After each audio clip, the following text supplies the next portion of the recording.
Clerk to please report the presence of a quorum. If the chair is advised that a quorum is present for this meeting. So let's go ahead and look at our agenda packet today. We have a number of resolutions on for consideration today. The chair will recognize the lady from the 49th. Thank you, Mr. Speaker. Let's first take the resolutions that are not named resolutions. I move HCR 101, HR 7, HR 19, SCR 49, and SCR 55 be reported to the full House with recommendation each be adopted. The motion is on reporting House Concurrent Resolution 101 as well as House Resolutions 719 and Senate Concurrent Resolutions 49 and 55 for the House with recommendation that they each be adopted. Would anyone like to vote separately on any one of these 5 resolutions? Okay, if not, those in favor of the motion, please say aye. Those opposed, please say no. The ayes have it. Chair declares that motion adopted.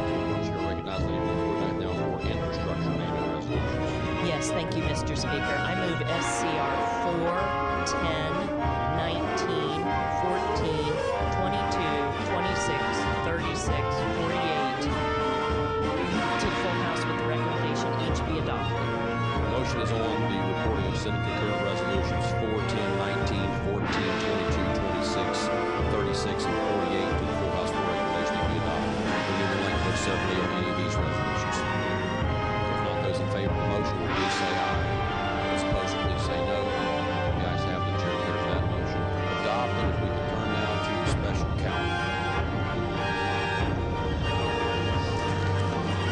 Turn to second reading on the special calendar. The chair will recognize Lady before you. Thank you, Mr. Speaker. On special calendar, second reading, I move committee substitute for Senate Bill 7 to House calendar.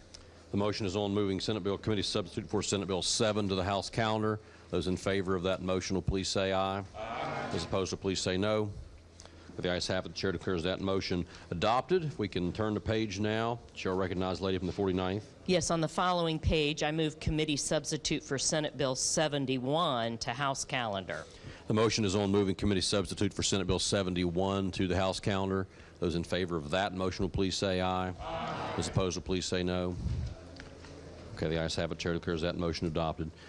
Okay, lady from the 49th. Thank you, Mr. Speaker. On the last page of the special calendar, I move Senate Bill 693 to House calendar. The motion is on moving Senate Bill 693 to the House calendar. Those in favor of that motion will please say aye. Aye. Those opposed will please say no. The ayes have it. The chair declares that motion adopted. Is there other business to come before today's meeting? If not, lady from the 49th. I move we adjourn. Question is on the motion to adjourn. Those in favor will please say aye. Aye. Those opposed will please say no. The ayes have it. Chair declares the motion adopted.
House will please be in order. Those persons not having privilege of the floor will please vacate the chamber.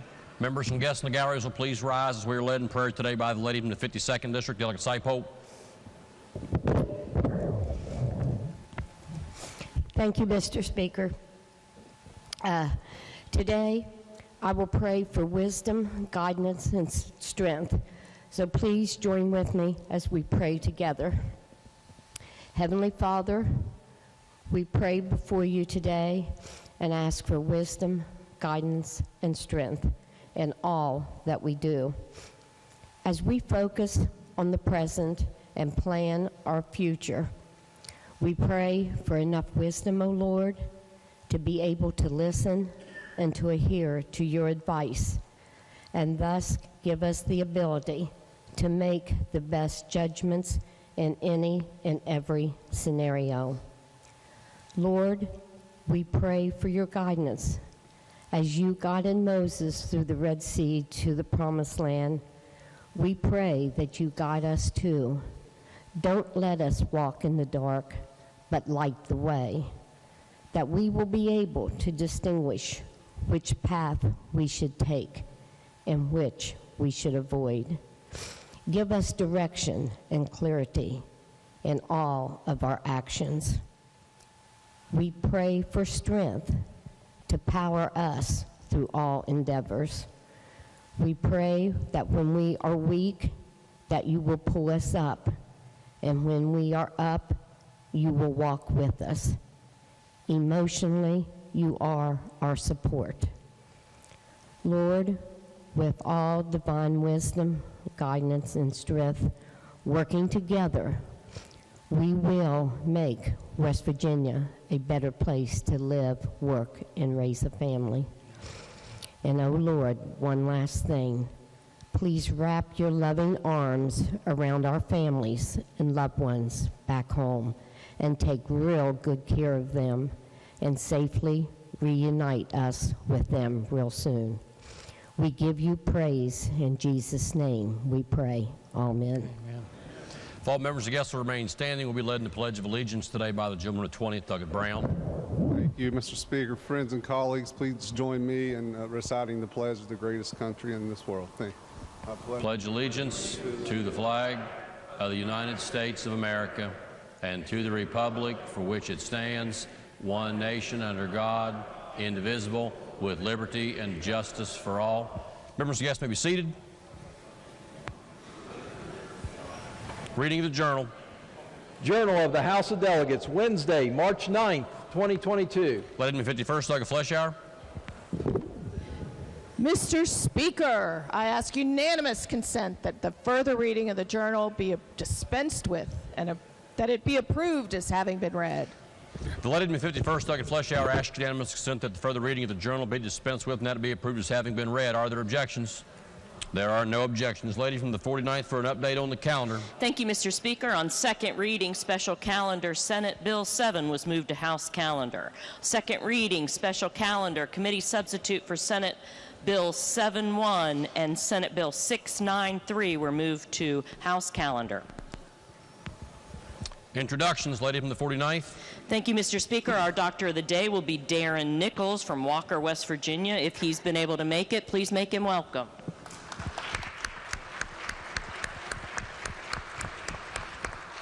Ladies and gentlemen, the chair has up here today a young man, Chaz Elam from Parkersburg. Chaz is the guest today of the gentleman from the 10th, Douglas Kelly.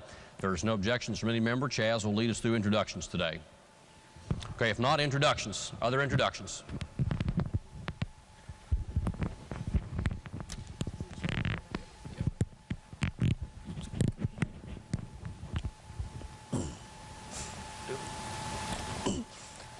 The chair recognizes the delegate of Summers, 49.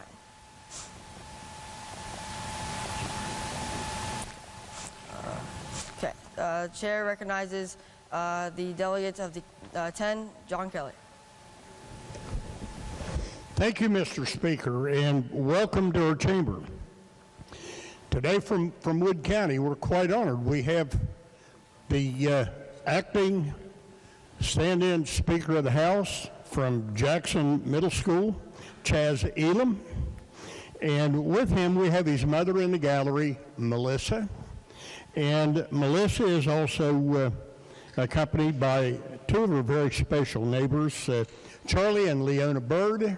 And also, I have my good friend, Mr. Don Statz, all in the North Gallery, if they would stand. Ladies and gentlemen, please put your hands together and make these special people from Wood County welcome.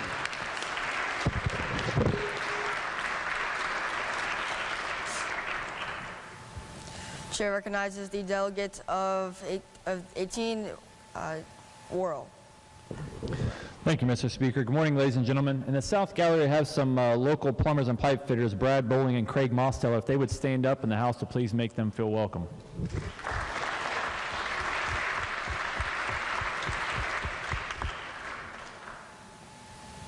Chair recognizes the delegates of District 21, Dean.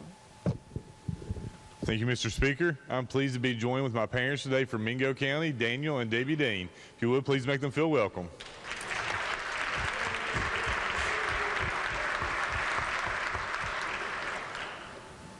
Chair recognizes the delegates of 51, Walker. Good morning, Mr. Speaker. Good morning, body. In the South Gallery, we have a very special guest, Councilwoman Ixia Vega from Morgantown. Please take a stand, and with the House, please make her welcome.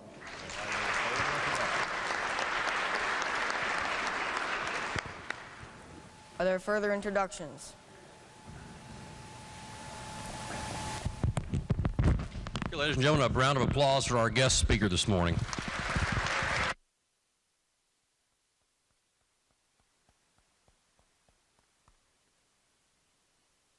Standing committee reports. Your Committee on the Judiciary has had under consideration Committee Substitute for Senate Bill 468, creating Unborn Child with Down Syndrome Protection and Education Act, and reports the same back with amendment with recommendation that it do pass as amended. That report will be received. Lady from the 49th. Thank you, Mr. Speaker. I ask unanimous consent to take the bill up for immediate consideration and read a first time. Are there objections? No objections are heard. The clerk will please read the bill a first time. Committee Substitute for Senate Bill 468, creating Unborn Child with Down Syndrome Protection and Education Act. Bill will be advanced to second reading. Next committee report.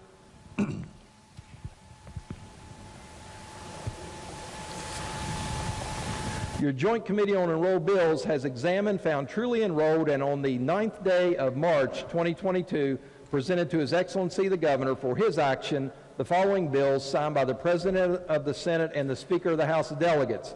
Committee Substitute for Senate Bill 419, establishing pilot project to evaluate impact of certain post-substance use disorder residential treatments. Senate Bill 448, developing policies and procedures for statewide interoperability executive committee. Committee Substitute for Senate Bill 520, increasing financial penalties for ransomware attacks. Committee Substitute for Senate Bill 523, transferring oversight of Jobs Investment Trust Fund to West Virginia Economic Development Authority. Committee Substitute for Senate Bill 524, placing duties and functions of certain boards and commissions under Department of Arts, Culture, and History. Committee Substitute for Senate Bill 537, providing additional firefighters and security guards for National Guard. Senate Bill 542, transferring Broadband Enhancement Council from Department of Commerce to Department of Economic Development. Senate Bill 597, relating to PSC underground facilities damage prevention and one call system. Committee Substitute for Senate Bill 598, establishing partnerships and aid for at-risk veterans to combat suicide. Senate Bill 638, changing hearing and notice provisions for failing or distressed public utilities. And Committee Substitute for Senate Bill 650, eliminating number of royalty owners required for utilization by operator for lawful use and development by co-tenants. That message will be received, or that report will be received. Are there further standing committee reports, select committee reports, executive messages, Senate messages? The Clerk of the Senate announces that the Senate has passed with amendment Committee Substitute for House Bill 4113, Public Health Definitions and Powers of Secretary and Commissioner. That message will be received. Lady from the 49th.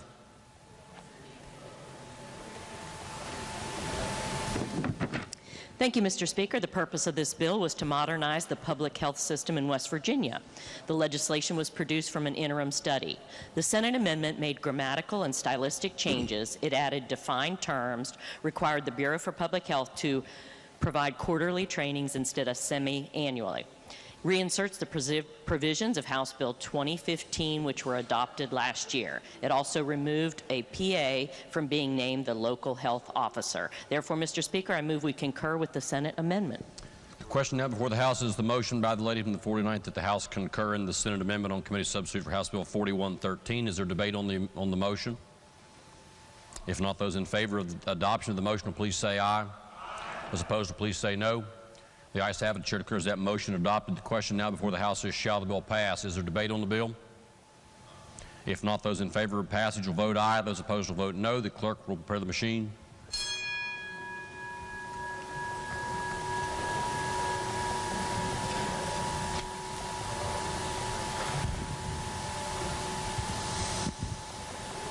Has every member voted?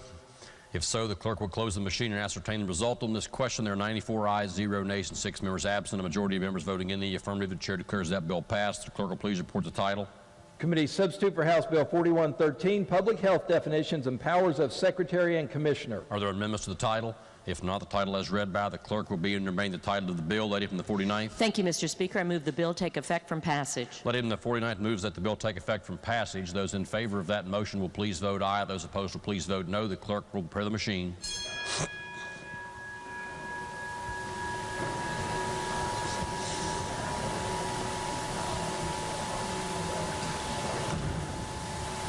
Gentleman to 60th, Douglas Forrest, your vote's not registered. Gentleman to 60th, Douglas Forrest. Has every member voted? If so, the clerk will close the machine and ascertain the result on this question. There are 94 ayes, 0 nays, and 6 members absent. 2/3 of members voting in the affirmative. The chair declares the bill effective from passage. The clerk will please communicate the action of the House to the Senate. Next Senate message.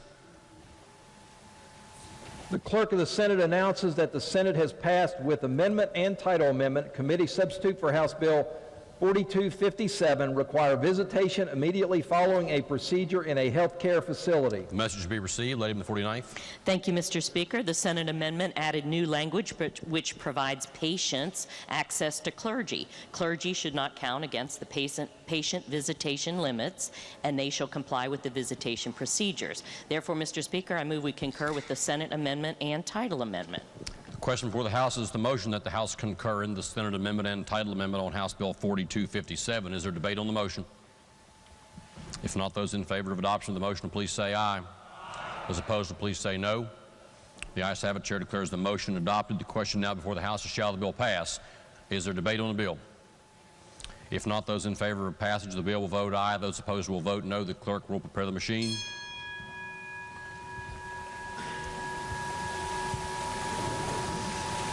Has every member voted? If so, the clerk will close the machine and ascertain the result on this question. There were 96 ayes, 0 nays, and 4 members absent. Majority of members voting in the affirmative. The chair declares that bill passed. The clerk will please report the title. Committee substitute for House Bill 4257, require visitation immediately following a procedure in a health care facility. Are there amendments to the title? If not, the title as read by the clerk will be and remain the title of the bill. Lady from the 49th. Thank you, Mr. Speaker. I move the bill take effect from passage. The question is on the motion that the bill take effect from passage. Those in favor of the motion will please vote aye. Those opposed will please vote no. The clerk will prepare the machine.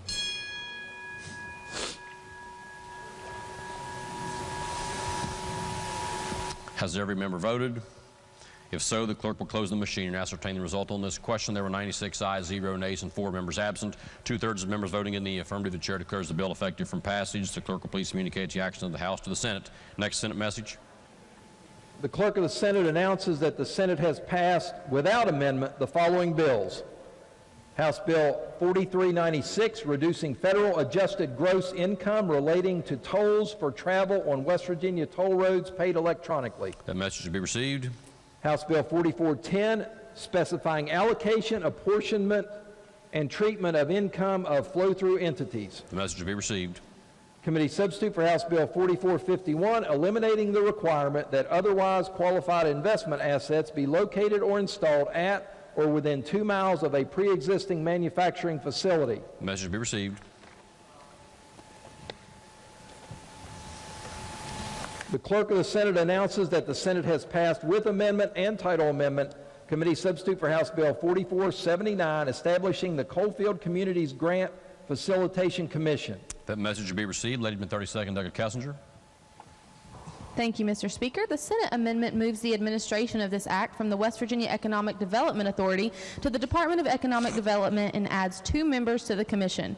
Another member to represent nonprofit organizations with expertise in grant issuance or administration, and another member to represent institutions of higher education with specialized knowledge in economic development. Therefore, Mr. Speaker, I move the House concur with the Senate amendment and title amendment. The question is on the motion that the House concur in the Senate amendment and title amendment on Committee Substitute for House Bill 4479. Is there debate on the motion? Gentleman, the first, second, McGinn is recognized. Will the lady yield? Really? So the crux of the amendment is to move this new commission from the Economic Development Authority to the Department of Economic Development? And add 2 additional members to the commission. I believe that the Senate felt like it would be better placed under a larger umbrella was the explanation that I received. And then additionally, like I said, adding 2 members to the commission, an additional representative nonprofit organizations, and another member to represent institutions of higher education. Do you know how much money this new commission might receive, tax dollars, out of the public treasury? Currently, there's no funding for it. No funding, they're just going to meet to talk about whatever? They really love economic development. Yeah, I'm sure there's not going to be any subsidies at all. Okay, thanks. Question again is on the motion that the House concur in the Senate amendments on Committee Substitute for House Bill 4479. Is there discussion or debate on the motion? The gentleman in 36, second row is recognized. Mr. Speaker, I support the proposal to adopt the Senate amendments. This is a vital bill. It's so important to Coalfield communities, and I think that we should accept the Senate's amendment and vote the bill. Is there discussion on the motion? If not, the question is, shall the motion be adopted? Those in favor of adoption of the lady's motion will please say aye. Those opposed will please say no. Ayes appear to have it. Okay, the ayes have it. Chair declares that motion adopted. The question now before the House is, shall the bill pass? Is there debate on the bill? If not, those in favor of passage of the bill will vote aye. Those opposed will vote no. The clerk will prepare the machine.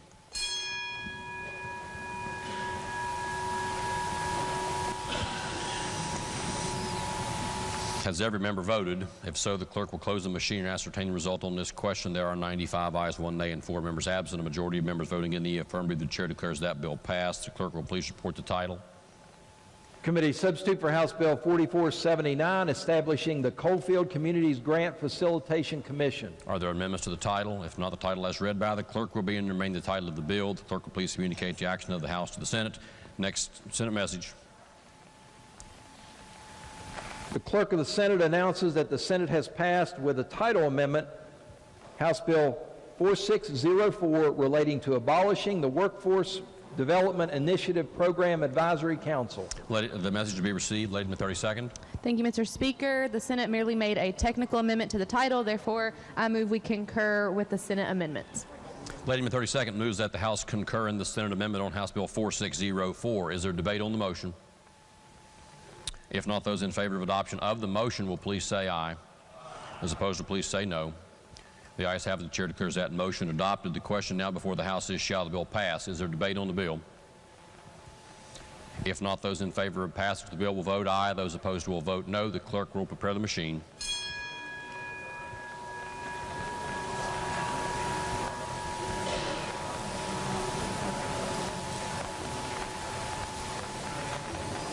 Has every member voted? If so, the clerk will close the machine and ascertain the result on this question. There are 91 ayes, 4 nays, and 5 members absent. A majority of members voting in the affirmative. The chair declares that bill passed. The clerk will please report the title.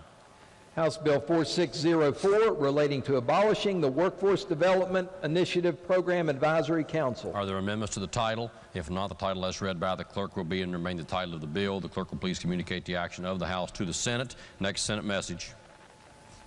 The Clerk of the Senate announces that the Senate has concurred in the House title amendment and passed Committee Substitute for Senate Bill 505, updating laws on licensure and regulation of money transmitters. That message be received. The Clerk of the Senate announces that the Senate has concurred in the House effective date from passage for committee substitute for Senate Bill 553 relating to powers of West Virginia Healthcare Authority. The message be received. The Clerk of the Senate announces that the Senate has adopted Senate Concurrent Resolution 58 requesting Joint Committee on Government and Finance study common law cause of action for public nuisance. That message be received. The resolution will be referred to the Committee on Rules. Clerk of the Senate announces that the Senate has adopted Senate Concurrent Resolution 59, respectfully urging executive branches of U.S. government and state of West Virginia to provide adequate staffing for governmental agencies involved in infrastructure projects. The message be received and a resolution will be referred to the Committee on Rules. Clerk of the Senate announces that the Senate has adopted Senate Concurrent Resolution 60, requesting Joint Committee on Government and Finance study outdoor advertising and purpose updates to states' outdoor advertising laws and regulations. The message will be received. The resolution will be referred to the Committee on Rules. Are there further Senate messages? If not, resolutions. House Resolution 20, opportunity to strengthen national security and energy independence and supply world energy markets. That resolution will be referred to the Committee on Rules. Petitions, motions, bills introduced, unfinished business, bills on third reading. Senate Bill 1, creating Mining Mutual Insurance Company. Lady from the 49th. Thank you, Mr. Speaker. I ask unanimous consent to postpone action one day. Are there objections? No objections are heard. Senate Bill 1 will be postponed one day. Next bill on third reading. Committee substitute for Senate Bill 5, creating West Virginia Unmanned Aircraft Systems Advisory Council. Are there objections to having the bill explained in lieu of having it read? If not, the gentleman of 29th, Douglas Steele, to explain the bill. Thank you, Mr. Speaker. The purpose of this bill is to create a regulatory framework for vertiports for air mobility vehicles that take off vertically for public use and are otherwise authorized by the United States Department of Transportation and the Federal Aviation Administration. The bill permits grants to be used to help develop vertiports for public use. The amendment also includes a prohibition against any county, city, village, or township from enacting or adopting an ordinance, policy, or rule to regulate advanced air mobility or advanced air mobility aircraft. That is the bill, Mr. Speaker, and I urge passage.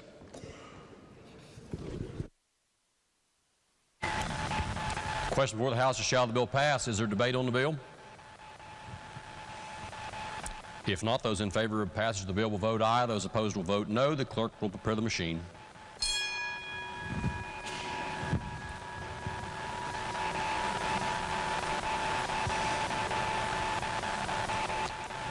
Has every member voted? If so, the clerk will close the machine and ascertain the result on this question. There were 91 ayes, 2 noes, and 7 members absent. A majority of members voting in the affirmative. The chair declares that bill passed. The clerk will please report the title. Committee substitute for Senate Bill 5, creating West Virginia Unmanned Aircraft Systems Advisory Council. Are there amendments to the title? Delegate Steele moves to amend the title. The question is on the adoption of the title amendment. Those in favor of adoption of the title amendment will please say aye. Those opposed will please say no. The ayes have it. Chair declares the title amendment adopted. The title as amended by the House will be and remain the title of the bill. Lady from the 49th. Thank you, Mr. Speaker. I ask the bill be made effective from passage. The lady from the 49th moves that the bill be made effective from passage. Those in favor of that motion will please vote aye. Those opposed will please vote no. The clerk will prepare the machine.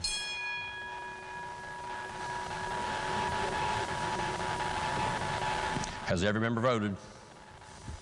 If so, the clerk will close the machine and ascertain the result. On that question, there were 93 ayes, 0 nays, and 7 members absent. 2/3 of the members voting in the affirmative. The chair declares that bill effective from passage. The clerk will please communicate the action of the House to the Senate.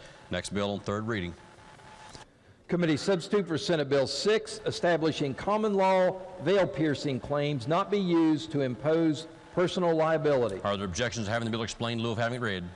If not, the gentleman of 35th, Douglas Capito, to explain the bill. Thank you, Mr. Speaker. Senate Bill 6 modifies the applicability of the corporate veil-piercing analysis adopted in the Supreme Court case commonly known as the Kubicon case with respect to any claim against a limited liability company. For claims against an LLC, the Supreme Court's analysis from the Kubicon case for determining whether a member of that LLC is personally liable applies only if the LLC is not adequately capitalized and the LLC does not carry $100,000 of liability insurance. The bill also amends the prerequisites that determine when individual members of an LLC are liable for specified debts, obligations, or liabilities of an LLC. When one of the enumerated prerequisites exists, the members of an LLC are liable, and it's therefore unnecessary to apply the analysis. This bill also provides that an LLC can be held liable for torts that the LLC allegedly committed jointly with another person or entity under the theory of joint enterprise liability, but not as piercing the corporate veil. The bill provides that a member of an LLC is not shielded or immunized from liability by the LLC for his or her own tortious conduct, and also makes an LLC member personally liable for any fines, fees, or penalties that are assessed against that member individually for acts that are unrelated to the business of the LLC. The bill also permits a judgment creditor who cannot satisfy his or her judgment directly from the LLC to seek clawback from a member who commits certain wrongful acts described in the bill. However, the bill states that the wrongful acts which justify clawback do not justify veil piercing. Mr. Speaker, that's a summarization of the bill. I urge passage. The question before the House is, shall the bill pass? Ladies in the 51st second flesh hour. Thank you, Mr. Speaker. I'd like to urge a no vote on this bill. Piercing the corporate veil is a very old doctrine that allows us to get around the fiction that corporations are people and that corporations are above the law.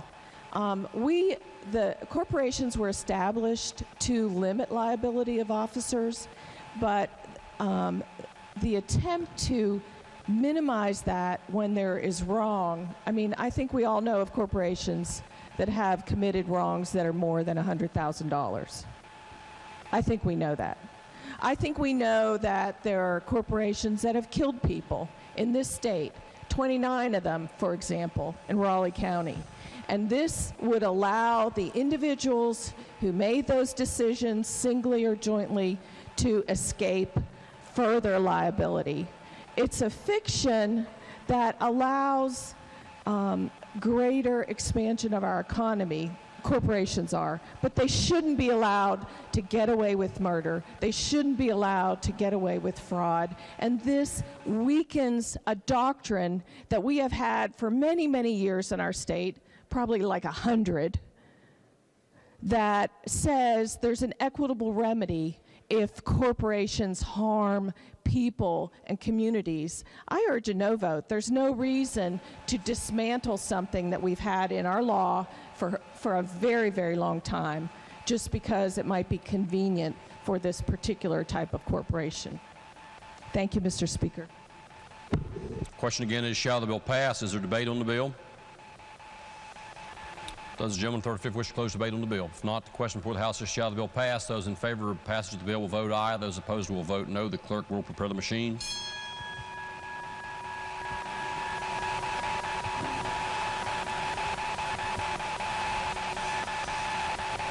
Has every member voted? If so, the clerk will close the machine and ascertain the result on this question. There are 75 ayes, 22 nays, and 3 members absent. Majority of members voting in the affirmative, the chair declares that bill passed. The clerk will please report the title. Committee substitute for Senate Bill 6, establishing common law veil-piercing claims not be used to impose personal liability. Are there amendments to the title? If not, the title as read by the clerk will be and remain the title of the bill. The clerk will please communicate the action of the House to the Senate. Next bill on third reading. Committee substitute for Senate Bill 25, updating provisions of Medical Professional Liability Act. This bill was advanced to third reading with a general right to amend or other amendments. There are none. If not, the gentleman 35th to explain the bill. Thank you, Mr. Speaker. The Senate Committee substitute for Senate Bill 25 updates provisions of West Virginia's Medical Professional Liability Act relating to actions against nursing homes. The bill provides that the MPLA's one-year statute of limitations for claims against nursing homes applies in both injury claims and wrongful deaths. The bill also shortens the length of time that the statute of limitations is extended or tolled for nursing homes from 180 days to 120 days after one of the events listed in the Act occurs after a nursing home is served with a notice of claim and screening certificate of merit. The bill also shortens the amount of time from 180 days to 120 days for a claimant to provide a nursing home with a screening certificate of merit from the date that a claimant serves the nursing home with a notice of intent. Mr. Speaker, that's a summarization of the bill. I urge passage. The chair did act in haste a moment ago. The clerk will please read the bill a third time.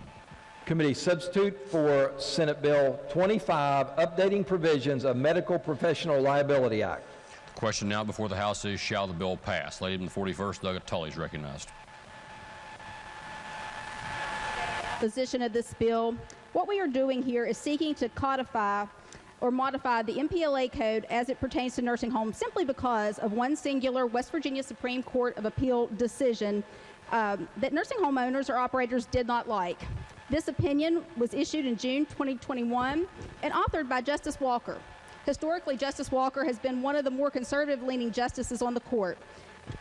What is more, prior to becoming a justice, she served as counsel for WVU Medicine and West Virginia hospitals, not as a plaintiff's attorney, but as a hospital's attorney. So if there's anyone who is intimately familiar with the MPLA code, it should be this justice.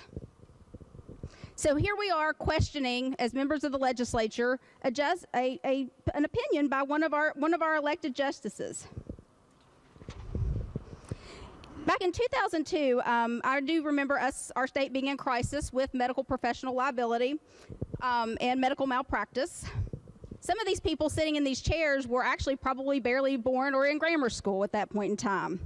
Since that time, we've made several revisions of the MPLA code and got ourselves off the judicial hellhole list. The American system of justice prides itself on being balanced and accessible to the citizens.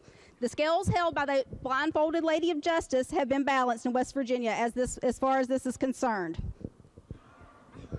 If we tip this in favor of corporations and not patients, those scales once again are out of balance. We already tipped those scales in favor of corporations when we passed COVID-19 liability protection. Last year, I had a family member who was sent to a nursing facility after what was to be a brief stay, with what was supposed to be a brief stay for PT and OT for a non-COVID related reason after a hospital stay of about a week. She went back to the hospital after 4 days, and actually I filed a complaint with the Beneficiary and Family Centered Quality Improvement Organization through CMS. The nursing facility had the audacity to refuse to release the medical records to their contracted quality organization for CMS. When is it enough? You know, we talk about, taking care of our constituents, and we talk about a lot of things in this body. This doesn't benefit patients in the least. This benefits corporate owners of these nursing facilities. We demand high-quality care. We actually saw people argue against allowing competition to bring in high-quality care in this very body very recently. And so for that reason, I will be standing against this bill, and I'm going to leave you with this. Truly, I tell you, whatever you did for me, you did for the least of these brothers and sisters of mine. I want to tell you right now, the least of these people are our constituents that are ill, medically fragile, and elderly. I urge you to vote on the right side of history and vote against this bill. Thank you, Mr. Speaker. The gentleman in the 50th, Doug Mallow, is recognized. Thank you, Mr. Speaker. Speak to the bill, please. Yesterday we got a paper here that said that this changed nothing. What it changed was the window of opportunity for the family that's involved in a wrongful death or an injury by neglect. It changed it from 2 years to a year, from 180 days down to 120 days.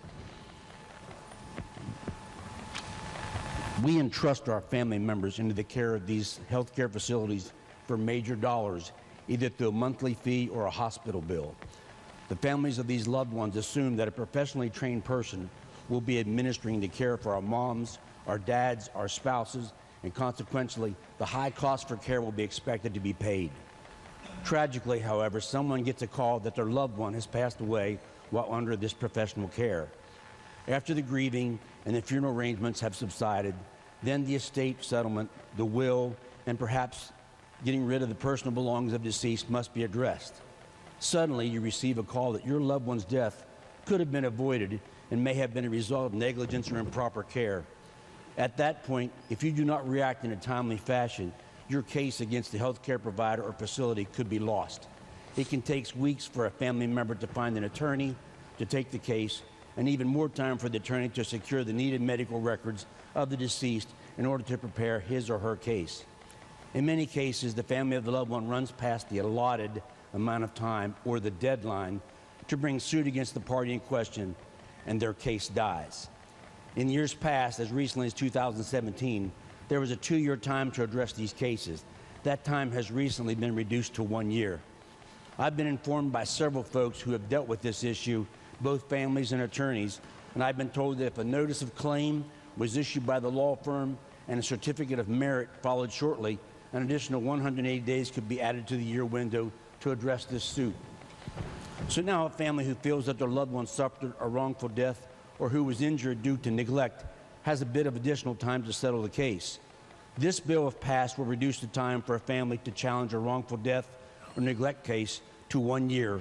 It will not only reduce the time to 1 year, it will codify it into law. If these professionally trained people at these highly technical and professional healthcare institutions for which we are paying top dollar are not doing anything wrong, why is there such a rush to close the door on possible investigations? I submit to you that if this bill is passed, it will not protect those who asked us to represent them here. It will protect the select few who have paid for some of us to be here. On behalf of the families who have suffered through a wrongful death or a serious injury due to neglect of a loved one while in a healthcare facility, I will be voting against this bill. I certainly hope that you will as well. Thank you, Mr. Speaker. The gentleman, the 20th, Tucker Brown, is recognized. Thank you, Mr. Speaker, for recognizing me. Friends and colleagues, I'll be brief. I'm just going to come to you from a practical matter on this. I'm not going to recite legal authority or statutes of that nature. But, you know, at times we've dealt with wrongful death suits in our law practice. And to get to the point of even filing a lawsuit when something has gone wrong takes some time. You've got the appointment process. You've got to get appointed in the county clerk's office. You've got to go through the commissioner. You've got to gather records. You can't even bring a claim forward until somebody's over the estate. So one thing I would tell you is I also practice in the state of Kentucky. And in Kentucky, it's a 1-year statute, but it's 1 year from the date of appointment, once you're appointed over the estate. And that gives you some time to really go through and see what's happened. I'm afraid if we shorten this to 1 year, what you're going to see are a lot of lawsuits that may have not been filed had they had more time to really vet the process and get through what was really going on here.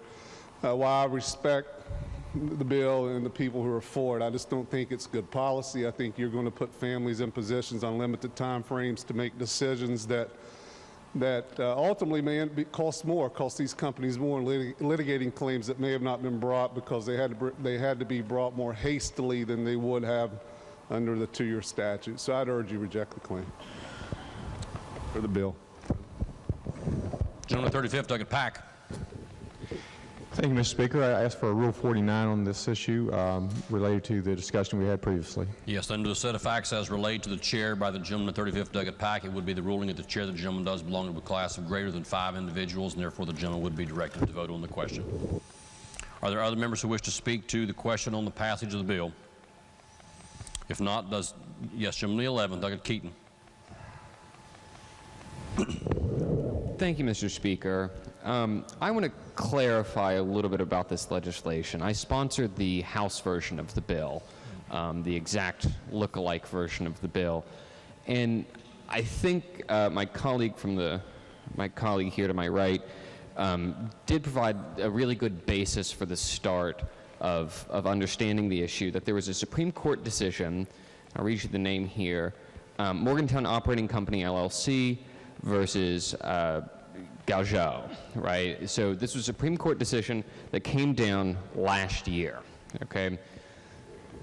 This decision hinged on the idea of whether death is an injury, right? Now, I think to most folks who aren't attorneys, you might think, oh, of course death is an injury. If you've died, you've been injured in some way, right?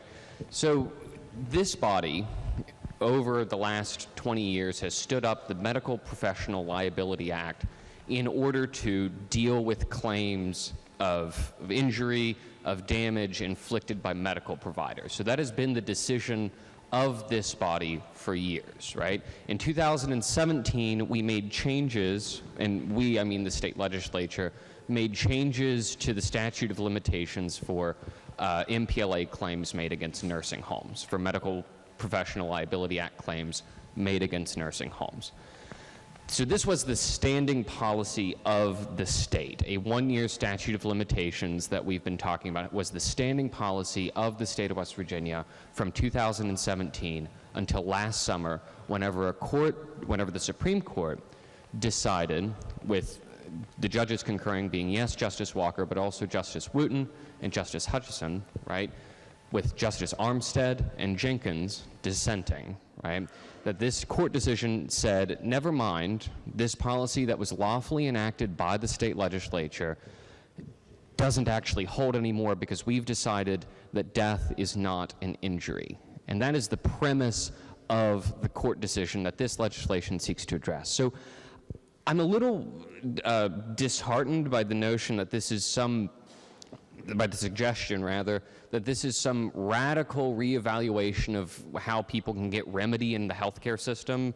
The idea that this is some sweeping liability shield or something like that is really confusing to me because, in all honesty, it's a reiteration of existing policy. Any of the filing deadline changes, the changes to the certificates of merit, all of those changes just simply have the nursing home rules more closely resemble the rules that are already existing for hospitals. This is essentially a restatement of policy, is what's in the bill.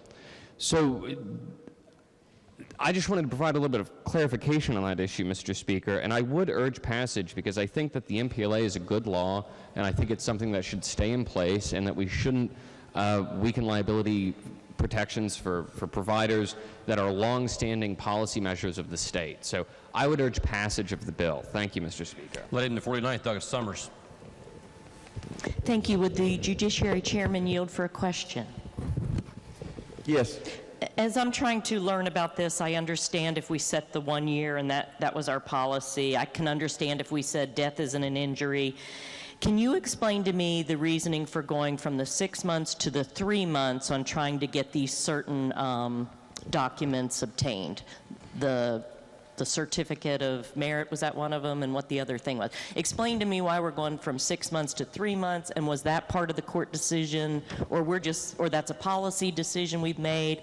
And do all these things, is that what we're saying, they tie up, they shore up exactly with what hospitals do? They do 1 year and they do 3 months instead of 6 months.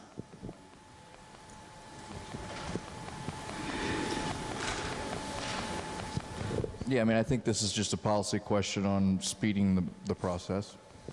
Speeding the process so it can't get through the court system, or speeding the process for the families? I'm not understanding the 6 months to the 3 months. I just need to understand that. It just creates a new timeline for when the submission of the documents that you reference need to be in order. Okay, and this is exactly what we do for hospitals? And so now we're making that the same for nursing homes? Is that what the gentleman from the 11th told me? No. Oh, okay. I thought he said we were just shoring up hospitals and nursing homes. Okay, I must have misunderstood. Would the gentleman from the 11th yield? Yes, ma'am. Okay, I'm trying to understand this better. So I thought you said we were shoring up what this statute with what hospitals do. So it's my understanding of the bill. My understanding of the bill is that the deadlines more closely resemble deadlines that apply to other healthcare providers. That's my understanding of the bill. So you think that hospitals have the 3-month window to get all the paperwork done, not the 6-month window? I don't have a specific answer to your question. I think the Chairman of Judiciary answered your question. Okay, I just thought you said we were just shoring up with nursing homes what we do for hospitals, so I was just asking about that. Well, I think I've asked and answered, but I would like to say that my understanding is that the filing deadlines, the windows more closely resemble that which apply to other healthcare providers. Okay, thanks. Thank you, ma'am. Lady in the 4th, Douglas Zukoff's recognized. Thank you, Mr. Speaker. This is something I've had a little bit of experience with, unfortunately, over the last year.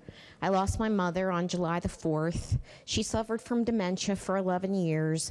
In the last 18 months of her life, well, except for the 2 weeks before she passed when we brought her home to die, she had to spend it in a nursing home because we simply couldn't care for her at home any longer. Once she stopped eating and refused to take her medicine, she became pretty frail. And she was a fall risk when she became frail. No alarm on her bed. She fell. She cut her arm pretty significantly, and she was very, very bruised. At that time, we ended up hiring a service in Wheeling called Visiting Angels, so that during the busiest times during the nursing home, especially on afternoon shift, because my mom had sundowners, anybody who's familiar with dementia, they get really agitated in the early evening. That was also the busiest time for the nursing home. So in addition to paying for nursing home care, we hired someone to go in and sit at the nursing home with her during those busy times.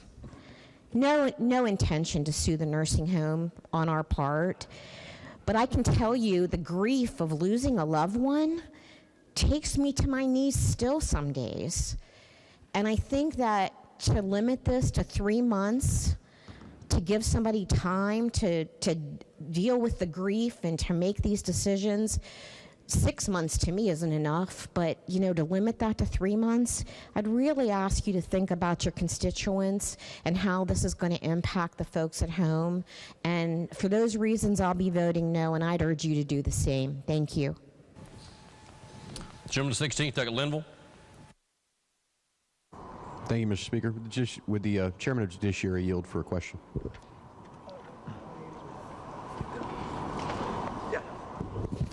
Thank you, Mr. Chairman. There's been a lot of questions here, and I'm not 100% sure if this would match sort of existing law, if it's a medical injury, and sort of follow that timeline, and I'm not sure if it doesn't. So can you give me an idea of what the process is if there's an allegation of a medical injury amongst a healthcare provider versus what this bill would propose to do in, I guess, a wrongful death suit at a nursing home? Well, I think the whole debate we're having today is based on what the legislative intent was. The Supreme Court of Appeals made an interpretation of that intent, and they applied essentially the idea that the absence of one thing must mean the presence of another. If you look into the bill under the definition of medical injury, you can read that, and it says an injury or death. And if you look through other parts of the bill, you will see the addition of medical placed in front of injury to refer back to that definition. My understanding is the Supreme Court took a reading that because medical was absent from the word, was absent there and was not included in front of the word injury, that inherently meant that the definition found in H on line 60 of page 3 would not apply. And therefore the result of that would be that only in injury cases that don't result in death would the provisions of this statute apply. And in the case of a death, you would turn to the wrongful death statute, which has different statute of limitations. Okay. And so the process is that somebody has a year to file if this bill were to become law, someone has a year to file a claim. They have to have a certificate of merit upon filing. Yes. So in order to get that certificate of merit, there has to be another medical professional willing to state that under the facts and circumstances that they've reviewed, that there was in fact malpractice or something like that, neglect, some sort of a standing there for this case, and that has to be before that 1 year deadline, correct? Yes. Okay, so that's also true of an injury, and the injury is also at exactly 1 year. Is that correct? If this bill was adopted, or under current law as interpreted by the court. Sorry. So I would say in injury, I'm trying to figure out where it is in injury. I happen to know a little bit about this at the moment. I had a sense you were leading me. Yeah. So in an injury, right? My understanding is that you have to go through the certificate of merit process, which sometimes can take 3 or 4 months from having contacted a medical professional, some of those sorts of things. Do you have to have that full certificate of merit when you file a notice of claim?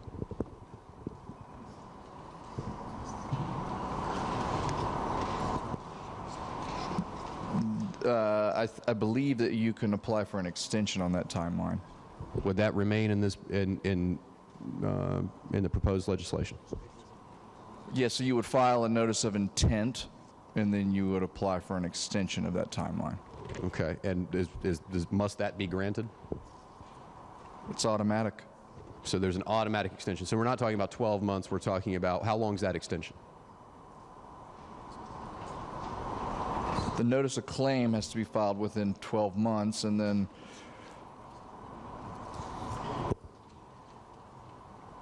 the screening certificate would have to be provided then within 120 days. Okay, so you would have a year to determine that you want to have a notice of intent. Hey, I intend to file suit, right? After which point you have 120 days if the bill were to become the law. Do I have that correct, 120? Mm-hmm. You would have 120 days to produce the documents and evidence necessary to make it a full claim. If they didn't have time to get it beforehand, yes. Very good. Thank you, Mr. Chairman. Lady, 51st, take a flesh hour is recognized. Thank you, Mr. Speaker. I do have some sympathy for people that are in the nursing home business. I think all of us are going to need the help of nursing homes, and some of us already have had a lot of experience with that, and we want them to be a place where our loved ones are cared for in a loving way. And part of the problem is when someone dies, we kind of look for someone to blame. You know, we don't want to admit that it's the end and maybe this person gradually got worse and that it was part of life, dying. However, there are a lot of problems in nursing homes that are wrongs that are done to people.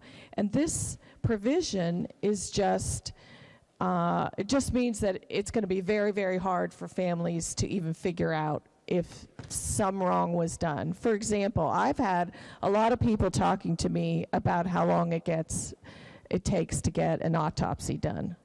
I'm sure the rest of you have heard about that too, like 2 months, 6 months. There are a lot of things you can't do until you have a cause of death. And how would you file something in just 3 months if you're not sure about the cause of death? And how would you get hold of your emotions and deal with all the other things you have to do, like certified copies of documents that you need for the insurance company? You're really busy after a death and you're heartbroken, and to say that in legitimate cases where someone has been neglected, that you have to have all this done starting 3 months after the death, this is just wrong. And we are here, and I think it's really interesting, the lady from the 41st talked about Justice Walker having been a defense lawyer making that decision.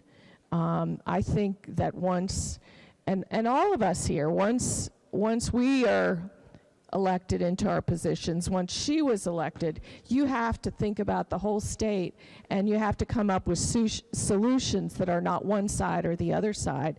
So even though I understand it's a tricky issue, I have family members who had to testify, you know, and we're really, I mean, a lawsuit is kind of traumatic for everybody, including the healthcare providers. I just think this is too large of a fix.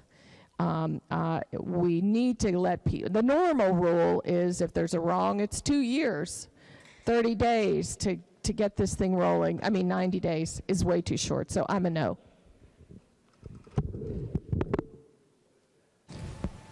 Gentleman 30, Thuggett Bates. Thank you, Mr. Speaker. Will the Chair of Judiciary answer a question? Thank you. So my question relates to the effective date primarily, and my concern is what happens to those folks that may have had an unfortunate event, and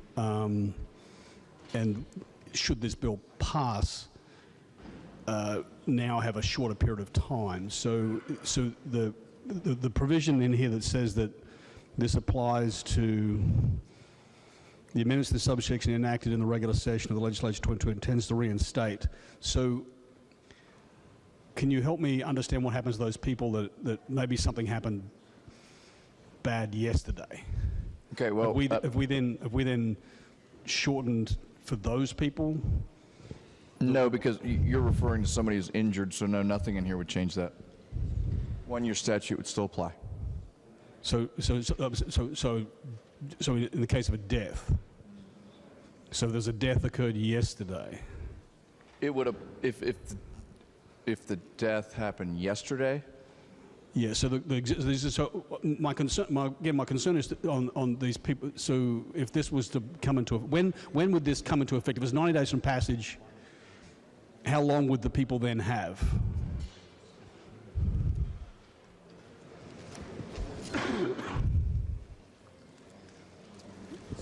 I think it would, so to the gentleman, sorry, I just want to get clarification here. If the claim had been made prior to the effective date, if this were to pass. Yes. If the claim had been made prior to the effective date, then the law that was in operation when the claim was made would apply. So in the case of a death, it would revert to the law when the claim was made. If the claim had not been made prior to the effective date of this, then the provisions of this would apply if it is passed. Okay. So it's the claim that drives, not the event, it's the claim that drives the timeline.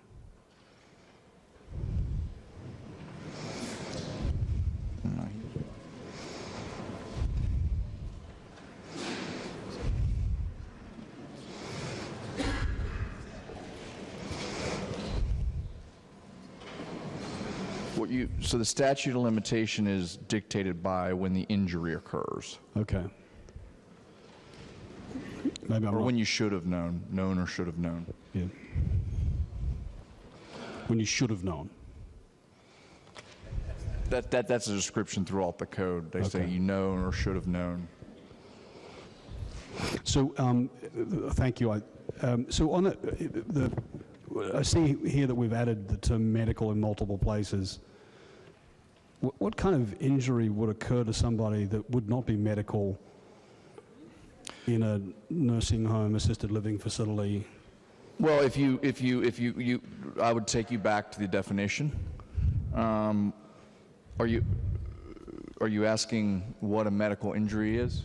Yeah. I'm saying that we've added the word medical before the word injury. So in the title, I'm on page 5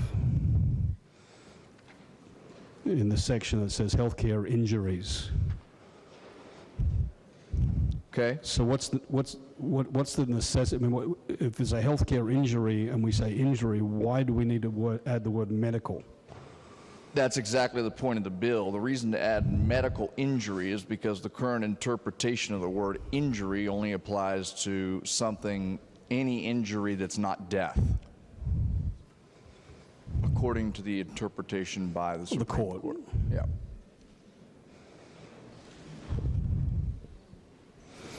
Okay.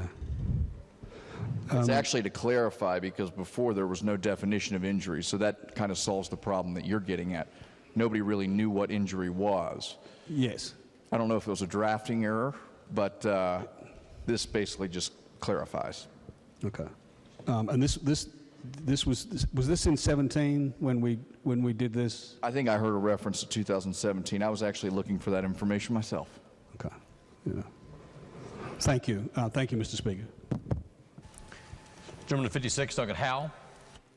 Thank you, Mr. Speaker. Chairman, continue to yield. Yes. I'm trying to get my head wrapped around this on the certificate of merit. Other section of code, it's 6 months, but in this bill, it's going to be 3 months. Are you talking other healthcare facilities? Yes.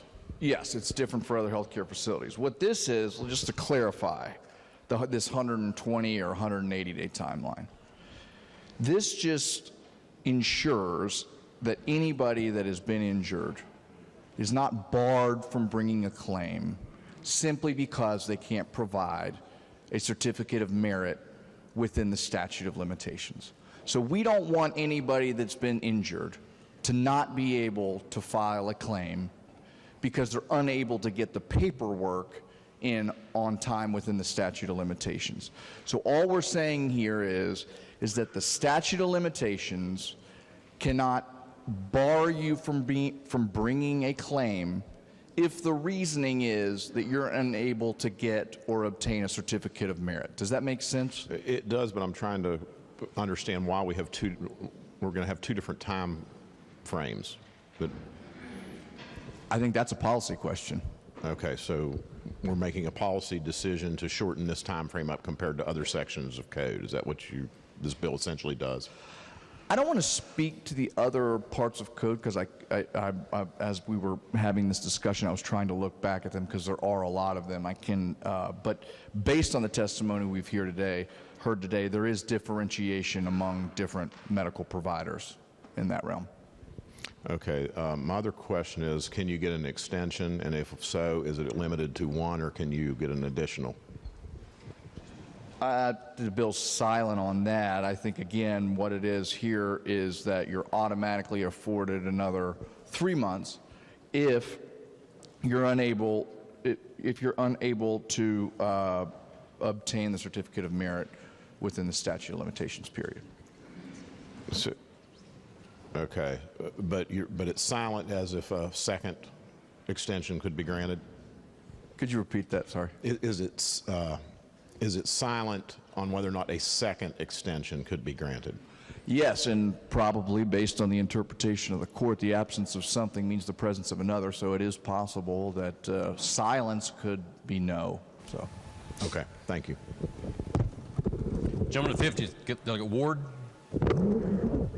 Thank you, Mr. Speaker. Would the chairman from the judiciary yield? Yes. Thank you, Mr. Chairman. You mentioned a little bit ago that the Supreme Court ruled that you had to go by the statutes that had wrongful death statute in order to determine the limits for the limit to when you can file a claim.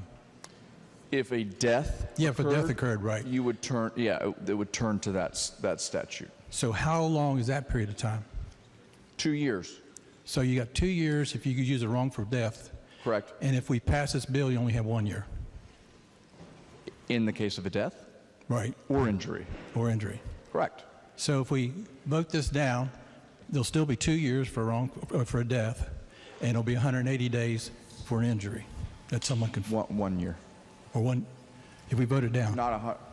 If this is rejected, then the Supreme Court's interpretation of the statute that we passed and the Supreme Court's interpretation of our legislative intent would dictate that there would be a 1 year statute of limitations for injuries that arise or occur, you can look back to the definition, in a nursing home facility, and there would be, if a death occurred, then you would turn to the wrongful death statute would be 2. So it would be 1 and 2. Are you sure? I thought we was changing from 180 days down to, or whatever it was.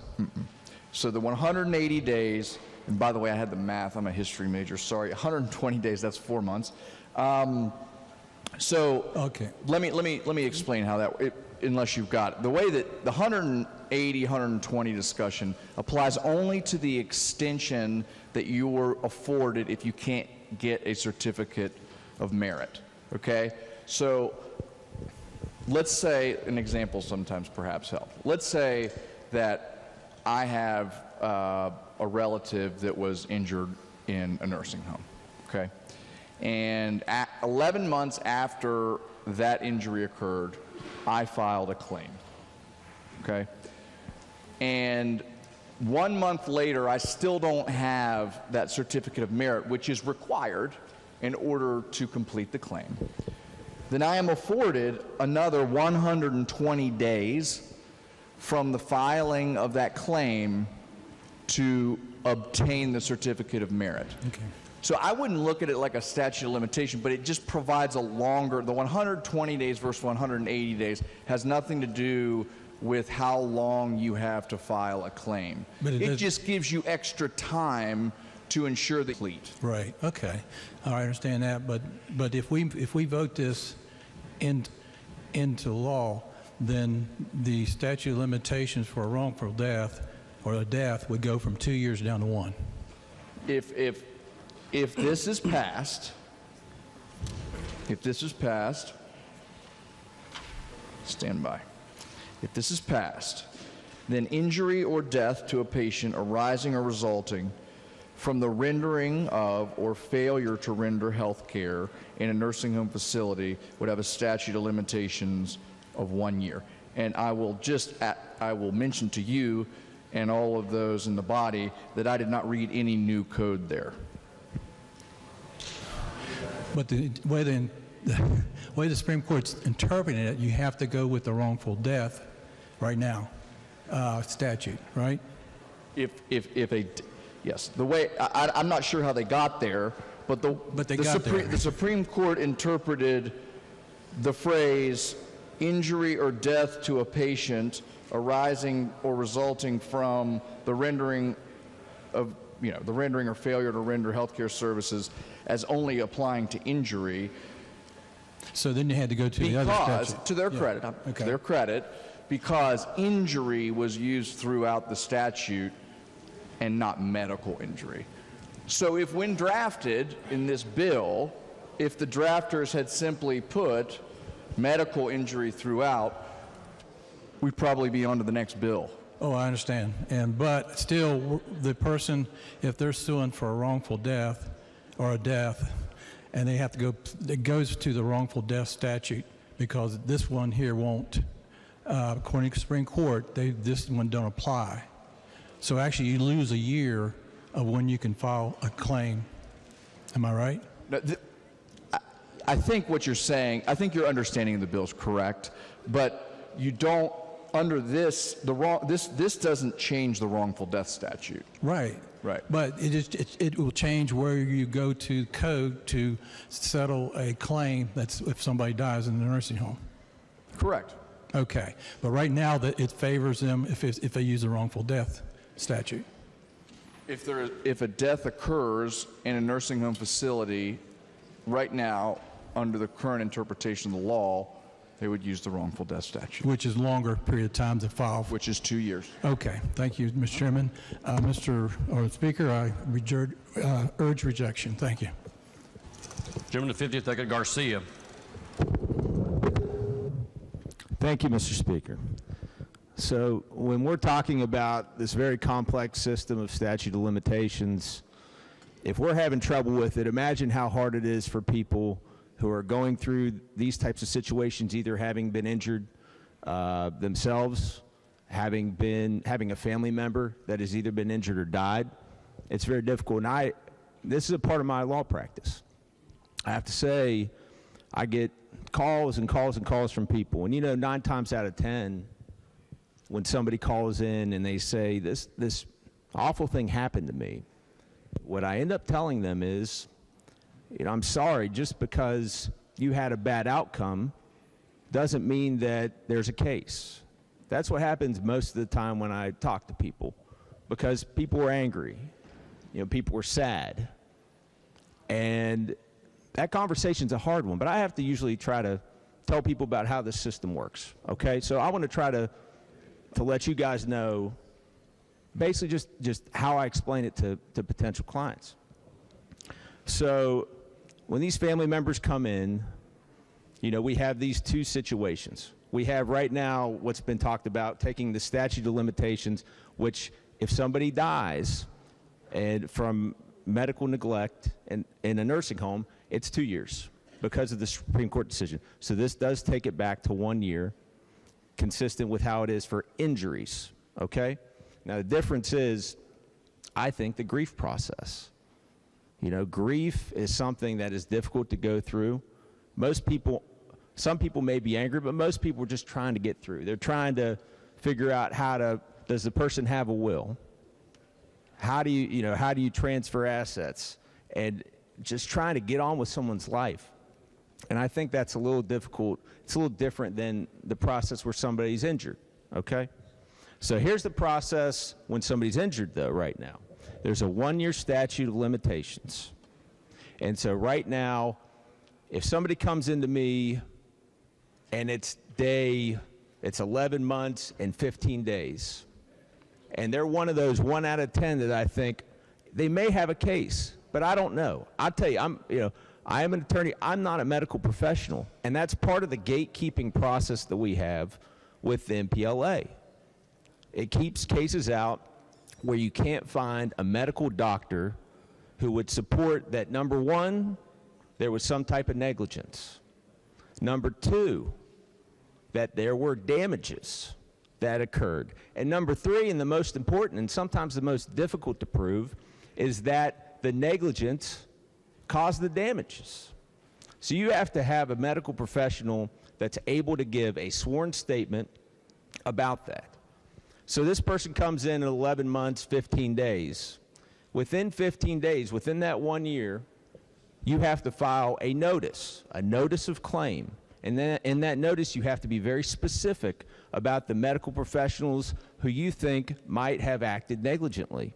And you also have to state what those damages might be and that they were connected. You have to give a theory of the case.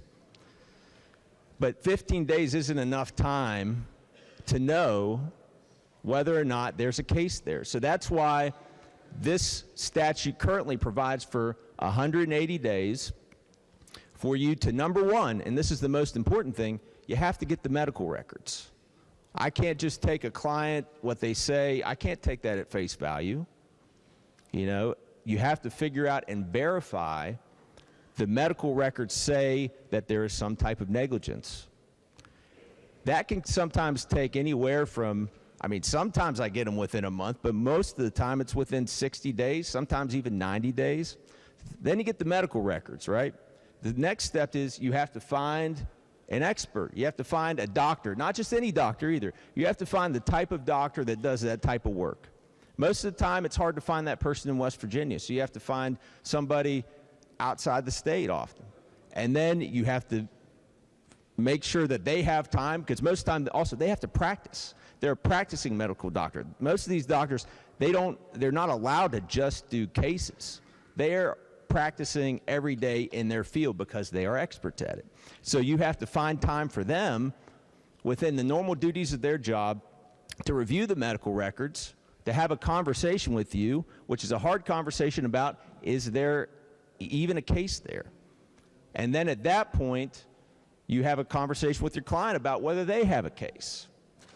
And that is one of my major concerns with this bill, is that it takes it from that 180 days down to 120, and it's really going to be pushing it. So you know what's going to happen is a person that may very well have a case, and again, these are so difficult to do. These are not, I don't file very many cases at all. But that person that may have a case at 11 months, if I have to worry about not being able to get the medical records or the medical doctor to review these things that are outside of my control, I may very well say, it may be too risky for me to even try to attempt to take the case when that person may have a very valid claim. So I hope that is helpful in the context of what we're trying to discuss here today. And again, I want to remind you, if it's so hard for us to know this, don't think that your average Joe or Jill knows anything about this. So thank you very much. Lady in the 41st, Dr. Tully. Thank you for recognizing me again, Mr. Speaker. I do appreciate it. I appreciate the time. I have a news article here. West Virginia nursing home employs imposter nurse for 4 months. This is dated April 11th, 2018. So we're talking about a 120-day filing or time period. We had a nursing home that employed a nurse, somebody who wasn't a nurse, for over 4 months and had no idea. If we're going to talk about the time periods and we're going to limit things of our filing time, why did they not have that figured out long before 4 months? Ladies and gentlemen, vote against this. This bill is preposterous. Thank you. Gentleman with me 11th, Dr. Keaton. Thank you, Mr. Speaker. Would the chairman of the Judiciary yield? Would the chairman yield? Thank you. Thank you. So, Mr. Chairman, after some questioning from the lady from the 49th, I spent some quality time over here with the MPLA, and I was delighted to learn that the other timelines for the screenings of the Certificate of Merit are actually in the exact same section of code here, so it's in the bill. Do you have the bill in front of you? I do. So if you'll direct your attention to line 48 on page 8 of the bill, where it says, where it's dealing with except, at the top of the section it says, except for medical professional liability actions against a nursing home. Am I reading this right, that the statement of intent for other providers that aren't nursing homes is 60 days for the certificate of intent? That's my reading. So it's 60 days against other healthcare providers, and in the bill we're talking about 120 days is the proposed timeline for nursing home actions. Is that right? Correct. So it's still twice as long to file an action against a nursing home a certificate of merit? Yes, So it's still- you have extra time and extra extension if the injury occurs in nursing home cases. You will have more time to obtain your paperwork to file a claim. Than if you were suing, say, a hospital. Correct. You would not have as much time or cushion to file a claim against a hospital, but you are provided more time when you are bringing a claim and do not have sufficient paperwork in place. And you have more time in the cases of a claim brought against a nursing home. And that is if we adopt the bill or do not adopt the bill. Either way. Either way, there is still more time to file action against a nursing home. So the other date change goes from, the other date change also deals with, I'm on line 91 of page 10, the final page of the bill. Okay. Page 10, line what? Line 91. Can you elucidate me as to what we're talking about in this section here? Any statute of limitations against should be told 180 days. Because this is the only other timeline in the bill that's changed. Because there's only the certificate of merit that's changed up there in section D and E. And then down here in this section is another timeline change. And it looks to me like we're still actually triple what the hospitals are for the tolling provisions on page 10. Is that right? So this shortens the length of time that the statute of limitation is extended or tolled for nursing homes after one of the events listed in the Act occurs, as I mentioned in my description. Sure. So what is the tolling for hospitals and other providers? Up in the previous section, it's 30 days. Am I reading that right? 30 days. 30 so days. It's 30 days for other providers, and under the bill, 120 days for nursing home actions. Is that right? That's right. Okay, so we are still, with adoption of the bill, providing much more extensive timelines for filing certificate of merits against nursing homes. That's correct. Perfect. Thank you, Mr. Chairman. Is there further debate on the bill? Gentleman 50, Thurgood Garcia. Just wanted to correct one thing right there. So, again, when you're talking about the total amount of time somebody has to be able to get that certificate of merit, if you're talking about a hospital, they have a 2-year statute of limitations, and so you have 60 days beyond that. So when you do the notice of claim, if you do it at 2 years, then that means you have basically 2 years and 2 months, okay? So when you're talking about nursing homes, this is the difference right here.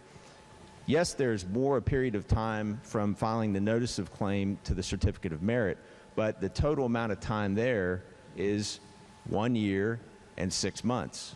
So we're talking about 2 years and 2 months versus 1 year and 6 months to file the certificate of merit, okay? And there's no extension. That is the period of time that you have. So even though the time that is the time between when you can file the notice of claim and the certificate of merit is different between these two types of claims, and really just between not the types of claims, but the providers.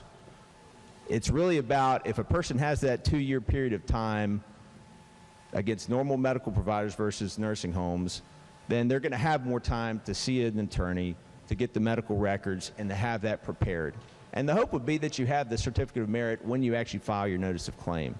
But that's very difficult to do with these nursing home claims after a year. And that's why I think that 180-day period is very important. So just wanted to try to correct the record on that.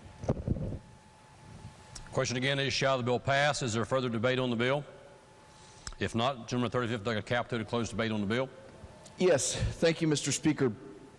There's been a lot of discussion on statutory construction today. Had an exchange with the gentleman from the 11th, and this bill's all about interpretation and legislative intent.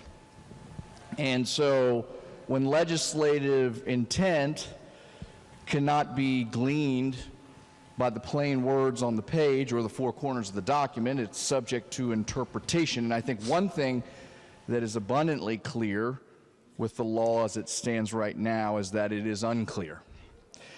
And I would suggest to you, if you look through this bill as it was originally drafted, it provides that in injuries that occur in a nursing home facility, assisted living facility, and acute care hospital, the statute of limitations to file a claim is shorter. It's shorter. It's 1 year. But the time period provided to obtain a certificate of merit is longer.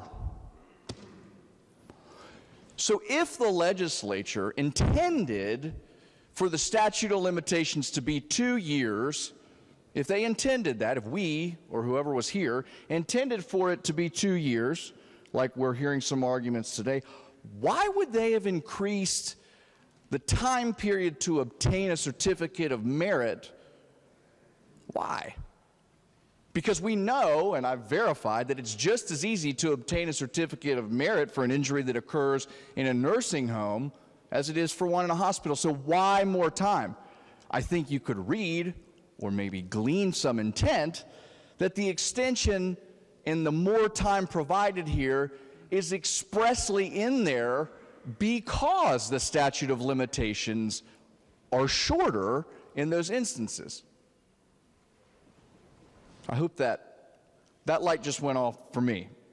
I hope I was able to convey it. Really, again, this is about interpretation. It changes a few words. It adds medical injury. Medical injury was defined in the bill.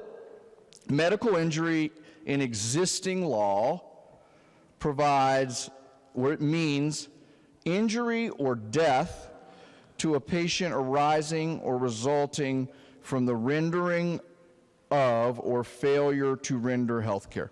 That's the current definition in law.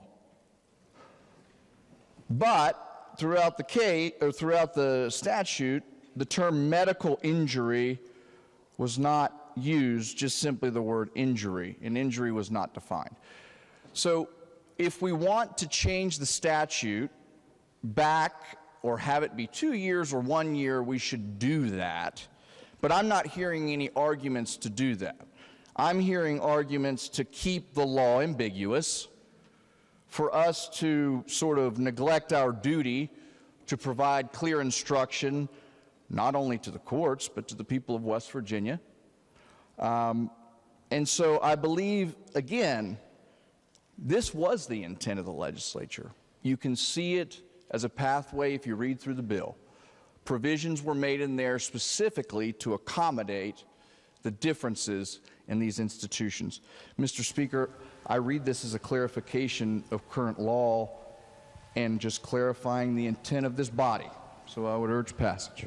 The question before the House is, shall the bill pass? Those in favor of passage of the bill will vote aye. Those opposed will vote no. The clerk will prepare the machine.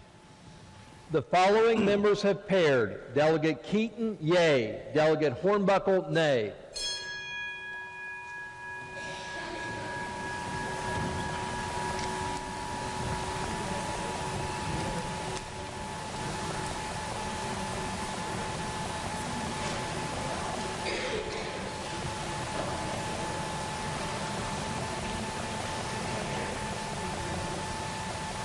Has every member voted? If so, the clerk will close the machine and ascertain the result on this question. There are 58 ayes, 40 nays, and 2 members absent. Majority of members voting in the affirmative. The chair declares that bill passed. The clerk will please report the title. Committee substitute for Senate Bill 25, updating provisions of Medical Professional Liability Act. Are there amendments to the title? If not, the title as read by the clerk will be and remain the title of the bill. The clerk will please communicate the action of the House to the Senate. Ladies and gentlemen, the chair notes it is now 11 o'clock. We have been joined by our pages, so if there's no objection, we'll return briefly to the second order of business. Are there objections? No objections are heard. Introductions. Introductions. Gentleman 26, Douglas Evans. Thank you, Mr. Speaker. I have several young men and women here today from McDowell County.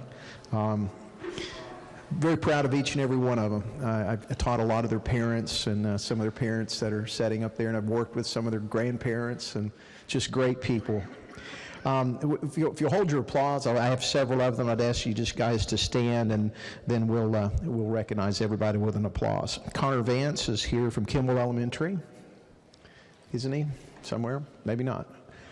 Amaya Canaday from Mount View Middle School. Her parents are Dana Canaday and Latoya Woody. You guys stand up too. Stand up too, parents. Because look at old Dana. He's a big boy. Asia Brooks from Mount View Middle School. Her mother,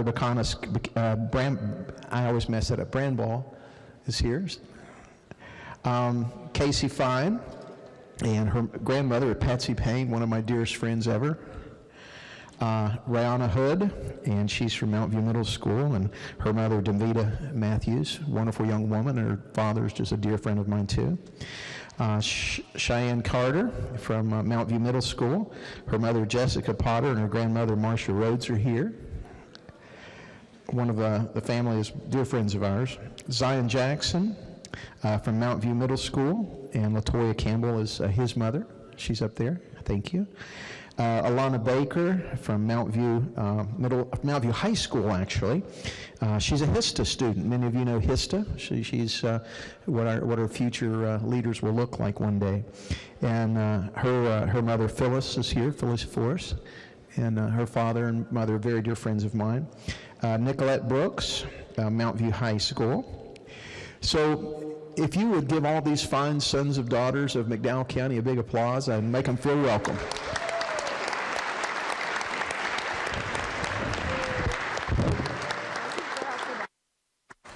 Gentleman 56, Douglas Howell. Thank you, Mr. Speaker. Traveling down from Kaiser Middle School, so on behalf of Delegates Hott and Rowan, I'd like to introduce some pages and their parents. Aiden Radko and his father, Sean Radko, are here today. Braley Burton, and chaperoned by Jessica Foster. Carmen Beiser, her mother, Jessica Foster, is here. Emerald Welch, accompanied by Carly and Mike Welch. And Taven Waits, accompanied by his mother, Deanna Waits. Please make them feel welcome.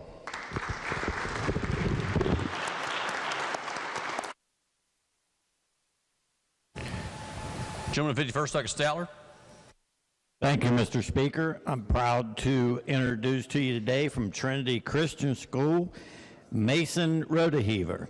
And he is accompanied by his parents, Stacy and Rick Rodeheaver. Let's give them a big hand.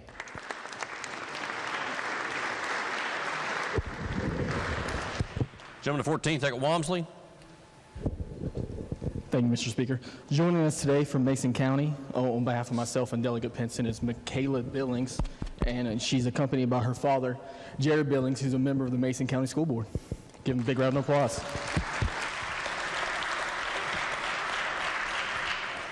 Gentleman 10th, Douglas Kelly. Thank you, Mr. Speaker. From Jackson Middle School in Vienna, West Virginia, we have Chaz Elam, and Chad is accompanied by his mother, Melissa, who is also the recorder for the city of Vienna. Make them feel welcome. Thank you. Gentleman 48th, Douglas Queen. Thank you, Mr. Speaker. On behalf of Delegate Booth and myself, we have a page from Spring Valley High School. Heather Atkins is here with us. If she could please stand. And she's escorted today by her mother, Charity Atkins. If she would please stand, and the House please make our guests feel welcome.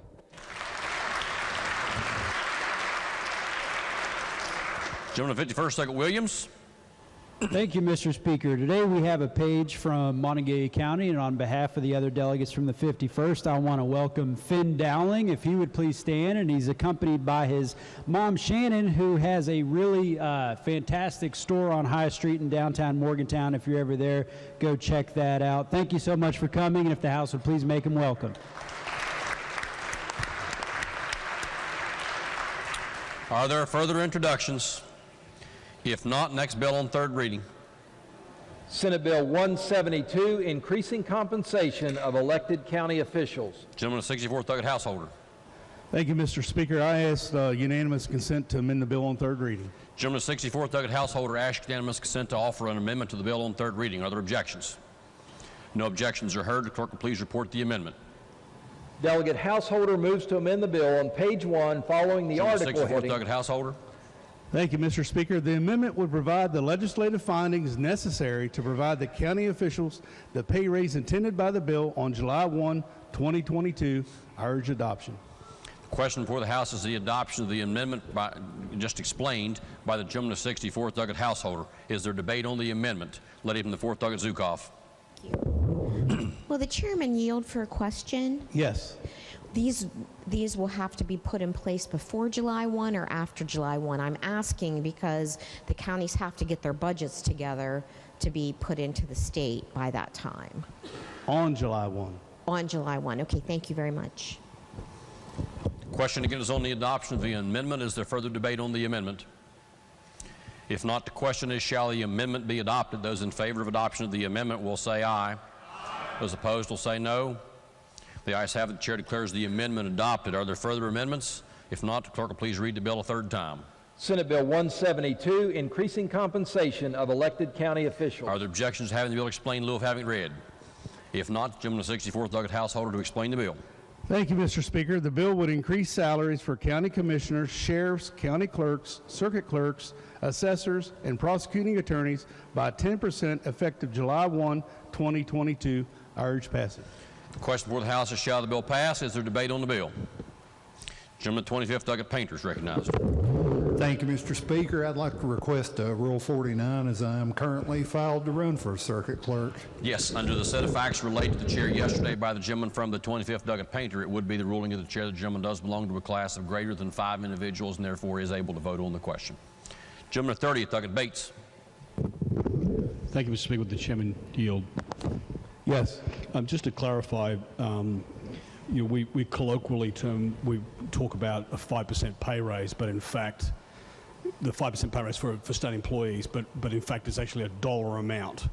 In this particular case, is it a dollar amount or is it actually 10%? The bill says 10%. And remember, I'm told it is a dollar amount and they're all increased by 10%. So it is a dollar amount, but the dollar amount reflected is 10%. That's what I'm being told, yes. So if the existing salary is $50,000, it's 10% of $50,000. If the existing salary is $100,000, it's 10% of $100,000. That's correct. That's as it's written. Yeah. Thank you. Thank you, Mr. Speaker. Gentleman 16th Doggett Matt. Thank you, Mr. Speaker. Excuse me, I can't talk very well here, but I'd like to request a Rule 49 as well, please. Yes, as the chair's understanding, the gentleman, so the set of facts would be the same as the gentleman of 25th. The gentleman is a candidate for a office impacted by this bill and therefore would belong to a class of greater than 5 individuals and is able to vote on the question. Question before the House now is, shall the bill pass? Is there debate on the bill? If not, those in favor of passage of the bill will vote aye. Those opposed will vote no. The clerk will prepare the machine. The following members have paired: Delegate Hornbuckle, yea. Delegate McGeehan, nay.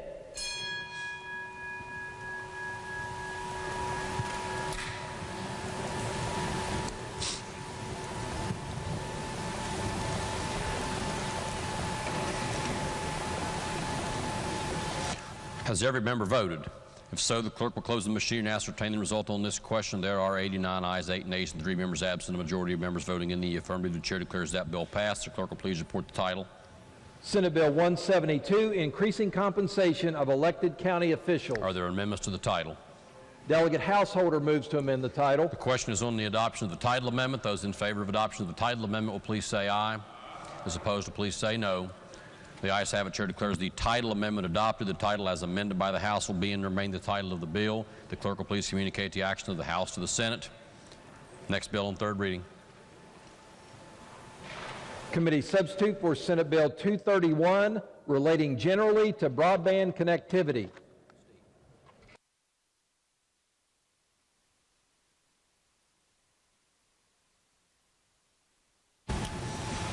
And clerk will please report the next bill on third reading again.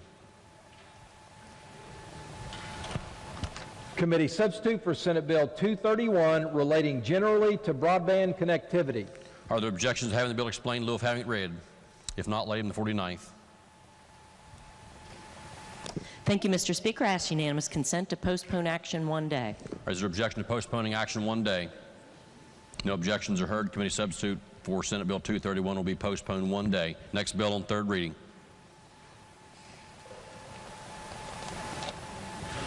Committee substitute for Senate Bill 245 revising wage payment and collection. Are there objections to having this bill explained in lieu of having it read? If not, are there amendments? Yes, are there amendments? The Committee on the Judiciary moves to amend the bill. Gentleman 35th Delegate Capito to explain this amendment. Thank you, Mr. Speaker. The Judiciary Committee did amend the bill, and it provides that an employer who chooses to compensate its employees using payroll cards pursuant to the provisions of the section in the bill must also give employees the option of being paid by electronic transfer or direct deposit. This makes the bill explicitly consistent with federal law. I urge adoption. The question before the House is the adoption of the amendment just explained by the gentleman in the 35th. Is there debate on the amendment? The lady in the 35th, Doug Young, is recognized. Thank you, Mr. Speaker. Will the chairman yield for a question? Yeah. So we're adding a section. I'm sorry, I don't have the amendment pulled up. Sure, take your time. So what it does is it creates a new subsection C on page 2. Yep. That would read, do you have the amendment? I can read it. Please. Okay. New subsection on page 2, line 39, inserting the following. Subsection C, an employer who chooses to compensate its employees using payroll cards pursuant to the provisions of subsection B3 of this section must also give employees the option of being paid by electronic transfer under the provisions of subsection B4 of this section. And then it goes on to renumber. Okay, so, but the employer will still choose the manner of payment, right? I guess who's got the choice here? Well, yeah, so I think the whole point is if the employer offers the payroll card, then the employee has the choice to do direct deposit. But doesn't it say on page 1, line 3 that the employer is choosing? It does, but what this does, it provides that if the employee doesn't want that, they get to choose. Okay, I support the amendment. Thank you. Question again is on the amendment. Is there further debate on the amendment? If not, those in favor of adoption of the amendment will please say aye. Those opposed will please say no. The ayes have it. The chair declares that amendment adopted. The clerk will please report the next amendment. Delegate Young moves to amend the bill on page 1, section 3, line 3 by striking out the words of a person, firm, or corporation's choosing. The question is on the adoption of the amendment just read by the clerk. Lady in the 35th, Delegate Young, is recognized. Thank you, Mr. Speaker. Unanimous consent to withdraw the first amendment because that just fixed it. Okay, are there objections to that amendment being withdrawn? No objections are heard. That amendment will be withdrawn. The clerk will now please report the next amendment.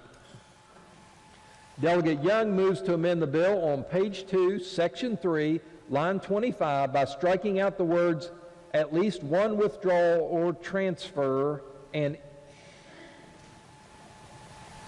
insert in lieu thereof the word unlimited withdrawals or transfers. The question is on the amendment just read by the clerk. Lady in the 35th, Doug Young, is recognized. Thank you, Mr. Speaker. All this amendment does, there can be a lot of fees associated with these payroll cards. I just want to make sure that the employee, if they're getting a payroll card, that they can have unlimited withdrawals or transfers from any banks, not just the in-network banks. So I hope you'll support it. Happy to answer any questions. The question again is on the adoption of the amendment just read by the clerk. Gentleman 35th, Delegate Capito. Thank you very much, Mr. Speaker. Would the lady yield? So would your interpretation of the amendment mean that if I'm paid by a payroll card and I go to, let's say, an ATM to withdraw $20, that I would not incur a fee? Correct. Okay. And I could go withdraw $20 200 times and get no fee? That's right. Currently, the bill says that if it's in network, then you get unlimited amounts. I just want to make sure that, say you live 30 miles away and you don't have an in-network nearby, that you get the same treatment. So if you're banked, if you're a person that is banked, and you have a financial institution and an ATM card, would you agree with me that it's standard practice that if you don't use that bank card at your banking institution, you incur a fee? I would, but I would also agree that these pay cards are for the unbanked. I would agree too. And I think that's why there's probably a relief on some of the withdrawal. But are you implicating that an unbanked person is less sophisticated than a banked person? Not at all. Okay, so then why wouldn't an unbanked person be, exposed to the same sort of implications that a person that is banked would be? I just don't know why this person's wages should be lower if they choose a payroll card. And I think with any sorts of fees, we're saying that this person may be experiencing lower wages because the fees are going to eat up the wages. Why are you making the assumption that they have lower wages? The fees will reduce the wage. But doesn't that rely on the assumption that there's going to be multiple withdrawals and transfers? I mean, I don't know what people are going to choose to do. They may not be, say you go to an ATM that has a $300 limit on how much you can withdraw. There's your one free withdrawal. But if you have $400 out and you want it all, you're going to have to pay extra money to do that. And that's going to reduce your $400 by $3. I suppose then, would you agree with me that if your amendment was adopted, it would probably be far more attractive to be paid by a payroll card than any other method? No, I would not agree to that. I don't see that. Well, you would be saving money, right? I mean, we just agreed that you incur ATM fees and transfer fees if you're banked, but if you're unbanked, there's no fees, and we both agreed that I think we agreed that unbanked and banked, there can be no assumption that the assumption cannot be made anything other than they're equally as sophisticated, and there can be no differentiation based on, I think, our discussion that one is paid more than the other. So then why wouldn't it be preferable for everybody to get paid by a payroll card? Because it would be pretty shrewd to be paid in a manner that you would incur the least amount of fees in accessing your cash. But I don't think that people who are banked and they're getting their money with a deposit, they're not having any fees at all. So that's only if they choose to go to the ATM. Well, if they go to an ATM that's in network, they don't receive any fees. But if they go to an ATM that's not in network, they do. Would you agree? Sure. Okay, thank you. I'm going to urge rejection simply because I think that the amendment or the bill that's in place, I think places parity on outcomes for employees that are paid. So I urge rejection. June 29th, I can steal. Thank you, Mr. Speaker. I join with the chairman of Judiciary here. This amendment would seemingly, make this bill to the point where if you were issued a pay card, no bank could ever charge you a fee. And I don't see how we could legislate that at all. So I would urge rejection of the amendment. The question again is on the amendment read by the clerk. Is there further debate on the amendment? If not, Chair recognizes Lady from the 35th to close debate on the amendment. Thank you so much, Mr. Speaker. All I would say to those statements is that we are already legislating this. There is one mandated free withdrawal or transfer in here, so I don't see the difference between one and unlimited when we are legislating this. We are making this decision. I favor workers. I hope you will join me. The question is on the adoption of the amendment read by the clerk. Those in favor of adoption of the amendment will please say aye. Aye. Those opposed will please say no. No. And noes appear to have it. Okay, the noes have it. Chair declares the amendment lost. The clerk will please report the next amendment. Delegate Young moves to amend the bill on page 2, section 3, line 29, following the period by inserting the following. Payroll card vendors may not provide employers with any financial or other incentives for offering payroll cards as a wage payment option. The question is on the amendment just read by the clerk. Lady from the 35th, Douglas Young, is recognized. Thank you, Mr. Speaker. This is my last amendment. So all this does is say that the vendors cannot provide employers with any kickbacks for having payroll cards. If people want to have payroll cards, fine by me. But I don't want there to be any nebulous reasons for this. I want this to be because it's just helpful, not because they're getting something out of it. I hope you'll support it. Question again is on the amendment as read by the clerk. Is there debate on the amendment? Information I need from the last conversation, but I'm going to rise in opposition to because I think, number one, this gets in the way of the freedom to contract. And really, if we're going to adopt this amendment, we should also apply it to all companies that work with employers for payment. So oftentimes, I'm sure third parties try to compete for business. A lot of times, those third parties are small businesses that are competing for business. And they compete for business by trying to offer the best deal in order to contract. So, I mean, again, if we're going to exempt, as it reads, providers with any financial or other incentives. I don't know what other incentives mean. It could be, I suppose it could be a rebate. It could be a lower price. So I think that's a little unclear. So I think if it were going to apply to payroll card vendors, it would need to apply to any vendor that any employee contracts with, because I think that would level the playing field. So I don't think we should be singling out small businesses and preventing them from competing in a difficult marketplace. So I'll urge rejection. Gentleman, third, Fluharty is recognized. Gentleman, yield. Yeah, I just want to clarify one thing. Did you say that you weren't in favor of the government interfering with the right to contract? Absolutely. Really? So the government shouldn't mandate terms, maybe pull some people in on the contract? They should be able to negotiate on their own? The government can always provide the framework for how parties can contract in the state of West Virginia, but ultimately... Today, we're all about freedom. But ultimately, it's going to be up to those individuals, I don't know, businesses and employees. I think we're talking about employers and employees and their ability to contract with each other for payment.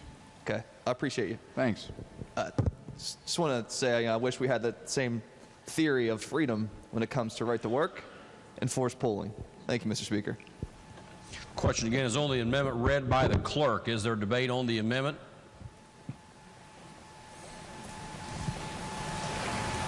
Is there debate on the amendment? If not, the question is, shall the amendment be adopted? Those in favor of adoption of the amendment as read by the clerk will please say aye. Aye. Those opposed will please say no. No. Noes appear to have it. Okay, the noes have it. Chair declares the amendment lost. Clerk will please report the next amendment. If there are no further amendments, okay, the clerk will read the bill a third time. Committee substitute for Senate Bill 245, revising wage payment and collection. Are there objections to having the bill explained in lieu of having it read? If not, gentleman of 35th, Douglas Capito, to explain the bill. Thank you very much, Mr. Speaker. Under current law, both the employer and employee must agree in writing to have wages paid to the employee via payroll card or direct deposit. The committee substitute eliminates this written agreement requirement and allows the employer to elect the form of payment for the employee. If the employer elects to pay an employee via payroll card, then the employer is required to ensure that the employee has the ability to make at least one withdrawal or transfer from the payroll card per pay period without a cost to the employee. The amendment adopted, as I described, added a new subsection. It provides that an employer who chooses to compensate its employees using payroll cards pursuant to the provisions of this section must also give employees the option of being paid by electronic funds. This bill also explicitly, this provision in the amendment, as I mentioned earlier, makes the bill consistent with federal law. Mr. Speaker, I urge passage of the bill. The question before the House is, shall the bill pass? Is there debate on the bill? Lady in the 35th District Young is recognized. Thank you, Mr. Speaker. Will the chairman of Judiciary yield? Yes. Thank you. What problem are we solving with this legislation? I think what we're doing with this legislation is allowing for payment by two of the enumerated payment methods set out in subsection B. Are pay cards already legal? Can Yes. people already get pay cards? So then what is changing here? I think the agreement is what changed. That's one of the things that changed. There's also a lot of underlined language here that provides that a payroll card can be provided, but if a payroll card's going to be provided, then that employee must have the option to get paid by direct deposit. Okay, so then the option becomes that it's payroll card or direct deposit. Or check or money order or lawful money of the United States. But only if they offer that. The employer no longer has to offer check or money order, correct? And then the employer gets to choose. I'm sorry, I didn't mean to interrupt. The employer gets to choose too, yes. But they no longer have to offer checks at all. Correct. So this is taking away the federal standard, which is that they have to provide a choice to employees. No, actually, the amendment ensures that we're in compliance with the federal standards, and in fact, the check or money order, generally, as we heard in committee based on testimony, oftentimes when checks are received, individuals will take those checks and have them cashed at third-party vendors that incur very high fees, and here we are waiving that fee actually for that. But we're access. potentially taking away the option of them to get a check at all, even Correct. if there is a high fee. Correct. Okay, sounds like freedom.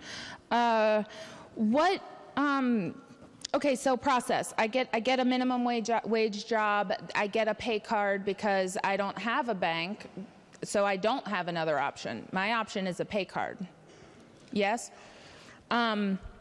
I get it, and then I get what? I get a list saying, here's all the fees that come with this pay card, right? I think it says, employer shall provide a full written disclosure of applicable fees. You read it? Yes. Who's responsible for paying those fees? Is it the employer or is it me, the employee? Oh, the fees would be with the cardholder. Okay. Okay. So then I'm paying all the fees. Are these cards FDIC insured? Is that made? Do they have to be? It's my understanding, based on testimony that we heard, I think the answer to that is yes. But this bill doesn't mandate that they have to be FDIC insured? This bill doesn't speak to that. That could be covered in federal law. I'd have to do a little further research, but okay, it's not, just so you know. Thank you.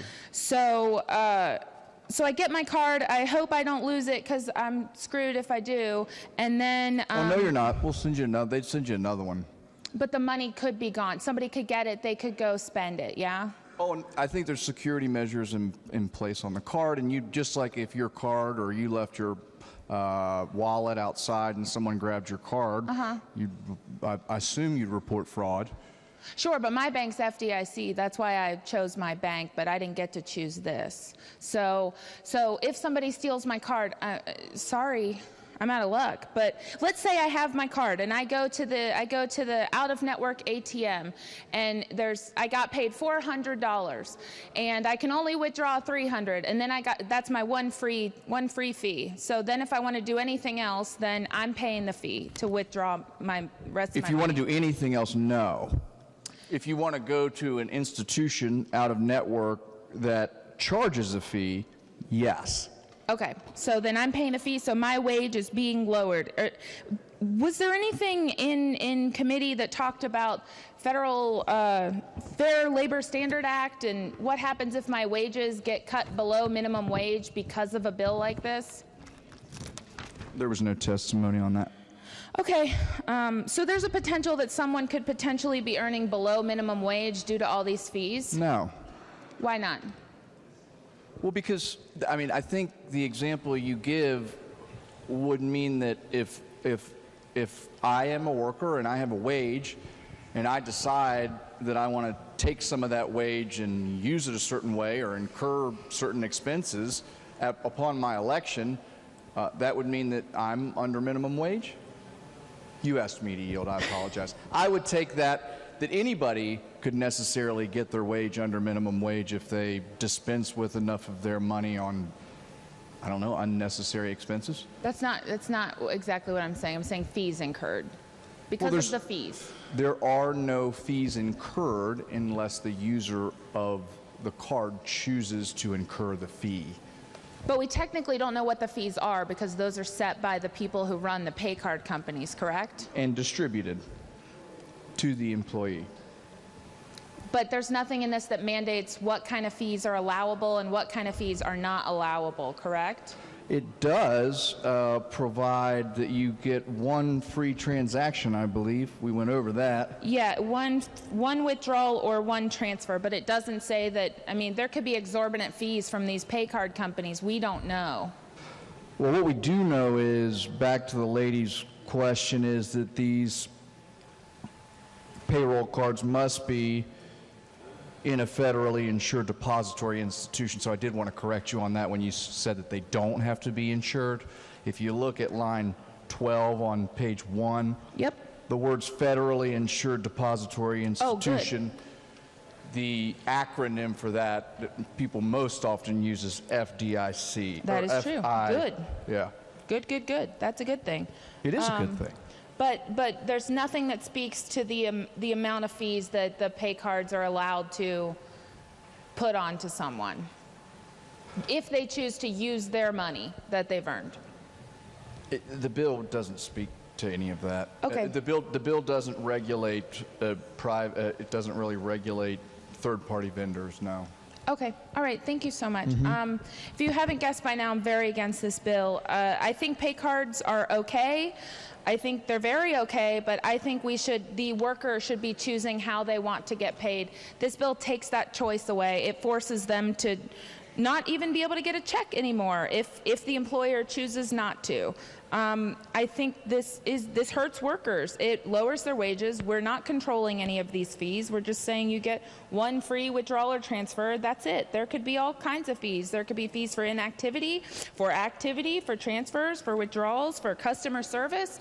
It's endless. There's fees for everything these days. I just hope you'll vote no on this bill with me. Thank you.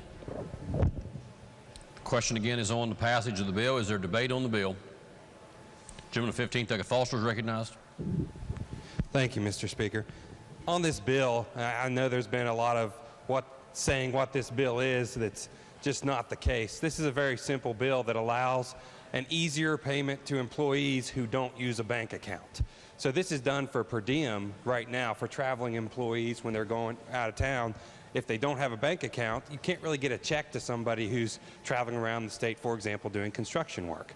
So they used in per diem right now, but this is just allowing an easier way to get them their paycheck rather than trying to ship it to whatever job site they may be at the time. And I think it's a more secure and more convenient to the employee and allows them a quicker payment of their wages. So I would urge adoption. Is there debate on the bill? If not, does the gentleman wish to close debate on the bill? If not, the question before the House is, shall the bill pass? Those in favor of passage of the bill will vote aye. Those opposed will vote no. The clerk will prepare the machine.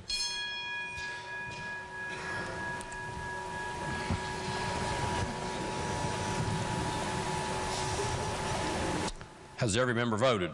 If so, the clerk will close the machine and ascertain the result on this question. There are 76 ayes, 24 nays, and 0 members absent. Majority of members voting in the affirmative. The chair declares that bill passed. The clerk will please report the title. Committee substitute for Senate Bill 245, revising wage payment and collection. Are there amendments to the title? If not, the title as read by the clerk will be and remain the title of the bill. The clerk will please communicate the action of the House to the Senate. Next bill on third reading. Senate Bill 253, relating to voting precincts and redistricting. Are there objections to having the bill explained in lieu of having it read? If not, gentleman 15th, Douglas Foster, to explain the bill. Thank you, Mr. Speaker. The purpose of this bill is to retain the legislature in a position to review maps and technical documents when counties are performing redistricting. New language in the bill designates the President of the Senate and the President and the Speaker of the House or designees as legislative liaisons dealing with the U.S. Census Bureau for redistricting purposes. The bill permits the legislature to request assistance of the Secretary of State to verify data and other technical work. The bill also requires that counties submit maps and technical supporting documentation for their redistricting to the Secretary of State and the legislature on an ongoing basis. The data will be compiled and distributed to the President of the Senate, the Speaker of the House, the Minority Leader of the Senate, and the Minority Leader of the House of Delegates. Finally, the bill requires the legislature provide its updated maps to the U.S. Census Bureau and requires the Secretary of State retain maps of the legislature. The counties are also required to retain their maps in the county courthouse for public inspection. That is the bill, Mr. Speaker. I urge its passage. The question before the House is, shall the bill pass? Is there debate on the bill? If not, those in favor of passage of the bill will vote aye. Those opposed will vote no. The clerk will prepare the machine.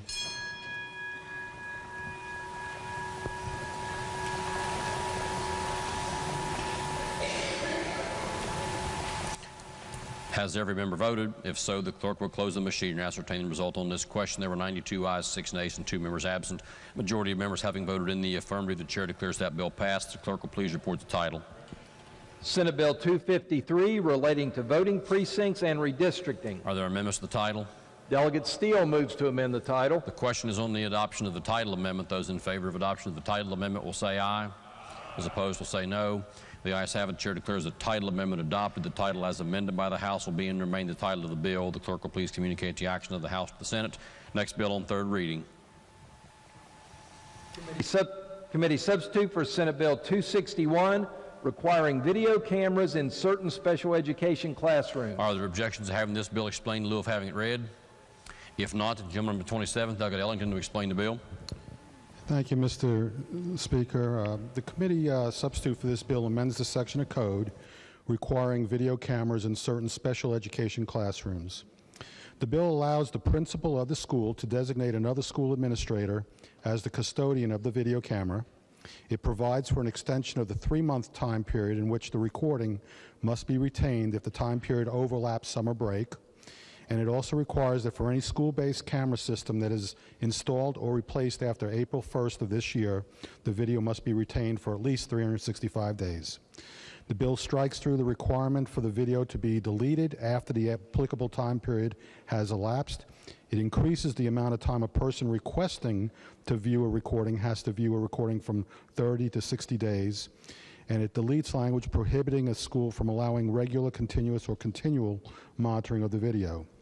The bill also allows the video recording to be viewed by the school principal, other school administration designee, or county designee if the principal or other school administration designee is unable to view the video. And it also declares that the section does not require the principal or other designated school administrator to view the video recording absent an authorized request or suspicion of an incident, except that the school principal, other school administration designee, or county designee shall view no less than 15 minutes of the video of each self-contained classroom no less than every 90 days. The State Board shall provide in its rule requirements for documentation of compliance with the video viewing requirements. The bill also requires a school to allow viewing of a video recording by a law enforcement officer or DHHR employee or a judge, counsel, or other legal entity, and it also provides that specified conditions and privacy requirements are met. The bill also requires any child abuse and neglect incidents to be made within 24 hours of viewing, and it also clarifies that a student's parent or legal guardian have access to a recording viewable under FERPA are not affected. Mr. Speaker, that is the bill. I'll be glad to answer any questions, and I urge passage.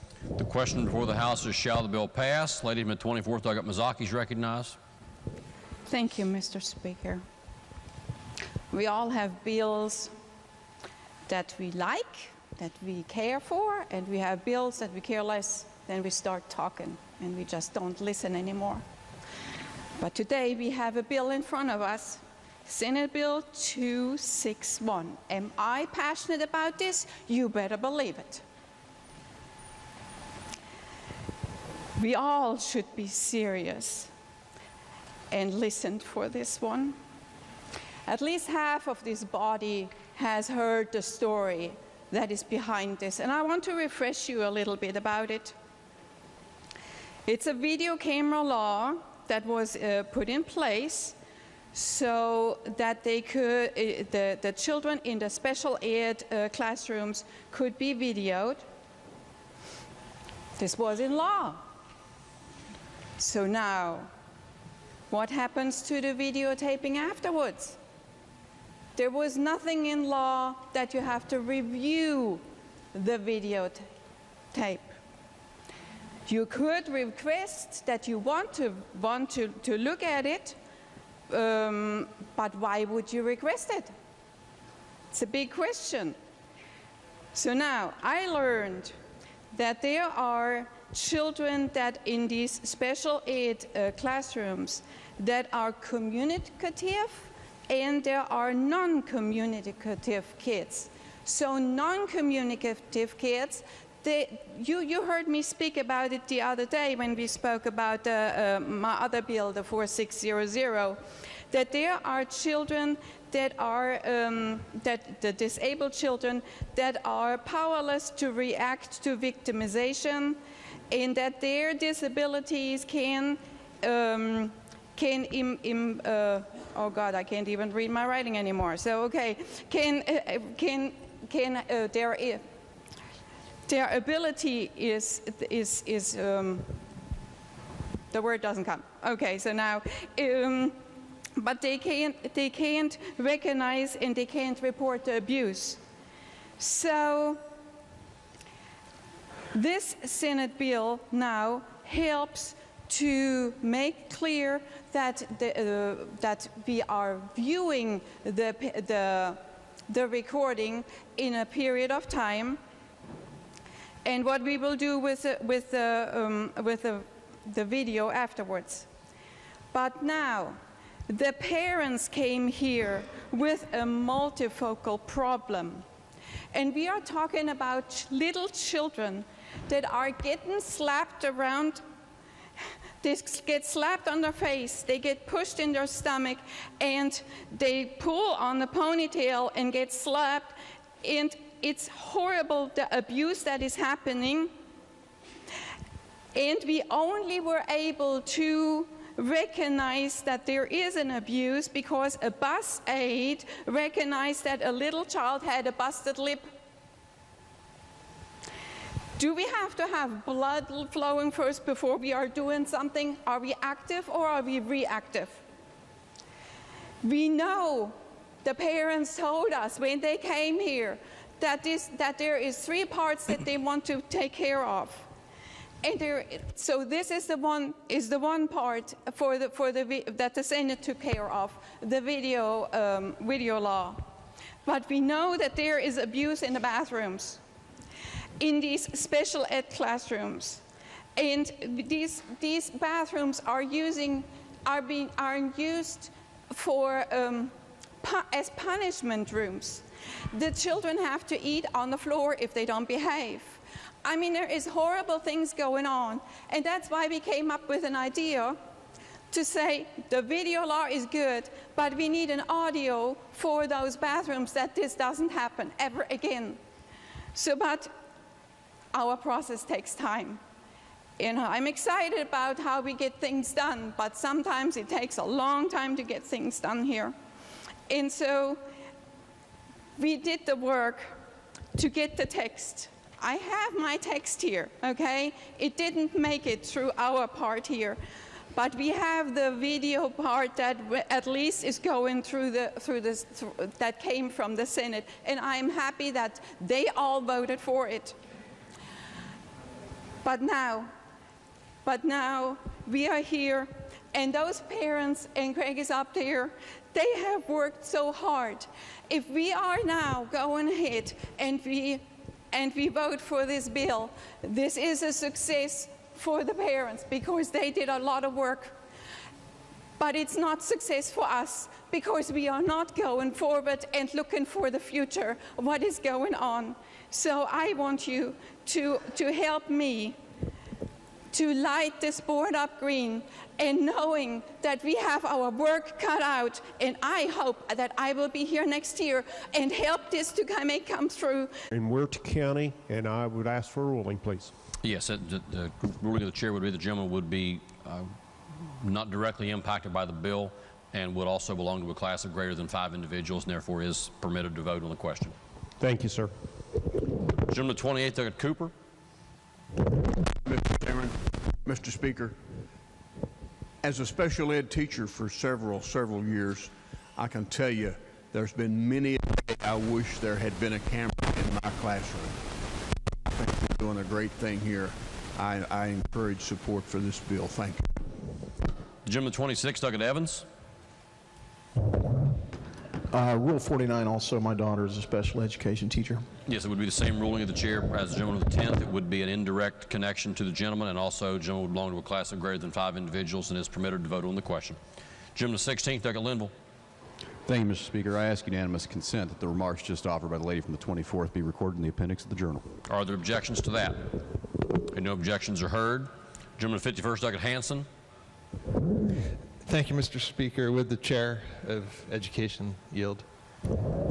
Yes, sir. Does this bill just apply to public schools, or does it also apply to charter schools? Anything public, any public charter or home. So it does apply to yeah, it would be charter any public school. It was what it would be in for special education. And then what about if the bill is passed that's on second reading today related to micro schools? Would this apply to those? They're not a public.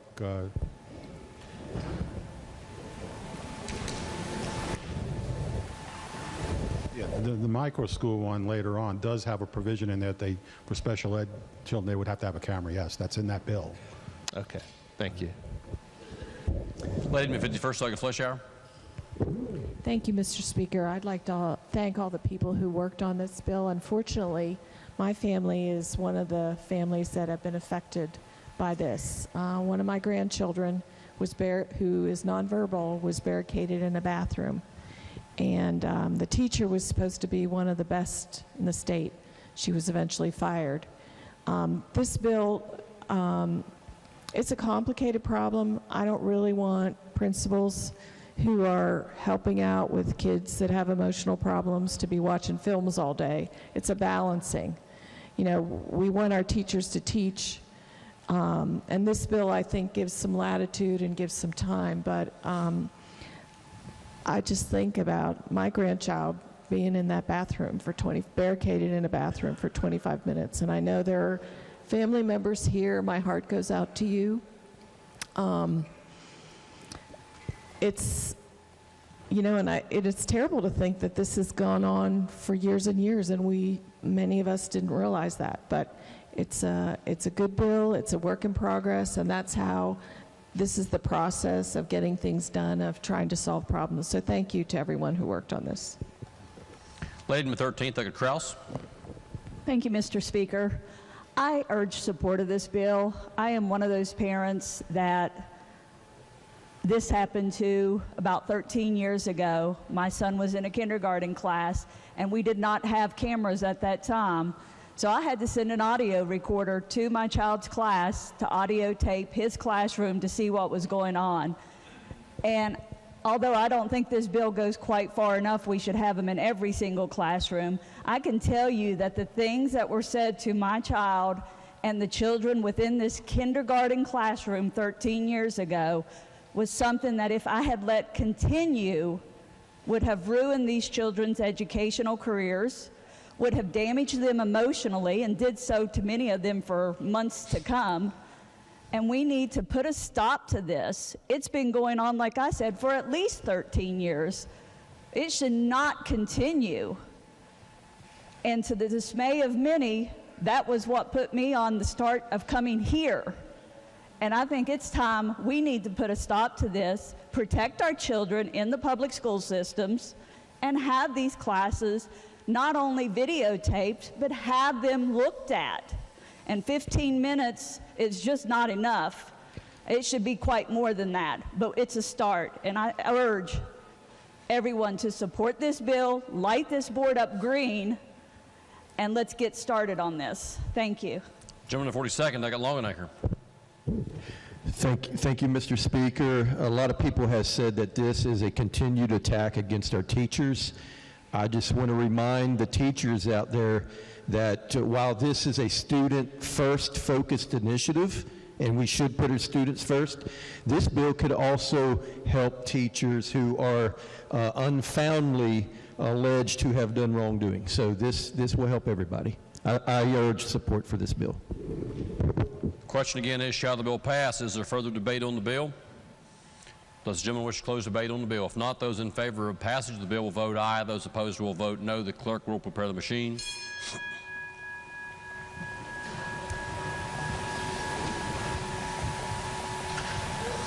Has every member voted? If so, the clerk will close the machine and ascertain the result on this question. There were 100 ayes, 0 nays, and 0 absent. Majority of members voting in the affirmative. The chair declares the bill passed. The clerk will please report the title. Committee substitute for Senate Bill 261, requiring video cameras in certain special education classrooms. Are there amendments to the title? If not, the title as read by the clerk will be and remain the title of the bill. Lady from the 49th. Thank you, Mr. Speaker. I move the bill take effect from passage. The question is on the motion that the bill take effect from passage. Those in favor of the motion will vote aye. Those opposed will vote no. The clerk will prepare the machine.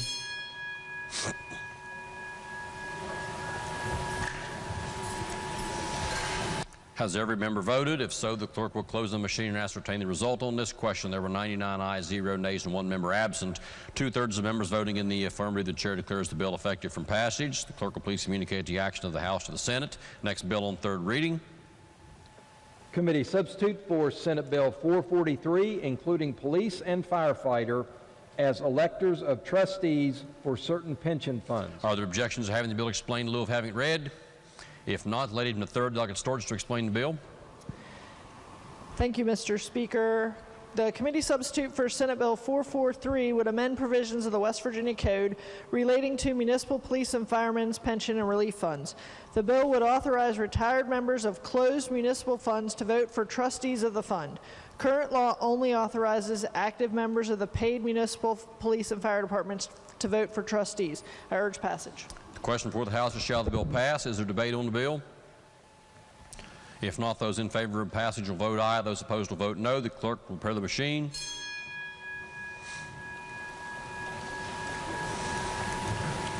Has every member voted?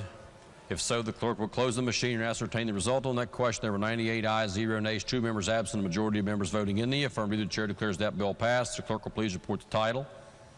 Committee substitute for Senate Bill 443, including police and firefighter as electors of trustees for certain pension funds. Are there amendments to the title? If not, the title as read by the clerk will be and remain the title of the bill. The clerk will please communicate the action of the House to the Senate. Next bill on third reading. Committee substitute for Senate Bill 476, relating to imposition of minimum severance tax on coal. Are there objections to having the bill explained in lieu of having it read? If not, the gentleman 10th to explain the bill. Thank you, Mr. Speaker. The purpose of this bill is to correct technical cross-reference in the code that exempts thin seam coal from the minimum severance tax. I urge passage. The question before the House is, shall the bill pass? Is there debate on the bill? Gentleman 30th, Delegate Bates is recognized. Thank you, Mr. Speaker. With the Vice Chair of Finance, just you for a quick question. Yes, sir. Thank you. So we're defining thin seam, 45 inches or less. I had that problem too. Yes. So is that the current interpretation of the tax department? 45 or less is thin seam? Yeah, we passed a bill back in 2019, and there was a technical flaw in the code, and we're just trying to fix that part. So we're not lowering or raising the. No. It's just the word that we're putting in the word. Everything that's on the books now stays on the books. Everything that's off the books right now stays off the books. Right. Thank you, Mr. Speaker. Question again is, shall the bill pass? Is there debate on the bill?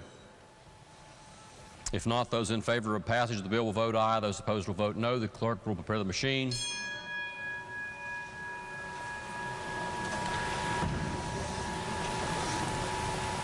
Has every member voted?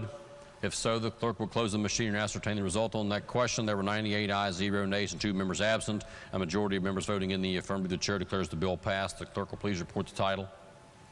Committee substitute for Senate Bill 476, relating to imposition of minimum severance tax on coal. Are there amendments to the title? If not, the title as read by the clerk will be and remain the title of the bill. Lady from the 49th. Mr. Speaker, I move the bill take effect from passage. Lady from the 49th moves that the bill take effect from passage. Those in favor of the motion will vote aye. Those opposed will vote no. The clerk will prepare the machine.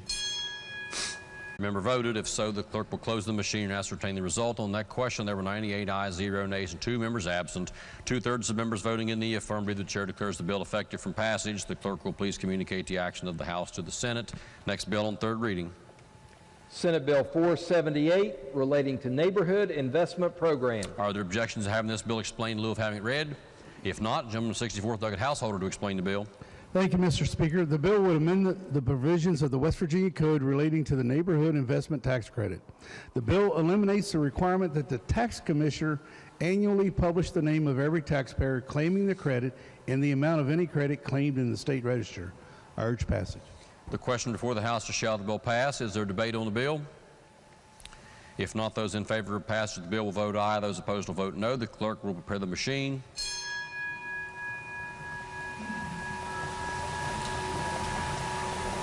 Has every member voted? If so, the clerk will close the machine and ascertain the result. On that question, there were 98 ayes, 0 nays, and 2 members absent. Majority of members voting in the affirmative. The chair declares the bill passed. The clerk will please report the title. Senate Bill 478, relating to Neighborhood Investment Program. Are there amendments to the title? If not, the title as read by the clerk will be and remain the title of the bill. Lady from the 49th. Mr. Speaker, I move the bill take effect from passage. The question is on the motion that the bill take effect from passage. Those in favor of the motion will vote aye. Those opposed will vote no. The clerk will prepare the machine.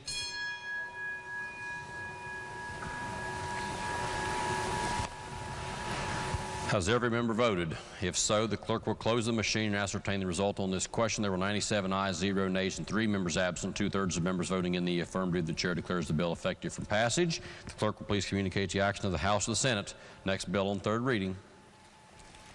Committee substitute for Senate Bill 487, relating to Revenue Shortfall Reserve Fund and Revenue Shortfall Reserve Fund Part B. Are there objections to having the bill explained in lieu of having it read? If not, gentleman of the 64th will explain the bill. Speaker, the bill would change the existing statute that requires the Secretary of Revenue each July 31st to transfer to the rainy day A from 13% to 8%. That's the bill. I urge passage. The question for the House now is, shall the bill pass? Is there debate on the bill? The gentleman of the 30th Docket Bates is recognized. Thank you, Mr. Speaker. Would the chairman yield for? Yes. I'm looking at page 2, the provision that deals with the rolling average. The rolling average was taken out of the bill. So, we had an amendment yesterday. Okay, that's one. So, all right, could you refer me to the floor amendment? Is it a committee amendment? The committee amendment yesterday. We had a strike and insert committee amendment. I'm sorry. And basically, like I just said in my opening there, all we did was change rainy day A from 13% to 8%. Okay, wait, so, sorry, my apologies. I was in error. Thank you, Mr. Speaker. Question again is, shall the bill pass? Is there debate on the bill? Gentleman 34th Docket Boggs is recognized. Gentleman yield. Yes. Thank you, Mr. Speaker. Mr. Chairman, tell me again what we're at rainy day right now in rainy day A.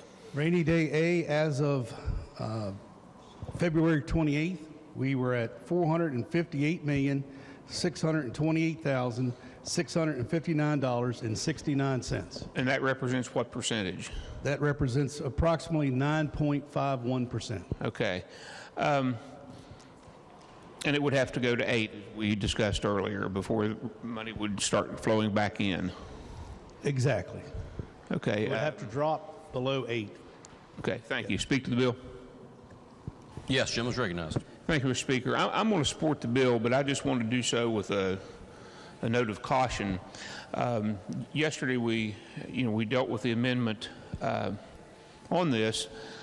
A few months ago, we did a $50 million transfer into rainy day to get it up to $1 billion. And at that time, I felt that there were other needs that needed to be addressed versus just putting $50 million in rainy day just to say we had $1 billion. And I think it was more for looks than it was for practical reasons, because the bond ratio wasn't going, I mean, the bond rating wasn't going to change. It just, it was $50 million. Okay, we've got that in there. Now we're doing something that potentially will keep us from putting surplus money in, and we can appropriate it for other purposes.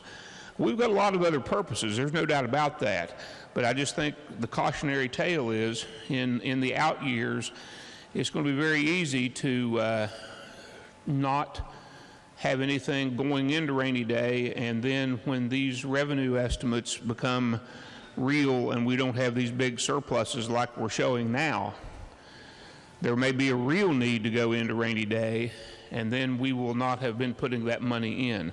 So I'm going to support the bill, but I just think that it could be a slippery slope if we're not very, very careful. Thank you. The question again is, shall the bill pass? Is there debate on the bill? Does the gentleman from 64th wish to close debate on the bill? If not, the question before the House is, shall the bill pass? Those in favor of passage of the bill will vote aye. Those opposed will vote no. The clerk will prepare the machine.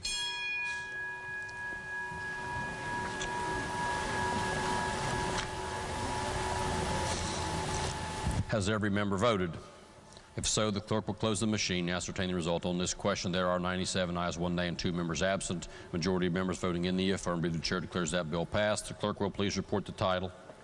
Committee substitute for Senate Bill 487 relating to Revenue Shortfall Reserve Fund and Revenue Shortfall Reserve Fund Part B. Are there amendments to the title? The Committee on Finance moves to amend the title. The question before the House now is the adoption of the title amendment. Those in favor of adoption of the title amendment will please say aye. Those opposed will please say no. The ayes have it. The chair declares the title amendment adopted. The title as amended by the House will be and remain the title of the bill. Lady from the 49th. Thank you, Mr. Speaker. I move the bill take effect from passage. The question is on the motion that the bill take effect from passage. Those in favor of the lady's motion will vote aye. Those opposed will vote no. The clerk will prepare the machine.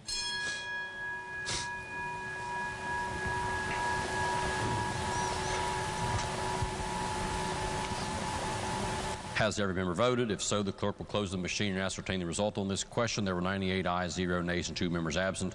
2/3 of members voting in the affirmative. The chair declares the bill effective from passage. The clerk will please communicate the action of the House to the Senate. Next bill on third reading. Senate Bill 492 relating to electronic collection of tolls. Are there objections to having the bill explained in lieu of having it read? If not, the gentleman from the 29th to explain the bill. Thank you, Mr. Speaker. The purpose of this bill is to permit the Commissioner of the Division of Motor Vehicles to consider non-payment of an electronic toll when entering into a reciprocal enforcement agreement. This would authorize the use of non-renewal of vehicle registration when failing to pay a toll, including private tolls, after administrative proceedings have taken place. That is the bill, Mr. Speaker, and I urge passage. The question before the House is, shall the bill pass? Is there debate on the bill? If not, those in favor of passage of the bill will vote aye. Those opposed will vote no. The clerk will prepare the machine.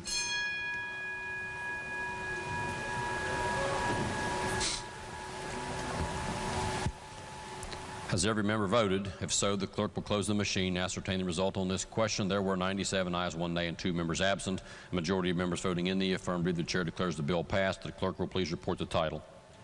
Senate Bill 492 relating to electronic collection of tolls. Are there amendments to the title?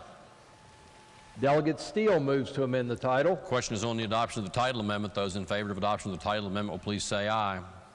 Those opposed will please say no. The ayes have it. Chair declares the title amendment adopted. Lady from the 40th, the title as amended by the House will be and remain the title of the bill. Lady from the 49th. Thank you, Mr. Speaker. I move the bill take effect from passage. The question is on the motion that the bill take effect from passage. Those in favor of the lady's motion will vote aye. Those opposed will vote no. The clerk will prepare the machine.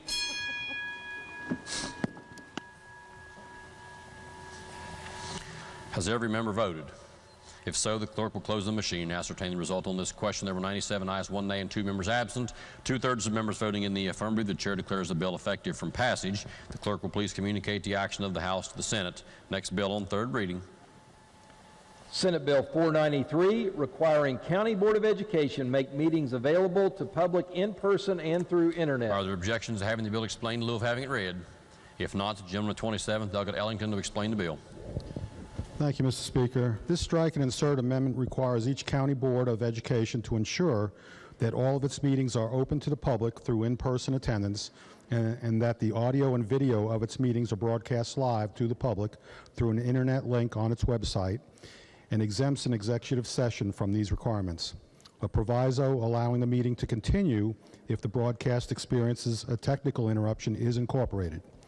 Additionally, the amendment provides that a draft of the minutes of each public board meeting must include a record of the votes cast by each board member on all substantive matters within 2 business days. After the minutes are approved, they shall remain on the website for at least 1 year after the meeting. The amendment also allows county boards to make and enforce reasonable rules for attendance and presentation at any meeting where there is not room enough for all members of the public who wish to attend. If the county board provides an opportunity for the public to address the school board, the county board shall ensure that any person expressing a desire to speak has the opportunity to speak in compliance with the adopted procedures, and that all members of the public wishing to address the school board shall be treated equally. Mr. Speaker, that's the bill, and I urge passage. The question before the House is, shall the bill pass? Lady from the 35th, Doug Young, is recognized. Thank you, Mr. Speaker. Will the chairman yield for a question? Yes, ma'am. Thank you. Did you say that these meetings have to be streamed online, audio and video? Yes, that's what the bill says. Okay, thank you so much. Speak to the bill quickly. I think this is a great bill. I love transparency. I wish we'd do it. Thank you. The gentleman in the 43rd, Doug Thompson, is recognized. Thank you, Mr. Speaker. Would the chairman yield? Yes, sir. Thank you, sir. Help me. This has changed a lot over the last couple, days and everything. How long are the county boards going to be required to retain the data? It would require them to be, the minutes would have to be a year. Okay. And I believe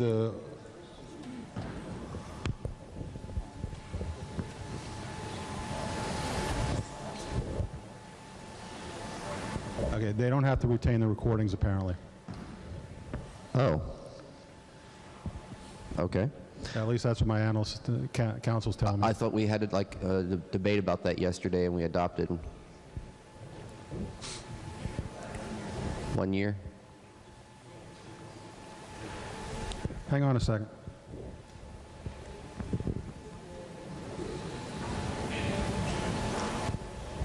There was a change from the previous amendments that went from 5 years to 2 to 4 back to 1.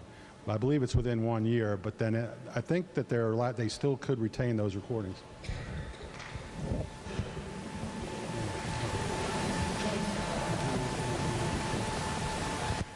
Hang on again.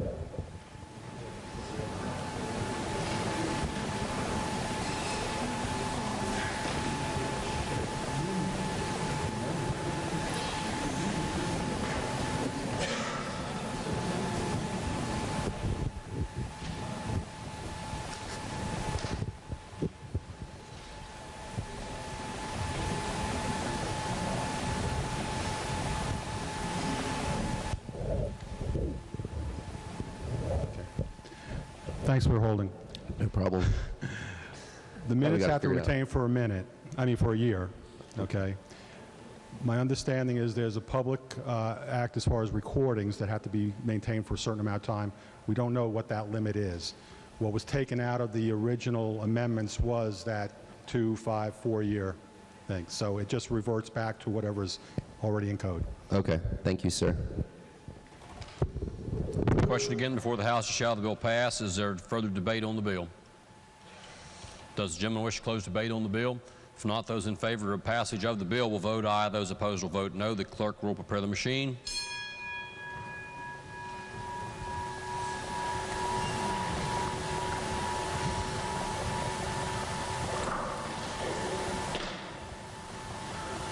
Has every member voted? If so, the clerk will close the machine and ascertain the result on this question. There are 88 ayes, 7 nays, and 5 members absent.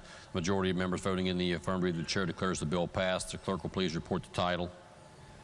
Senate Bill 493, requiring County Board of Education make meetings available to public in person and through internet. Are there amendments to the title? Delegate Ellington moves to amend the title. Question is on the adoption of the title amendment. Those in favor of adoption of the title amendment will say aye. Those opposed will say no. The ayes have it. The chair declares the title amendment adopted. The title as amended by the House will be and remain the title of the bill. Lady from the 49th. Mr. Speaker, I move the bill become effective July 1, 2022. Lady from the 49th moves that the bill take effect July 1st, 2022. Those in favor of that motion will vote aye. Those opposed will vote no. The clerk will prepare the machine.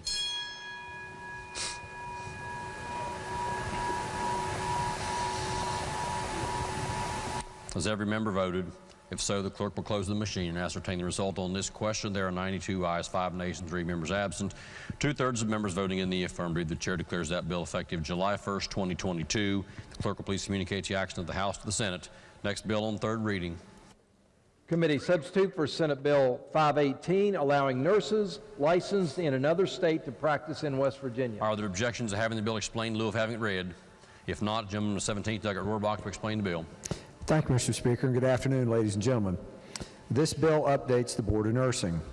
The governor shall appoint a new board before July 1st, 2022.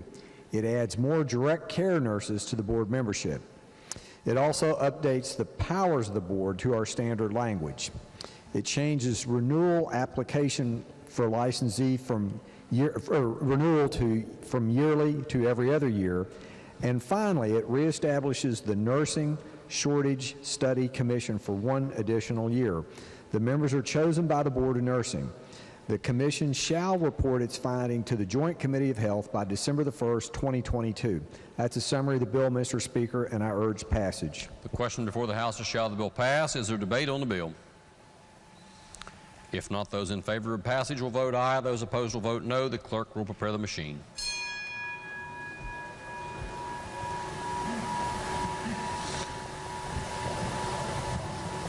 Has every member voted?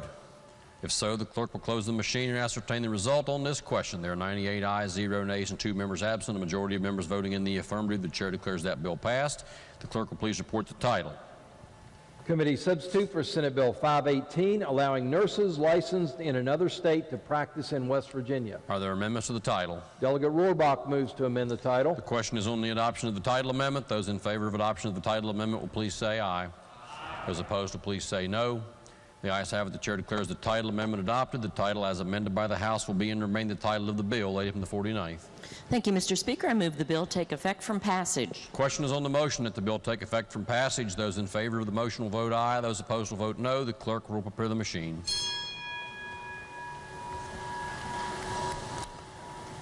Has every member voted? If so, the clerk will close the machine and ascertain the result on this question. There were 96 ayes, 0 nays, and 4 members absent. 2/3 of members voting in the affirmative. The chair declares that bill effective from passage. The clerk will please communicate the action of the House to the Senate. Next bill on third reading. Committee substitute for Senate Bill 528, supplementing and amending appropriations to DHHR Consolidated Medical Services Fund. Are there objections to having the bill explained in lieu of having it read? If not, the gentleman attempt to explain the bill. Thank you, Mr. Speaker. The supplemental appropriation will create a new line of appropriation in the DHHR Consolidated Medical Services Fund for the institutional operations surplus in the amount of $15,625,000. I urge passage. The question before the House is, shall the bill pass? Is there debate on the bill? If not, those in favor of passage of the bill will vote aye. Those opposed will vote no. The clerk will prepare the machine.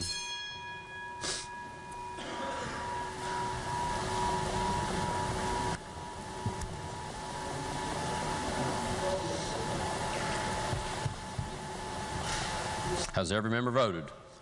If so, the clerk will close the machine and ascertain the result on this question. There are 93 ayes, 0 nays, and 7 members absent. Majority of members voting in the affirmative. The chair declares that bill passed. The clerk will please report the title.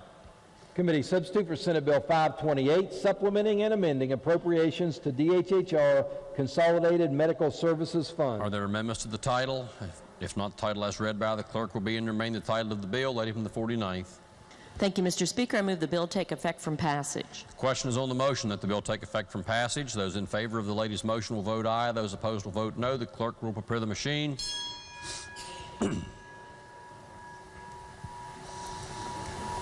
Has every member voted? If so, the clerk will close the machine and ascertain the result. On this question, there were 94 ayes, 0 nays, and 6 members absent. 2/3 of the members voting in the affirmative. The chair declares the bill effective from passage. The clerk will please communicate the action of the House to the Senate. Next bill on third reading.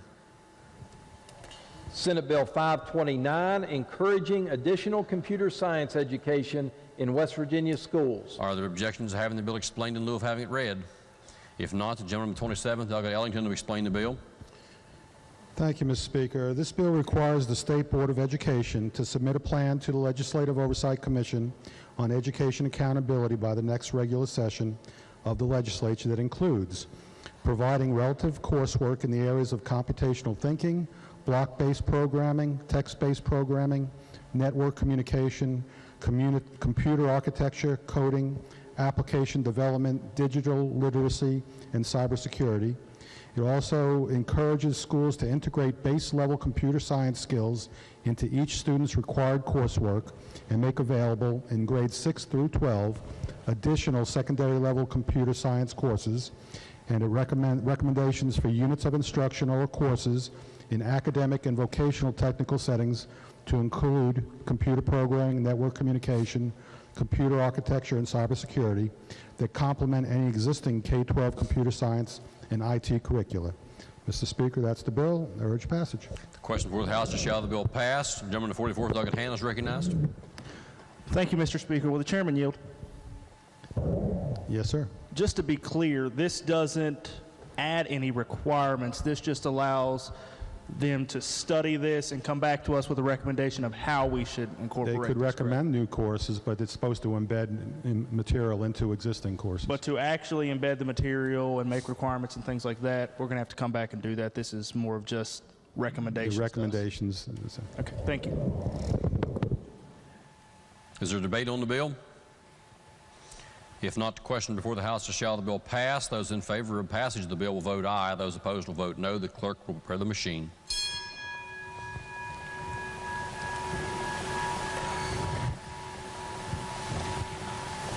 Has every member voted? If so, the clerk will close the machine and ascertain the result. On this question, there were 96 ayes, 0 nays, and 4 members absent. Majority of members voting in the affirmative. The chair declares the bill passed. The clerk will please report the title. Senate Bill 529, encouraging additional computer science education in West Virginia schools. Are there amendments to the title? The Committee on Finance moves to amend the title. Chairman of the 64th, Doug Householder. Mr. Speaker, I request unanimous consent to withdraw the committee title amendment. Are there objections to the Finance Committee title amendment being withdrawn? There are no objections. That title amendment will be withdrawn. Are there further title amendments? Delegate Ellington moves to amend the title. Question is on the adoption of the title amendment sponsored by the gentleman of the 27th, Delegate Ellington. Those in favor of the adoption of the title amendment will please say aye. Those opposed will please say no. The ayes have it. The chair declares the title amendment adopted. The title as amended by the House will be and remain the title of the bill. The clerk will please communicate the action of the House to the Senate. Next bill on third reading. Committee substitute for Senate Bill 543, creating unemployment compensation insurance fraud unit within Workforce West Virginia. Are there objections to having the bill explained in lieu of having it read? If not, gentleman 35th, Doug Capito, to explain the bill. Thank you, Mr. Speaker. The bill establishes the West Virginia Unemployment Insurance Fraud Unit within the Office of the Commissioner of Workforce West Virginia. It permits the hiring of investigators and a director, and it sets the qualification for those employees. It sets forth the powers and duties of the investigation unit. It authorizes investigators to operate a state vehicle with Class A tags. It also authorizes investigators to carry firearms under certain conditions, and it includes training. It specifies that the investigators are not subject to FOIA, and the meetings of the unit are not subject to the open meetings law. The amendment that was adopted yesterday on the floor includes a provision for certain immunities for the acts or omissions of the unit acting in the course of official duties. Mr. Speaker, that's the bill. I urge passage. The question before the House is, shall the bill pass? Ladies and 35th, Doug Young is recognized. Thank you, Mr. Speaker. Will the chairman yield for a question? Yes.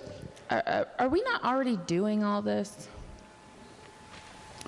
I mean, doesn't Workforce already investigate fraud?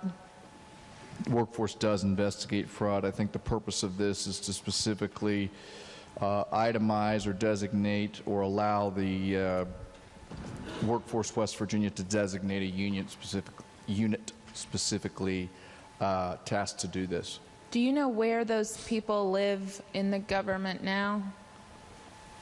Within unemployment, within workforce, I'm sorry. Because I know they've got a couple different divisions, but I can't find where they are.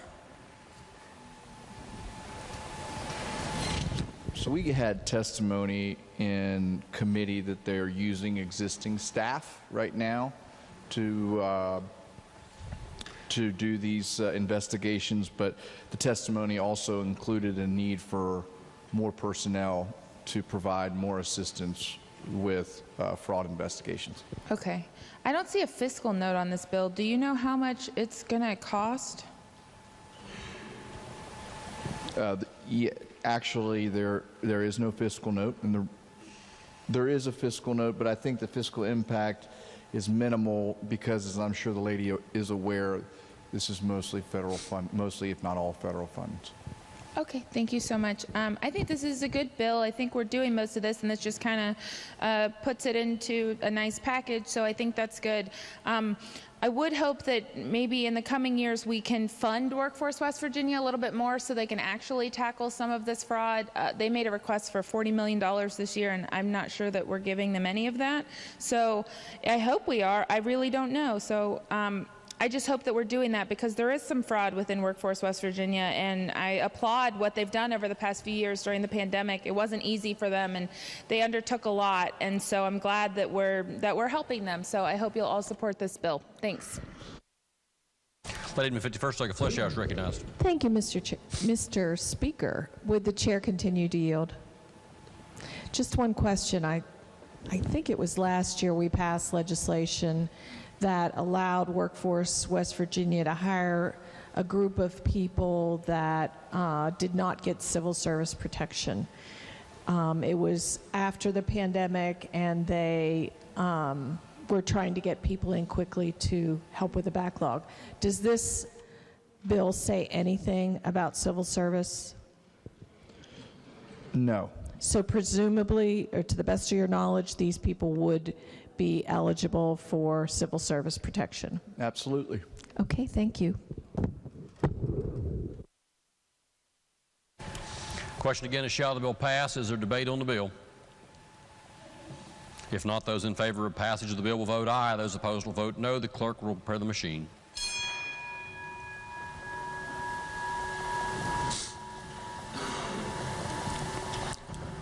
Has every member voted? If so, the clerk will close the machine and ascertain the result on this question. There were 92 ayes, 2 nays, and 6 members absent. A majority of members voting in the affirmative. The chair declares that bill passed. The clerk will please report the title. Committee substitute for Senate Bill 543, creating Unemployment Compensation Insurance Fraud Unit within Workforce West Virginia. Are there amendments to the title? If not, the title as read by the clerk will be and remain the title of the bill. The clerk will please communicate the action of the House to the Senate. Next bill on third reading. Yes, Gentleman 35th, Dr. Capito.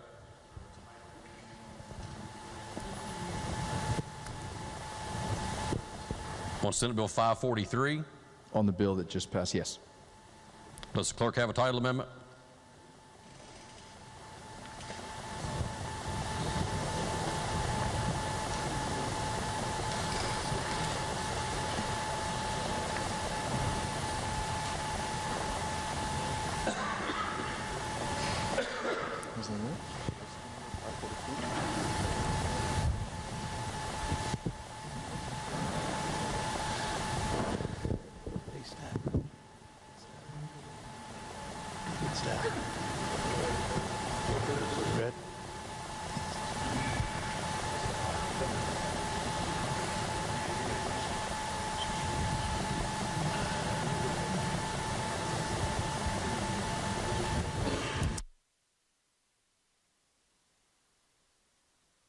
Let's return to further consideration of committee substitute for Senate Bill 543.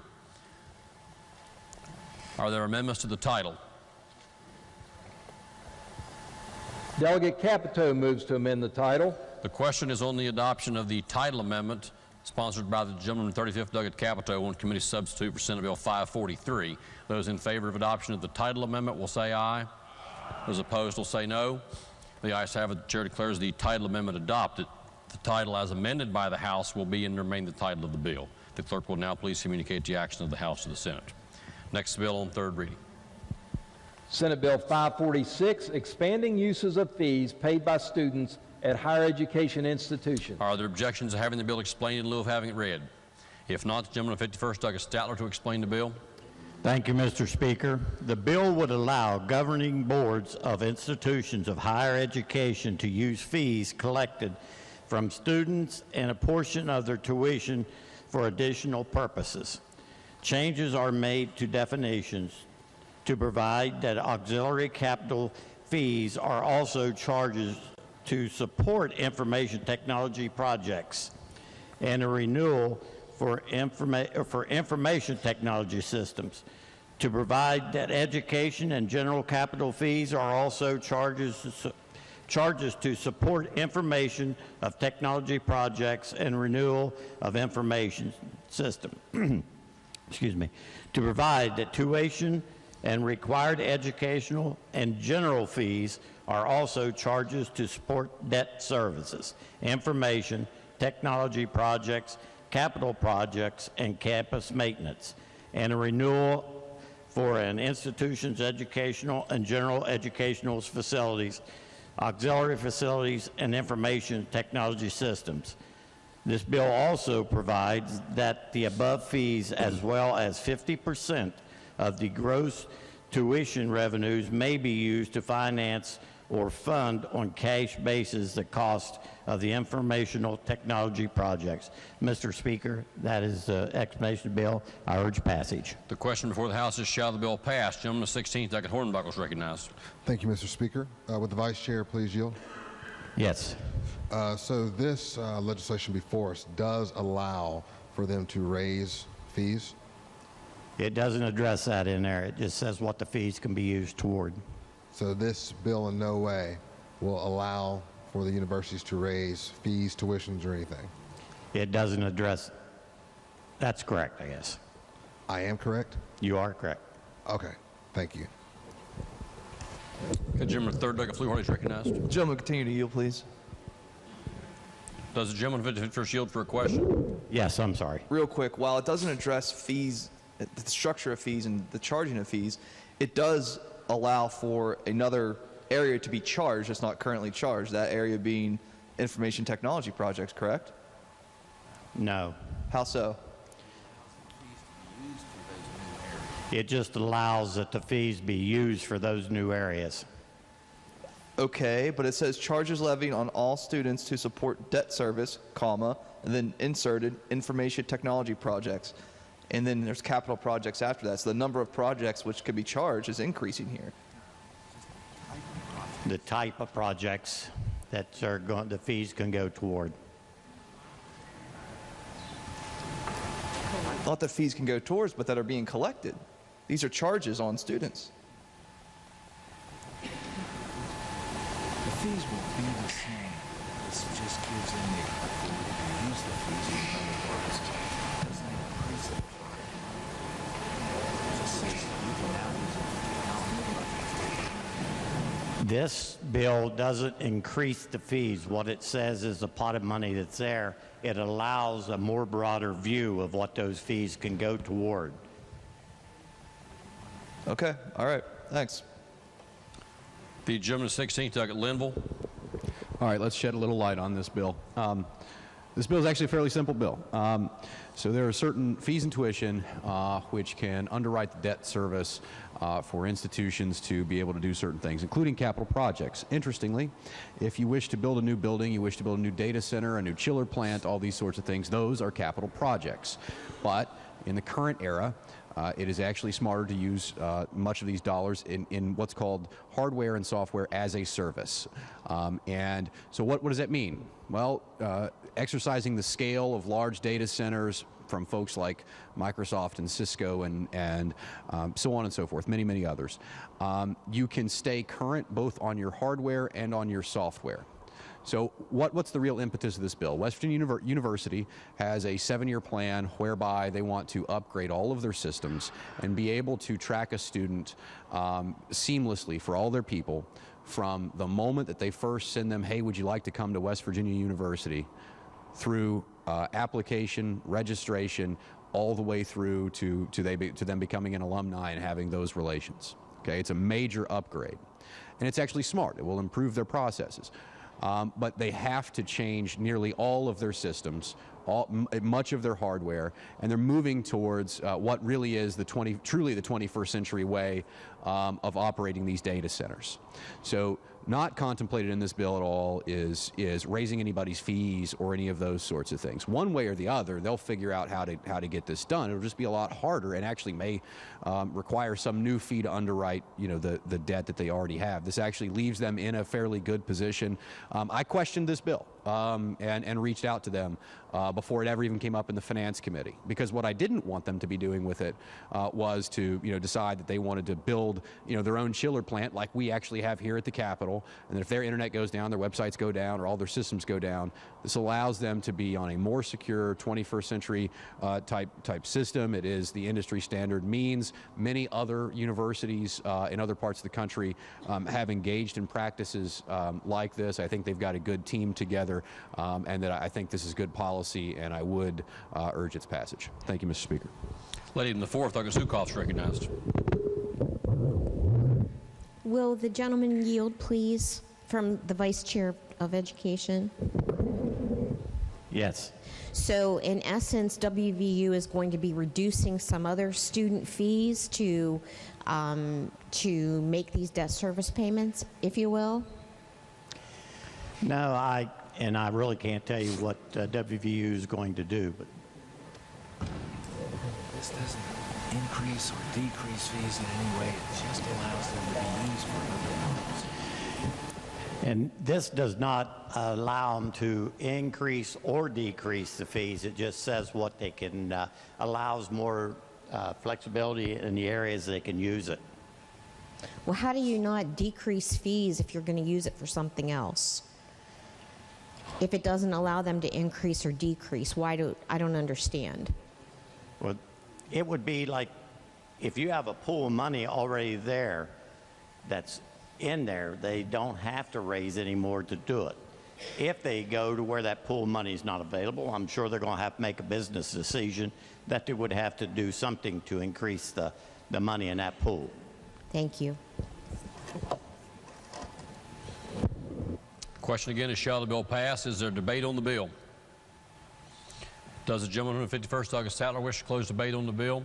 If not, those in favor of passage of the bill will vote aye. Those opposed will vote no. The clerk will prepare the machine.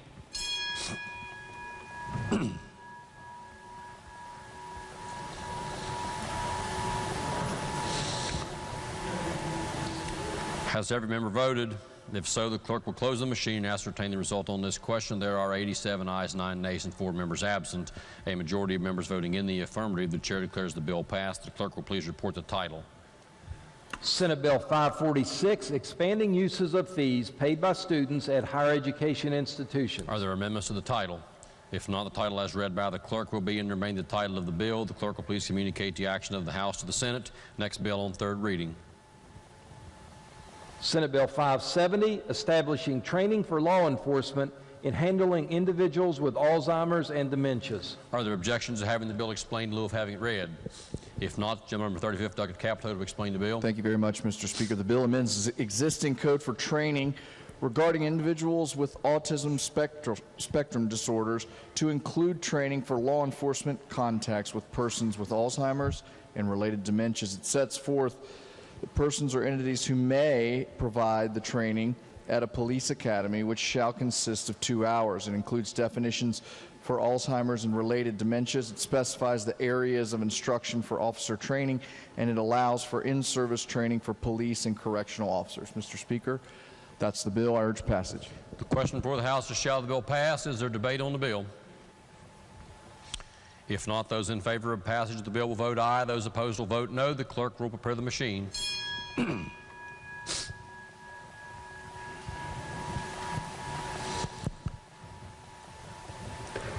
Has every member voted? If so, the clerk will close the machine and ascertain the result on that question. There were 96 ayes, 0 nays, and 4 members absent. Majority of members voting in the affirmative. The chair declares that bill passed. The clerk will please report the title. Senate Bill 570, establishing training for law enforcement in handling individuals with Alzheimer's and dementias. Are there amendments to the title? If not, the title as read by the clerk will be and remain the title of the bill. For what purpose has laid in 51st degree recognition? Thank you, Mr. Speaker. I'd like to ask unanimous consent to return to the previous bill to ask the gentleman from Monongalia a question. The previous bill? Yes. Are there objections? Oh, I'm Okay. sorry. I didn't realize he'd gone out of the room. Never mind. Or maybe the chair of the committee could answer? The education. All right, the clerk will please communicate the action on Senate Bill 570 to the Senate. Okay, objection is heard. Clerk will report the next bill on third reading. Committee substitute for Senate Bill 571, declaring certain claims to be moral obligations of state. Are there objections to having this bill explained in lieu of having it read? Gentleman of 64th to explain the bill. Thank you, Mr. Speaker. The bill directs payment of moral obligations of state agencies for claims against the state, which, but for the constitutional immunity of the state from suit or other legal restriction, could be maintained in the regular courts of the state. The Legislature Claims Commission has determined that the state should, in equity and good conscience, discharge and pay these claims. The total amount of the claims itemized in the bill is directed to be paid from various state funds as follows. General Revenue Fund, $14,318.48. State Road Fund, $433,231.63. Special Revenue Funds, $63,002.32. Total, $510,552.43. That's a summary of the bill, and I urge passage. The question before the House is, shall the bill pass? Is there debate on the bill? If not, those in favor of passage of the bill will vote aye. Those opposed will vote no. The clerk will prepare the machine.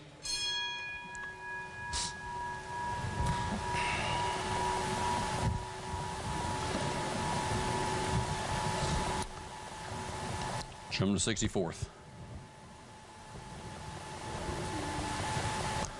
Clerk will close the machine and ascertain the result. On that question, there were 94 ayes, 0 nays, and 6 members absent. Majority of members having voted in the affirmative, the chair declares the bill passed. The clerk will please report the title.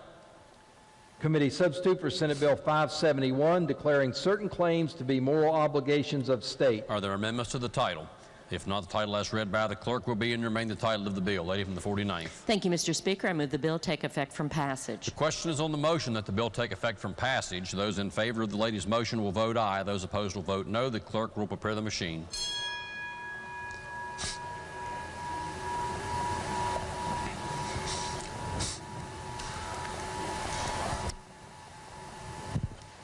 Has every member voted? If so, the clerk will close the machine and ascertain the result. On that question, there were 96 ayes, 0 nays, and 4 members absent. 2/3 of members voting in the affirmative. The chair declares the bill effective from passage. The clerk will please communicate the action of the House to the Senate. Next bill on third reading. Committee substitute for Senate Bill 584, relating to West Virginia Infrastructure and Jobs Development Council. Are there objections to having this bill explained in lieu of having it read? If not, the gentleman with 10th, Douglas Chris, to explain the bill. Thank you, Mr. Speaker. This bill would amend the provisions of the West Virginia Code relating to the funding from the Infrastructure Fund. Monies from the fund are used to make loans, loan guarantees, or grants to finance all or part of cost of water and wastewater facility projects. I urge passage. The question before the House is, shall the bill pass? Is there debate on the bill? The gentleman of 48th, Douglas Riley. Thank you, Mr. Speaker. Request Rule 49. Yes, under the set of facts as related to the chair by the gentleman earlier today, it would be the ruling of the chair that the gentleman of 48th, Douglas Riley, is a member of a class of greater than 5 individuals and therefore is directed to vote on this bill. Question again before the House is, shall the bill pass? Is there debate on the bill? If not, those in favor of passage of the bill will vote aye. Those opposed will vote no. The clerk will prepare the machine.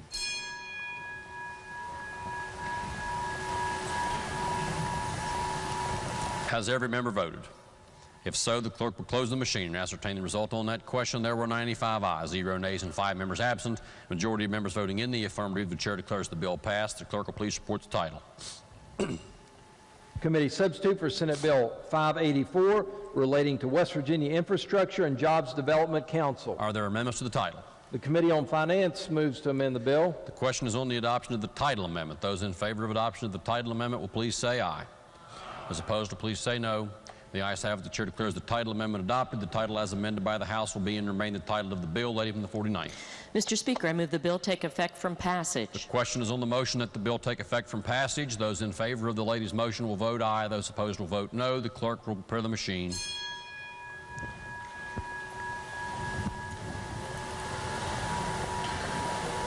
Has every member voted? If so, the clerk will close the machine and ascertain the result on that question. There were 94 ayes, 0 nays, and 6 members absent.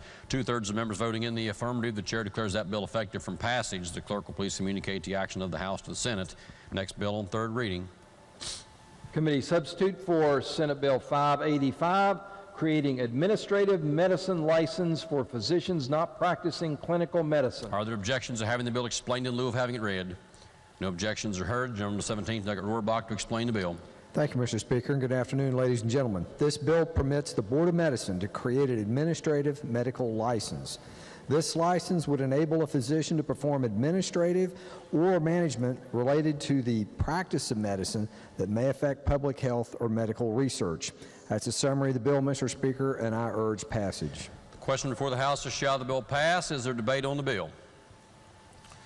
If not, those in favor of passage of the bill will vote aye. Those opposed will vote no. The clerk will prepare the machine.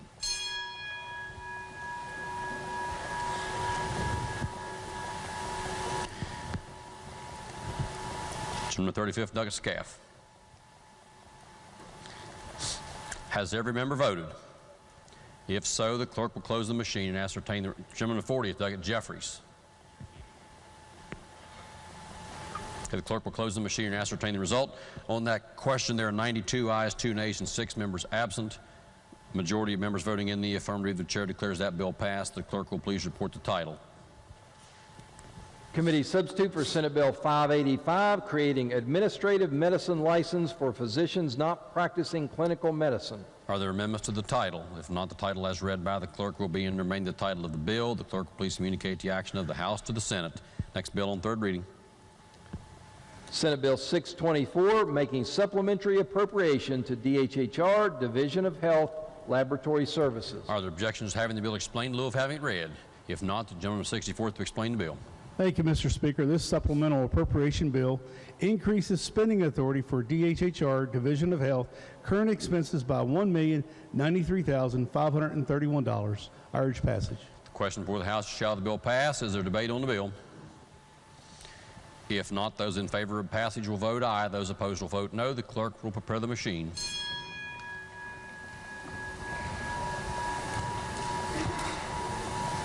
Has every member voted?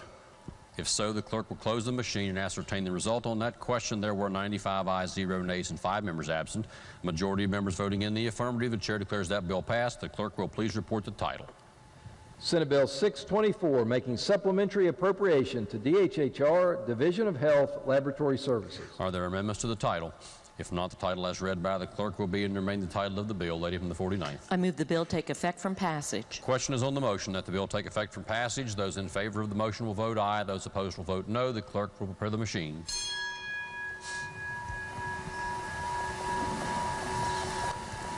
Has every member voted? If so, the clerk will close the machine and ascertain the result on that question. There were 95 ayes, 0 nays, and 5 members absent. 2/3 of members voting in the affirmative. The chair declares that bill effective from passage. The clerk will please communicate the action of the House to the Senate. Next bill on third reading. Committee substitute for Senate Bill 625, making supplementary appropriation to DHHR, Division of Health, Vital Statistics account. Are there objections to having the bill explained in lieu of having it read? If not, the gentleman of the 10th, Dr. Chris, to explain the bill. Thank you, sir. Senate Bill 625 is a supplemental appropriation bill that increases spending authority for item 205, personal expenses and employee benefits, by $108,000 and current expenses by $800,000. I urge passage. The question before the House is, shall the bill pass? Is there debate on the bill? If not, those in favor of passage of the bill will vote aye. Those opposed will vote no. The clerk will prepare the machine.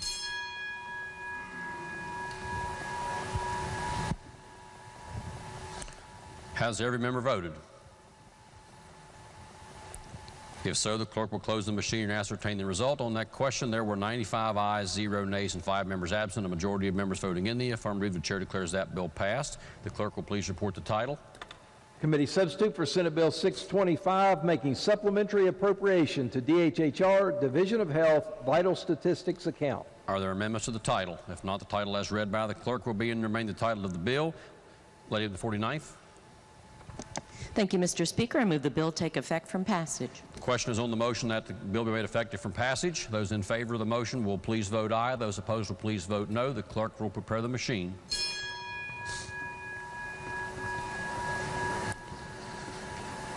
Has every member voted? If so, the clerk will close the machine and ascertain the result on that question. There were 95 ayes, 0 nays, and 5 members absent. 2/3 of members voting in the affirmative. The chair declares that bill effective from passage. The clerk will please communicate the action of the House to the Senate. Lady from the 49th. Thank you, Mr. Speaker. I move, subject to announcements, the House recess until 1:45. Question is on the motion that, subject to announcements, the House stand in recess until 1:45. Are there announcements? Are there announcements? If not, those in favor of the motion will please say aye. Those opposed will please say no. The ayes have it. We are in recess until 1:45.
Rises were led in prayer by the senator from Greenbrier.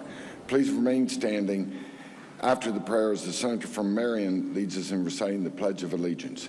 Senator. Let us pray. Gracious God, we thank you for today. This is the day that you have made. We rejoice and are glad in it. We pray that you would lead and guide us as we come towards a conclusion of this year's session.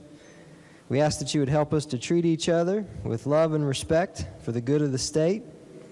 We pray that you'd be with all those who are on our hearts and minds today, particularly our brothers and sisters in Ukraine. Grant them strength and courage as they defend their people. Let all God's people say, amen. Amen. Thank you. Senator from Marion.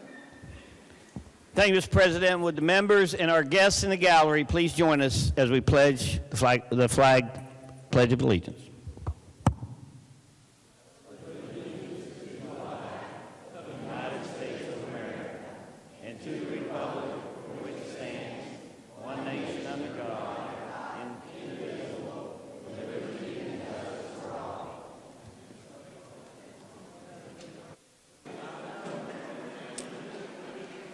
Please be seated. It is my pleasure to introduce Kate Boytek. Guest is the senator from Logan. She will be singing Amazing Grace.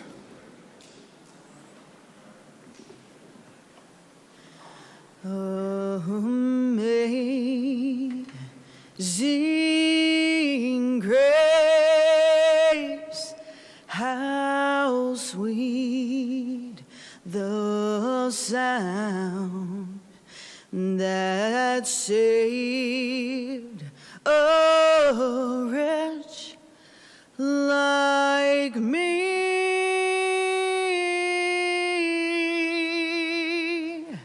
I once was lost, but now I'm found, was blind, but now I see.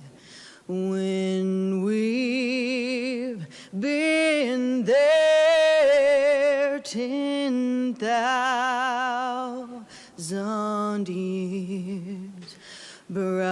bright shining as the sun.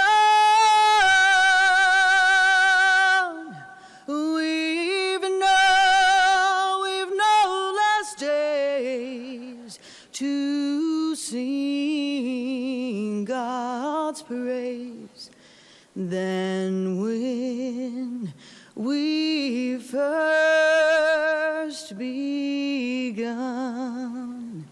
Amazing grace, how sweet the sound that saved a wretch like me. Oh, like me. I once was lost, but now I'm found. Was blind, but now I see. Thank you.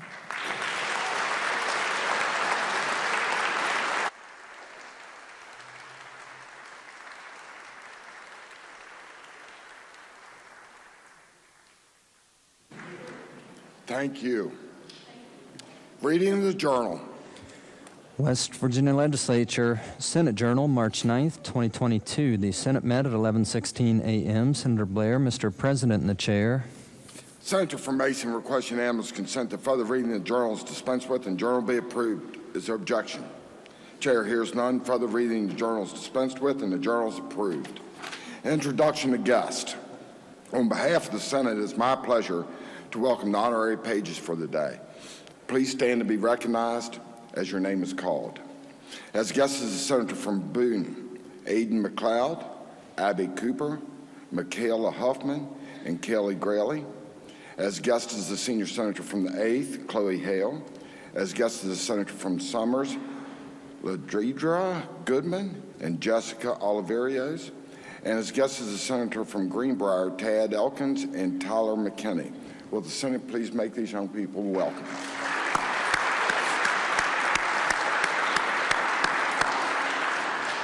Further introduction, Senior Senator from the 17th. Thank you, Mr. President. On behalf of the Senate, it is your pleasure and mine to introduce our doctor of the day. In the rear of the chamber, we have with us Dr. Darren Nichols. If you wouldn't mind standing, let Senate give you a warm welcome.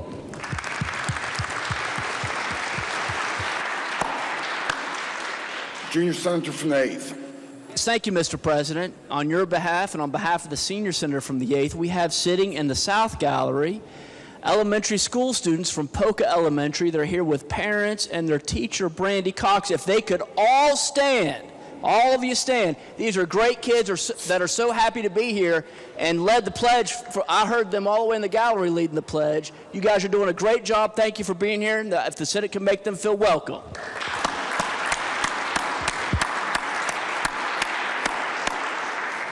Further introduction, Senator from Marion.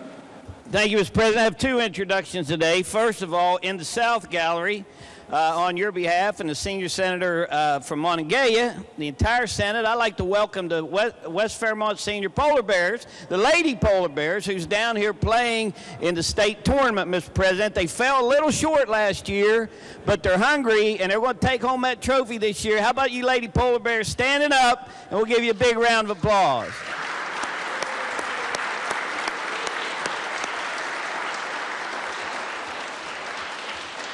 Also, Mr. President, I failed to mention the coaches, staff, and chaperones. Would they please stand and let us give you a round of applause, too, for what you do for Fairmont Senior. And Mr. President, back in Fairmont, West Virginia, at Fairmont Senior High School, the auditorium is filled with students, faculty, and staff. They're waiting to hear the resolution honoring the Fairmont Senior football team for taking home the state championship. While they're watching virtually, I'd like to ask the Senate to please give them a round of applause as well. Thank you, Mr. President. Senator from Raleigh. Thank you, Mr. President. In the North Gallery, we have Dr. Bonnie Copenhaver from New River Community and Technical College and former Senator of the 9th, Mr. Mike Green. Would you please stand and the Senate give them a warm welcome?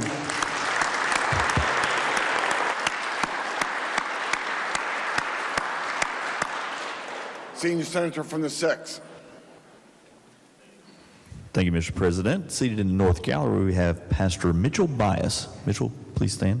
He's the West Virginia State Director for the Congressional Prayer Caucus and also the Senior Pastor at the Regional Church of God in Del Barton in Mingo County. Senate, if you will, please join me in making him welcome. Senator from Wood.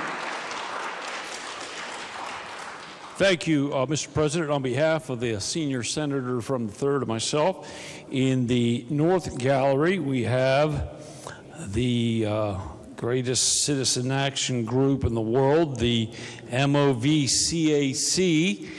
And if you folks would stand, there they are. And they are led by the intrepid Glenn Newman. Just raise your hand, Mr. Newman, good man. And to his left is my buddy since 1st grade. I have to recognize John Davis. John, raise your hand. We've known each other since 1st grade, and these are great folks. I'm going to name some of the counties they're from, if you don't mind, Mr. President. Monongalia, Upshur, Jackson, Preston, Wood, and Ohio, and they're here in support of health freedom legislation. God bless you all. Thanks for coming, and would the Senate make them feel welcome?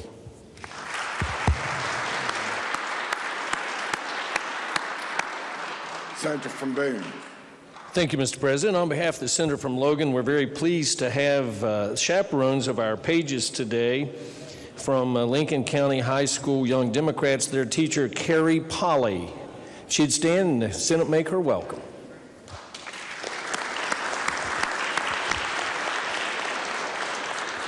Also, Mr. President, on behalf of the Senator from Logan, accompanying our extremely talented Caitlin Boytek, who sang Amazing Grace, is our friend Wes Varney. If Wes would stand and the Senate make him welcome.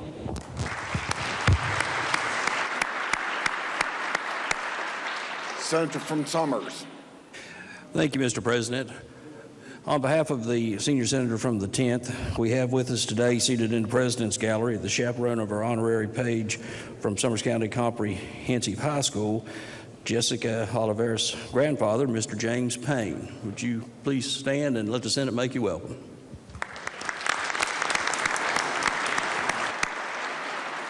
Senator from Greenbrier.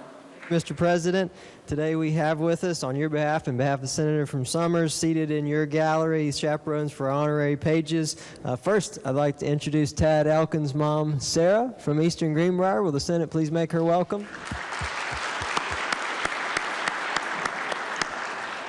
And also, Tyler McKinney's dad from Fayetteville, PK to 8, Scott McKinney.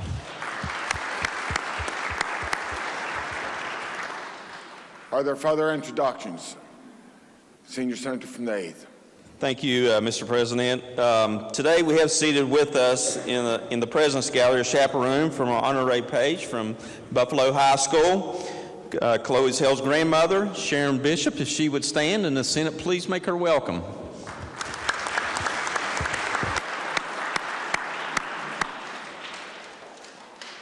Further introductions. Senior Senator from the 17th. Thank you, Mr. President. Our question unanimous consent to proceed to the Senate Resolution 54. Is there objection? The chair hears none, so ordered. The clerk will report the resolution. Senate Resolution 54, congratulating Fairmont Senior High School Polar Bears football team for winning the 2021 Class AA State Championship. Senator from Marion. Thank you, Mr. President. I request unanimous consent that the resolution be taken up for immediate consideration, the committee reference be dispensed with, and the resolution be placed upon its adoption. Is there objection? Chair hears none. The clerk will read the resolution. Senate Resolution 54, congratulating Fairmont Senior High School Polar Bears football team for winning the 2021 Class AA State Championship. Question is on adoption of the resolution. Is there discussion? Senator from Marion. Thank you, Mr. President. I know we're pressed for time today, and we didn't get to read the whole resolution, but, we'll distribute that. But there are just a few things I'd like to say about the Fairmont Senior Polar Bears football team. They won state to state back back-to-back state championships, and they went into this tournament as the 16th seed. And nobody fought any harder than the Polar Bears did. And to my friends who represent Raleigh County, the final game came down between Fairmont Senior and Independence. And I've never seen a more hard-fought game. At the end of that game, there was just total exhaustion on both sides of the field. But one thing that never left that game, Mr. President, was a good sportsmanship displayed both by Fairmont Senior and Independence. I never seen such a display of sportsmanship in my life. It was one of the most exciting football games I have ever attended. And I just want to mention the coaches and staff and everybody that took part in that. What a great team effort, and what a great proud moment for Marion County. But I want to mention the coach just for a second, Coach Nick Bardick, who hails from my hometown of Reevesville, West Virginia. And we couldn't be more proud of Nick and his accomplishments at Fairmont Senior. But if you know the Bardick family, it will come to you as no surprise. His dad, Martin Sonny Bardick, was a champion football player at Fairmont State when we won the NAIA championship, and he was also my neighbor growing up. So you didn't talk about football in Marion County without mentioning Sonny Bardick. So it doesn't surprise me at all that his son has accomplished what he has accomplished and was able to build teamwork. With that, Mr. President, I urge adoption of the resolution, and I ask for the yeas and nays. Is there further discussion? If not, the question is adoption of the resolution. Yeas and nays have been demanded. Demand sustained. The demand is sustained. All those in favor of the resolution will vote yea. Those opposed will vote nay. The clerk shall prepare the machine.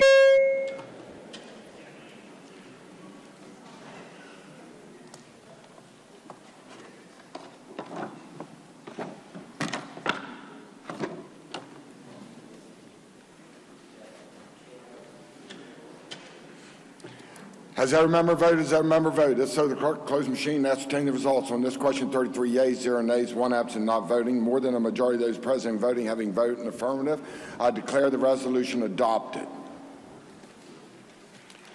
Communications from the House. The Clerk of the House announced the House amended and passed committee substitute for Senate Bill 274, requiring Secretary of DHHR to allocate CPS workers by Bureau of Social Services District annually. Message will be received. Senior Senator from the 17th. Thank you, Mr. President. I move the Senate concur in the House amendments to Senate Bill 274. Senior Senator from the 17th moves the Senate concur in House amendments to Senate Bill 274. Is there discussion? Senior Senator from the 17th. Thank you, Mr. President. The purpose of the bill is to require the Secretary of the DHHR to annually allocate child protective workers by districts of the Bureau of Social Services and to report the process to the Legislative Oversight Commission on Health and Human Resources Accountability by July 1 of each year. I'd be happy to take questions. Otherwise, I urge passage. Is there further discussion?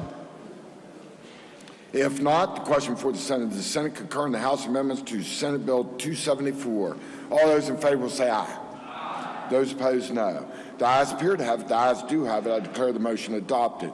The question now is on passage of the bill as amended.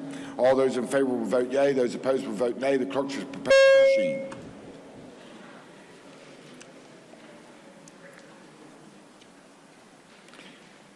Has every member voted? Has every member voted? If so, the clerk will close the machine and ascertain the results. On this question, 34 yeas, 0 nays, 0 absent, not voting. More than a majority of those elected having voted in the affirmative, I declare the bill passed. Senior Senator from the 17th. Thank you, Mr. President. I move the bill be made effective from passage and request unanimous consent that the roll call used on passage of the bill be used to make it so effective. Senior Senator from the 17th moves the bill be made effective from passage and request unanimous consent that the roll call used on the passage of the bill be used to make it so effective. Is there objection? Chair hears none. On this question, 34 yeas, 0 nays, 0 absent, not voting. More than two-thirds of those elected to the Senate having voted in the affirmative, I declare the bill effective from passage. The clerk will communicate the actions of the Senate to the House. The House amended the title only as it relates to committee substitute for House Bill 4003, relating generally to commercial benefit of substances removed from waters of the state by the treatment of mine drainage. Message be received. Senior Senator from the 17th. Thank you, Mr. President. I move the Senate concur in the House amendments to Senate amendments to House Bill 4003. The senior senator from the 17th moves the Senate concur in the House amendments to the Senate amendments to House Bill 4003. Is there discussion? Senior senator from the 17th. Thank you, Mr. President. The House's title amendment simply provides a proviso which was amended into the bill by the Senate, which provides for the protection of existing and future contracts regarding the use, sale, and transfer of rare earth elements from acid mine drainage. I urge passage. Is there further discussion? If not, the question for the Senate concurred the House amendments to the Senate amendments to House Bill 4003. All those in favor will say aye. Aye. Those opposed, no. The ayes appear to have it. The ayes do have it. I declare the motion adopted. The question now is on passage of the bill as amended. All those in favor will vote yea. Those opposed will vote nay. The clerk shall prepare the scene.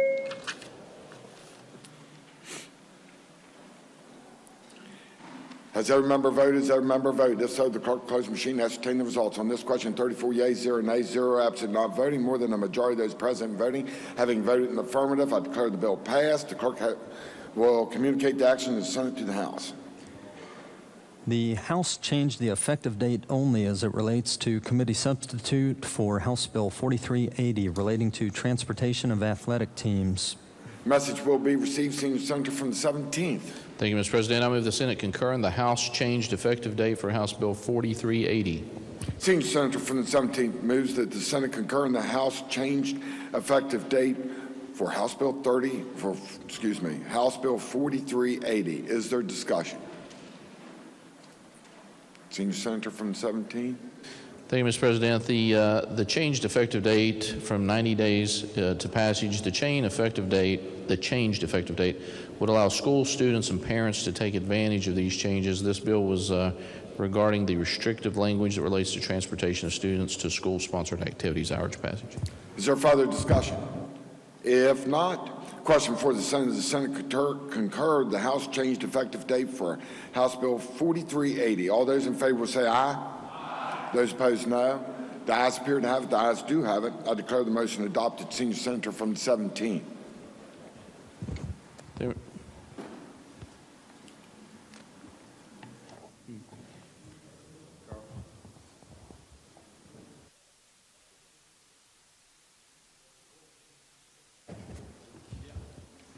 Thank you, Mr. President. I move the bill be made effective from passage.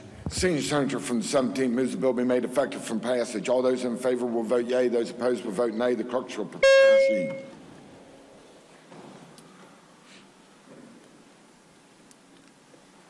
Has every member voted? Has every member voted? If so, the clerk close the machine and ascertain the results. On this question, 33 yeas, 1 nay, 0 absent, not voting. More than two-thirds of those elected to the Senate having voted in the affirmative, I declare the bill effective from passage. The clerk will communicate the actions of the Senate to the House. The Clerk of the House announced the adoption by that body of House Concurrent Resolution 97, naming the U.S. Army Air Corps Private Albert J. Sutphin Memorial Highway. Message will be received and the resolution will be referred to the Committee on Transportation and Infrastructure. House Concurrent Resolution 99, naming the Lieutenant Colonel Mitchell M. Mickle Memorial Bridge. Message will be received and the bill will be referred, the resolution will be referred to the Committee on Transportation and Infrastructure. Communications from the Executive. There are none. Reports from standing committees.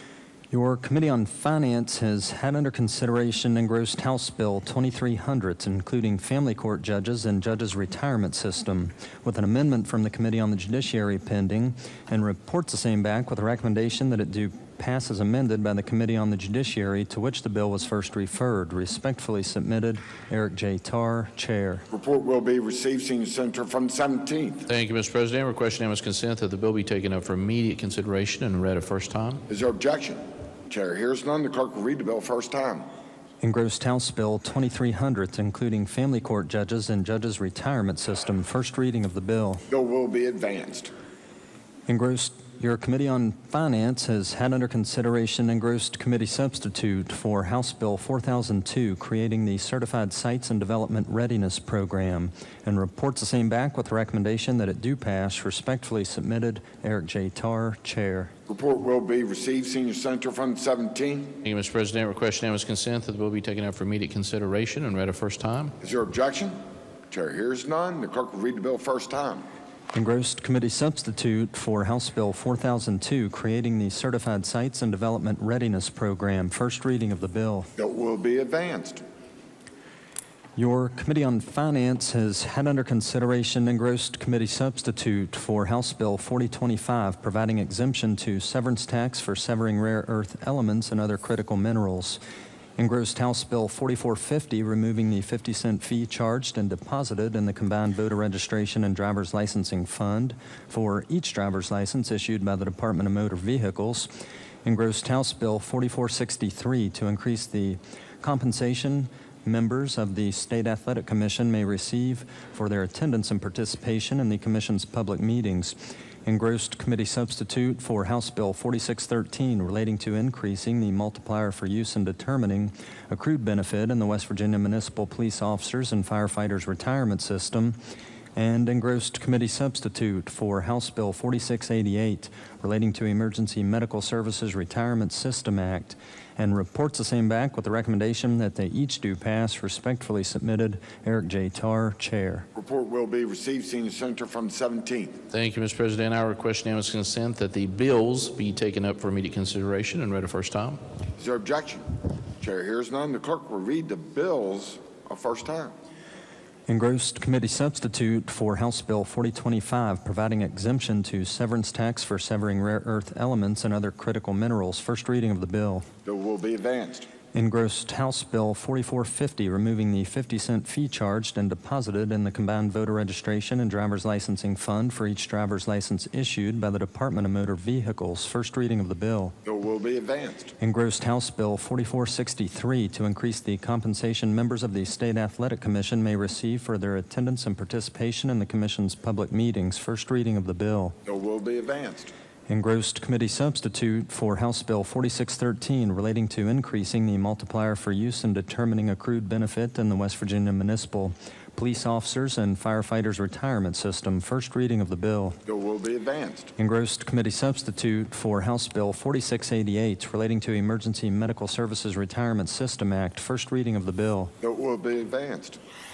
Your Committee on the Judiciary has had under consideration engrossed committee substitute for House Bill 4111 relating to the prescriptive authority of advanced practice registered nurses, with amendments from the Committee on Health and Human Resources pending, and has also amended same and reports the same back with a recommendation that it do pass as last amended by the Committee on the Judiciary.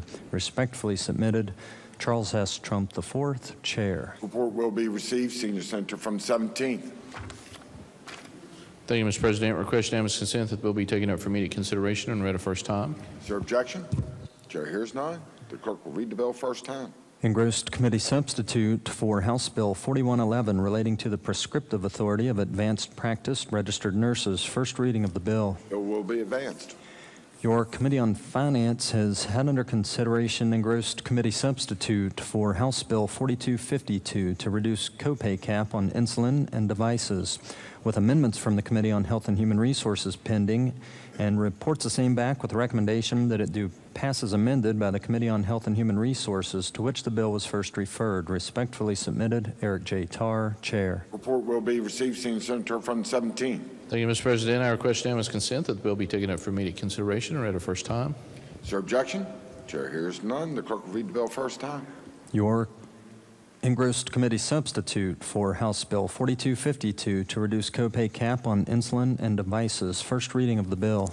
Bill will be advanced. Your Committee on Finance has had under consideration engrossed House Bill 4307, increase some benefits payable from Crime Victims Compensation Fund, with an amendment from the Committee on the Judiciary pending, and reports the same back with the recommendation that it do pass as amended by the Committee on the Judiciary, to which the bill was first referred. Respectfully submitted, Eric J. Tarr, Chair. Report will be received, Senior Senator from the 17th. Thank you, Mr. President. I request unanimous consent that the bill be taken up for immediate consideration and read a first time.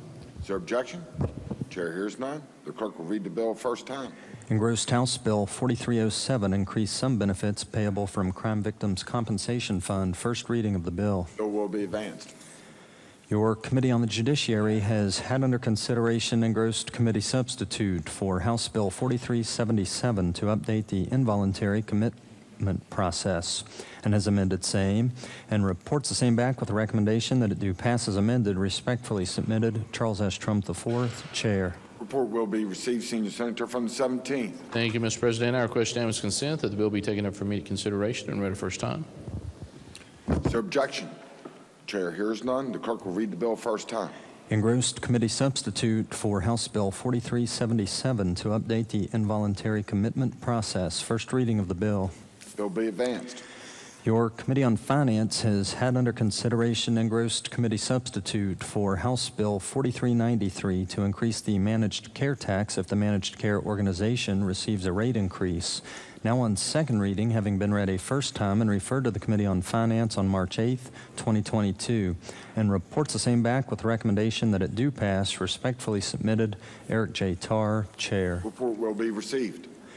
Your Committee on Finance has had under consideration engrossed committee substitute for House Bill 4408 relating to contracts for construction of recreational facilities in state parks and forests, and has amended same, and engrossed committee substitute for House Bill 4439 creating a special revenue account known as the Military Authority Reimbursable Expenditure Fund, and has amended same, and reports the same back with the recommendation that they each do pass as amended. Respectfully submitted, Eric J. Tarr, Chair. Report will be received. Senior Senator from the 17th. Thank you, Mr. President. I request unanimous consent that the bills be taken up for immediate consideration. Read the first time. Is there objection? Chair hears none. The clerk will read the bills the first time. Engrossed committee substitute for House Bill 4408 relating to contracts for construction of recreational facilities in state parks and forests. First reading of the bill. Bill will be advanced. Engrossed committee substitute for House Bill 4439 creating a special revenue account known as the Military Authority Reimbursable Expenditure Fund. First reading of the bill. Bill will be advanced. Your Committee on Finance has had under consideration engrossed committee substitute for House Bill 4502 establishing the Build West Virginia Act, and has amended same, and reports the same back with the recommendation that it do pass as amended. Respectfully submitted, Eric J. Tarr, Chair. Report will be received. Senior Senator from the 17th. Thank you, Mr. President. I request unanimous consent that the bill be taken up for immediate consideration and read a first time. Is there objection? Chair hears none. The clerk will read the bill a first time. Engrossed committee substitute for House Bill 4502 establishing the Build West Virginia Act. First reading of the bill. Bill will be advanced. Your Committee on the Judiciary has had under consideration engrossed House Bill 4522 relating to the expungement of criminal records, and has amended same, and reports the same back with the recommendation that it do pass as amended. Respectfully submitted, Charles S. Trump IV, Chair. Report will be received. Senior Senator from the 17th. Thank you, Mr. President. I request unanimous consent that the bill be taken up for immediate consideration and read a first time. Is there objection? Chair hears none. Senior Senator from the 17th. Excuse me. The clerk will read the bill first time. Engrossed House Bill 4522 relating to the expungement of criminal records. First reading of the bill. Bill will be advanced. Your Committee on Finance has had under consideration engrossed House Bill 4571 modifying foundation allowance to account for transportation by electric-powered buses, with an amendment from the Committee on Education pending, and reports the same back with the recommendation that it do pass as amended by the Committee on Education, to which the bill was first referred. Respectfully submitted, Eric J. Tarr, Chair. Report will be received. Senior Senator from the 17th. Thank you, Mr. President. I request unanimous consent that the bill be taken up for immediate consideration and read a first time. Is there objection? Chair hears none. The clerk will read the bill first time. Engrossed House Bill 4571 modifying foundation allowance to account for transportation by electric-powered buses. First reading of the bill. Bill will be advanced. Your Committee on Health and Human Resources has had under consideration engrossed committee substitute for House Bill 4607 to remove opioid treatment programs from requiring a certificate of need, and has amended same, and engrossed House Bill 4627 to provide for no more than 2 licensed laboratories for medical cannabis testing in this state, and has amended same, and reports the same back with the recommendation that they each do pass as amended. Respectfully submitted, Michael J. Maroney, Chair. Report will be received. Senior Senator from the 17th. Thank you, Mr. President. I request unanimous consent that the bills be taken up for immediate consideration and read a first time. Is there objection? Chair hears none. The clerk will read the bills the first time. Engrossed committee substitute for House Bill 4607 to remove opioid treatment programs from requiring a certificate of need. First reading of the bill. Bill will be advanced. Engrossed House Bill 4627 to provide for no more than 2 licensed laboratories for medical cannabis testing in this state. First reading of the bill. Bill will be advanced. Your Committee on the Judiciary has had under consideration engrossed committee substitute for House Bill 4668 relating to airbag fraud and has amended same and reports the same back with the recommendation that it do pass as amended. Respectfully submitted, Charles S. Trump IV, Chair. Report will be received. Senior Senator from the 17th. Thank you, Mr. President. I request unanimous consent that the bill be taken up for immediate consideration and read a first time. Is there objection? Chair hears none. The clerk will read the bill first time. Engrossed committee substitute for House Bill 4668 relating to airbag fraud. First reading of the bill. Bill will be advanced. Your Committee on Finance has had under consideration engrossed committee substitute for House Bill 4756 relating to authorizing municipalities to create pension funding programs to reduce the unfunded liability of certain pension and relief funds, with an amendment from the Committee on Pensions pending, and reports the same back with the recommendation that it do pass as amended by the Committee on Pensions, to which the bill was first referred. Respectfully submitted, Eric J. Tarr, Chair. Report will be received. Senior Senator from the 17th. Thank you, Mr. President. I request unanimous consent that the bill be taken up for immediate consideration and read a first time. Is there objection? Chair hears none. The clerk will read the bill first time. Engrossed committee substitute for House Bill 4756 relating to authorizing municipalities to create pension funding programs to reduce the unfunded liability of certain pension and relief funds. First reading of the bill. Bill will be advanced.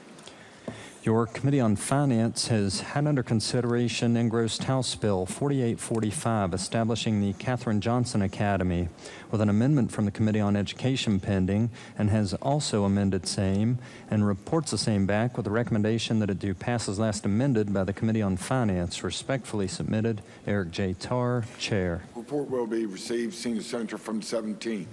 Thank you, Mr. President. I request unanimous consent that the bill be taken up for immediate consideration and read a first time. Is there objection? Chair hears none. The clerk will read the bill first time. Engrossed House Bill 4845 establishing the Katherine Johnson Academy. First reading of the bill. Bill will be advanced. Senior Senator from the 17th.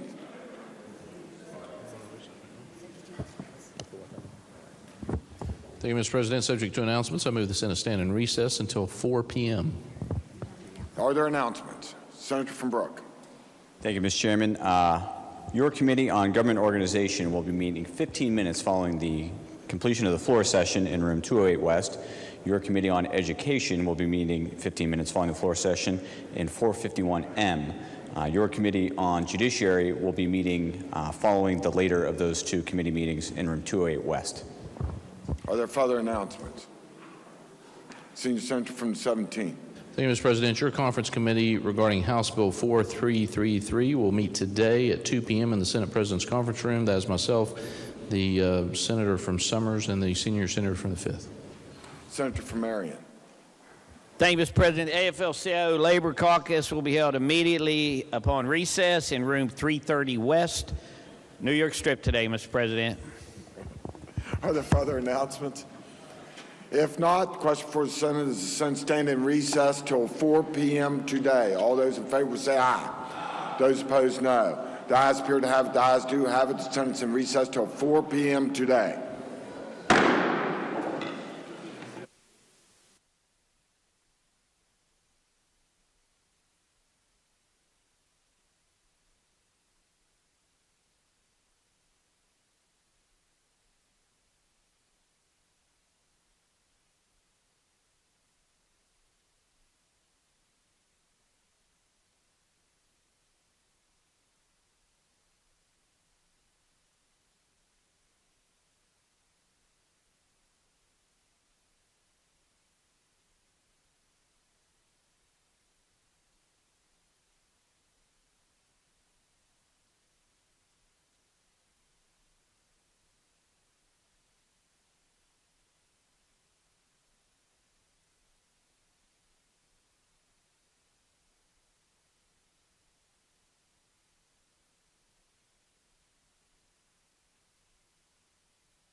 Clerk will please report the next bill on third reading. Senate Bill 633, supplementing and amending appropriations to DHHR Consolidated Medical Services Fund. Are there objections to having the bill explained in lieu of having it read? If not, gentleman of the 64th Docket Householder to explain the bill. Thank you, Mr. Speaker. This supplemental appropriation bill would increase an existing item of appropriation in DHHR Consolidated Medical Services Fund for institutional facilities operations in the amount of $10 million. I urge passage. The question before the House is, shall the bill pass? Is there debate on the bill? Gentleman of the 34th Docket Boggs. Thank you, Mr. Speaker. Gentlemen yield. Yes. Thank you, Mr. Chairman. Had a lot of members that have asked, about these supplementals, and if you could, on this one and some of the ones that I think that are coming up, could you elaborate a little bit more, because we were shared with a lot more information in committee about what this is going to be used for. This bill is going to be used for so they can ensure that their medical facilities are adequately staffed with nurses. Thank you very much. Lady in the 49th Docket Summers. Thank you. Would the chairman yield? Yes. Is it nursing staff or is it maintenance of the facilities that we've been talking about for years, or is it a combination of just more funds that they need? I have just staff with nurses. Staffing. Okay. Yes. Thank you. Is there further debate on the bill? If not, the question before the House is, shall the bill pass? Those in favor of passage of the bill will vote aye. Those opposed will vote no. The clerk will prepare the machine.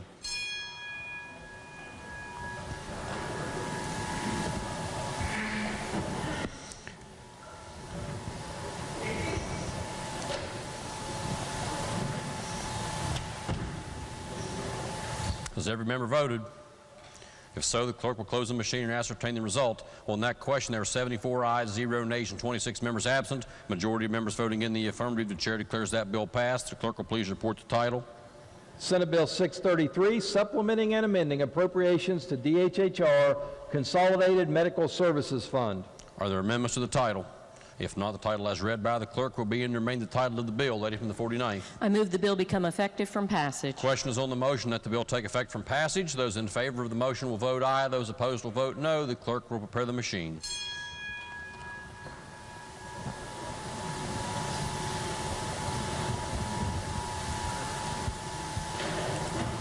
Has every member voted? If so, the clerk will close the machine and ascertain the result on that question. There are 82 ayes, 0 nays, and 18 members absent. 2/3 of members voting in the affirmative. The chair declares that bill effective from passage. The clerk will please communicate the action of the House to the Senate. Next bill on third reading. Senate Bill 634, making supplementary appropriation to DHHR Division of Health Hospital Services Revenue Account Special Fund Capital Improvement, Renovation, and Operations. Are there objections to having the bill explained in lieu of having it read? If not, gentleman 10th to explain the bill. Thank you, Mr. Speaker. Senate Bill 634 is a supplemental appropriation bill that increases spending authority for item 206, Department of Health and Human Resources, Division of Health, Institutional Facilities, Operations by $16 million. This is to ensure that medical facilities are adequately staffed with nurses. I urge passage. The question before the House is, shall the bill pass? Is there debate on the bill? If not, those in favor of passage of the bill will vote aye. Those opposed will vote no. The clerk will prepare the machine.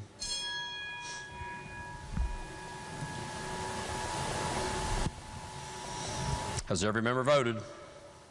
If so, the clerk will close the machine and ascertain the result on that question. There are 84 ayes, 0 nays, and 16 members absent. Majority of members voting in the affirmative. The chair declares that bill passed. The clerk will please report the title. Senate Bill 634, making supplementary appropriation to DHHR Division of Health Hospital Services Revenue Account Special Fund Capital Improvement, Renovation, and Operations. Are there amendments to the title? If not, the title as read by the clerk will be and remain the title of the bill. Lady from the 49th. I move the bill take effect from passage. The question is on the motion that the bill take effect from passage. Those in favor of the motion will vote aye. Those opposed will vote no. The clerk will prepare the machine.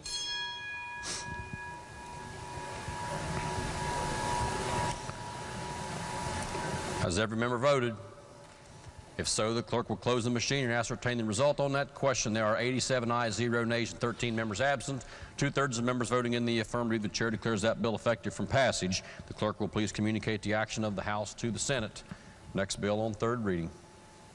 Committee substitute for Senate Bill 641, requiring Consolidated Public Retirement Board to set contributions to Deputy Sheriff's Retirement System. Are there objections to having this bill explained in lieu of having it read? If not, Lady in the third, Douglas Storch, to explain the bill. Thank you, Mr. Speaker. The committee substitute for Senate Bill 641 would amend provisions of the West Virginia Code relating to the Deputy Sheriff Retirement System. This bill removes the current cap on the employer contributions set at 13% of total payroll and requires the employer contribution to be set actuarially by the Consolidated Public Retirement Board. The current cap has been in place since July 1st, 2011. I urge passage. Question before the House is, shall the bill pass? Is there debate on the bill? If not, those in favor of passage of the bill will vote aye. Those opposed will vote no. The clerk will prepare the machine.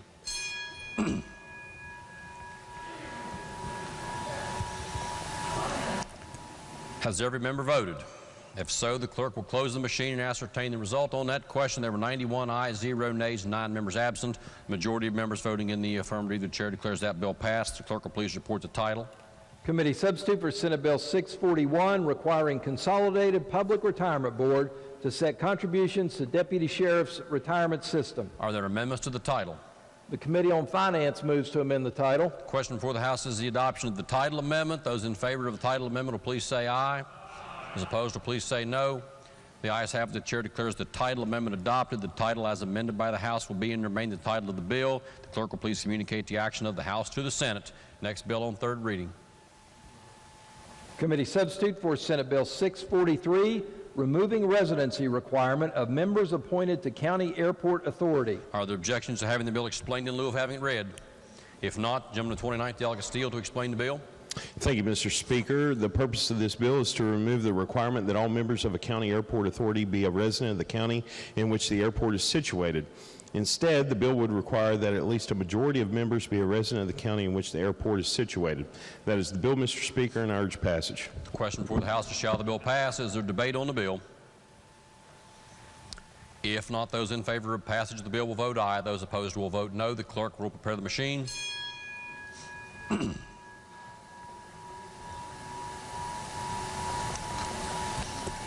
Has every member voted?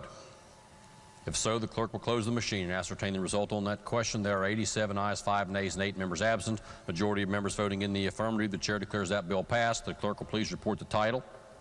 Committee substitute for Senate Bill 643, removing residency requirement of members appointed to County Airport Authority. Are there amendments to the title? If not, the title as read by the clerk will be and remain the title of the bill. Lady from the 49th. Mr. Speaker, I move the bill take effect from passage. Question before the House is the motion that the bill take effect from passage. Those in favor of the motion will vote aye. Those opposed will vote no. The clerk will prepare the machine.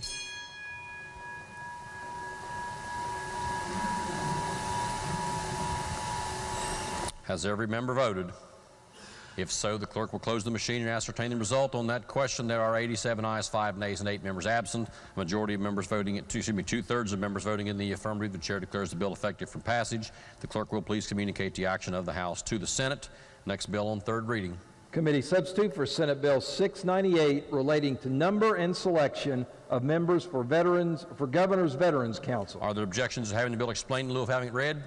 If not, gentleman 23rd, Douglas Holstein, to explain the bill. Thank you, Mr. Speaker. The purpose of this bill is to expand the membership of the Governor's Veterans Council from 9 members to 11 and to amend the criteria by which such membership is chosen. Rather than prioritize diversity on the council in terms of specific military conflicts, the bill would prioritize diversity in terms of service branches. The bill also provides that no more than 7 of the 11 members may reside in the same congressional district. That is the bill, Mr. Speaker. I urge passage. The question before the House is, shall the bill pass? Is there debate on the bill? If not, those in favor of passage of the bill will vote aye. Those opposed will vote no. The clerk will prepare the machine.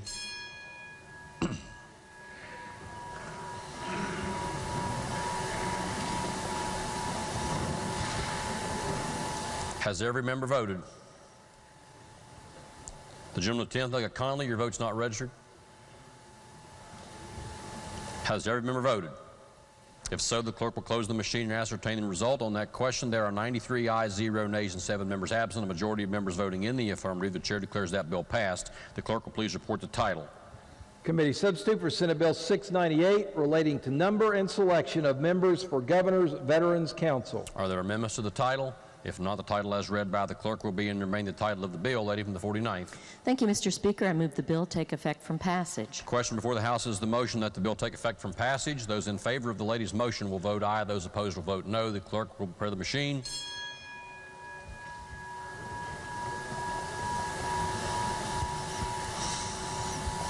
Has every member voted?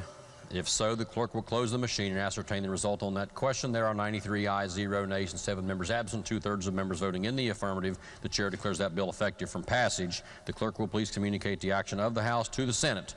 Next bill on third reading. Committee substitute for Senate Bill 704, allowing parents, grandparents, and guardians to inspect instructional materials in classrooms. Are there objections to having the bill explained in lieu of having it read? If not, the gentleman from 27th, Doug Ellington, to explain the bill. Thank you, Mr. Speaker. The committee substitute of this bill creates a new section of code that requires each classroom teacher to comply with the request of any parent, custodian, or guardian to inspect, 1, instructional materials that were adopted by the county board pursuant to statute, supplementary instructional materials that were not adopted by the county board pursuant to statute, and any books in the classroom that are available to students to read. The inspection requests are subject to the following criteria. Only the parent, custodian, or guardian of a child enrolled in the class can make the request. The classroom teacher can require that the parent, custodian, or guardian schedule an appointment in order to inspect the instructional materials, and such appointment must be made within 10 business days. And as part of the inspection and upon request of the parent, custodian, or guardian, the classroom teacher must then demonstrate how the instructional material relates to the content standards adopted by the state board. The bill requires the classroom teacher include any books which are required reading for the class on a class syllabus, which shall be made available to the parent, custodian, or guardian of a child enrolled in the class upon request. The bill also provides if these provisions are not followed, a complaint may be filed with the county superintendent and also the state superintendent. The bill also provides that any reporting requirements to the state superintendent and to LOCIA. Mr. Speaker, that's the bill, and I'll be glad to answer any questions, and I urge passage. The question before the House is, shall the bill pass? Gentleman from the 43rd, Doug Thompson, is recognized. Thank you, Mr. Speaker. Would the chairman yield for a couple questions? Yes, sir. Can parents or guardians already at this time go in and talk with their child's teacher and ask to see what is on the, what they're learning about and what the textbook says about this and what the resources say? Can they already do that? I believe they can. Okay. So what's the point of this bill? This codifies that, and it also gives a process for any complaints. Okay. How were complaints handled previously? I would imagine they would talk to the teacher. If there was some complaint, it would go to the principal and then further up the chain to the county superintendent or wherever. Okay. In the bill, too, so it says, for any class in which reading a book or books will be required, the classroom teacher shall include the book or books on a class syllabus. Are we now requiring teachers to make a syllabus for every class? No, it's just upon request by the parent, custodian, or guardian. If they ask for what books are being used in that class, then they would provide a syllabus. What if they didn't have a syllabus? If we're not requiring one? If there's no books, then I guess there's no syllabus. Well, if there are books, though, and there's no syllabus for the course? Well, then they would just provide a listing of the books. Okay. All right. Thank you, Mr. Chairman. I appreciate it. Ladies and gentlemen, I'm going to urge rejection of this bill. This bill is overly punitive. Parents can already go into the classroom, and they can already ask the teacher. They can organize with the principal. They can already ask, hey, what are my kids doing right now, and how are their grades, and how is this relevant to the CSOs, and how is this? We can already do that. You can already do that. But the problem is, this just goes it goes too far. It goes too far with this complaint process of taking away the flexibility. 10 days? What if something happens? What if there's a death in the family? What if there's the person gets ill? You're really putting a constricting time frame on this. I have not heard of anyone having any issues not being able to get to the superintendent or a principal and have any issues resolved, because I actually haven't heard of any complaints, but this is already being done. We're not requiring syllabus or syllabi for our teachers either. We have to do lesson plans, and those are available too, but this is just going to go too far with the syllabus. You're constricting. What if you're taking away the flexibility and creativity away from the teacher to modify their assignments and change the assignments as the progression goes and discussion changes? So with this, I'm going to urge rejection of this bill. Thank you, Mr. Speaker. The gentleman 67th, Doug Doyle. Thank you, Mr. Speaker. Yeah, I know dozens of teachers, and dozens of them that are personal friends of mine, and I know or have known hundreds of them over the years, and have never talked to a one that would not say to any parent, yes, please come meet with me. I'll explain, what the class is about, what the source materials are, why we're doing this. I'd love to do that. This is the attitude of, I think, probably 99% of teachers. This is, as the gentleman from Randolph just said, totally unnecessary. And because it is unnecessary, it is an insult to the teachers. And Lord knows we haven't done enough for our teachers lately. We should stop doing things to them. Thank you. The question again is, shall the bill pass? Is there further debate on the bill? Gentleman 27th, close debate on the bill. This bill just pretty much says that parents, custodians, and guardians may request to inspect instructional materials. They can do that at this point anyway, but if they have an issue and they'd like to go look at that, it just says they can do that. It has to be within a 10-day period of time. I don't see anything wrong with that. Most of the time it's probably taken care of right away. But that is their request. Now, the teacher may, if they want to, they may agree to set up a time for them to come in, or they may just take care of whatever questions over the phone, or say, here, I'm available this afternoon or tomorrow, stop on by, we'll go over that. And as the gentleman from Jefferson said, yeah, probably 99% of the time that's not a problem. Most of them do that. If part of the inspection part is upon request, demonstrating how the material works. They may say, this book doesn't seem appropriate for this grade level. Can you tell me how that fits the content? That's all it's asking. They're required to at least let them know how that works. If there's something that doesn't, then that's where they might be able to make a complaint and have a concern. And we know that throughout the country there have been cases where parents are getting more involved with their children's education, and there are concerns about what's being taught to them. And this is just a little more control for them to do that. And again, if it's not followed, then the complaint can be made to the county superintendent. If that's not resolved, then that complaint can be pushed up to the state superintendent. And then as a control mechanism, LOCIA just gets to oversee what number of complaints and what's going on. Is there a particular issue with a particular county, school, to a particular grade level or something? That's up to them to do that. Now, if something controversial is taught by a teacher or a particular course that may be controversial, sure, that'll trigger more requests and clarification. And I think conversation, interaction between teacher and parent or guardian is a good thing for the student, not necessarily a bad thing. Yes, there may be a little more time involved, but that to me is part of doing business, and it's not necessarily a bad thing for the teacher and parent to get together and talk about the kids. Actually, I think the lack of that interaction is probably more detrimental to the student. So I would fully support this bill, and I don't think it's going to do any harm, but it does possibly look at those couple of cases or 1% that might not be very accessible to trigger that and improve that. So I would urge passage of the bill. The question before the House is, shall the bill pass? Those in favor of passage of the bill will vote aye. Those opposed will vote no. The clerk will prepare the machine.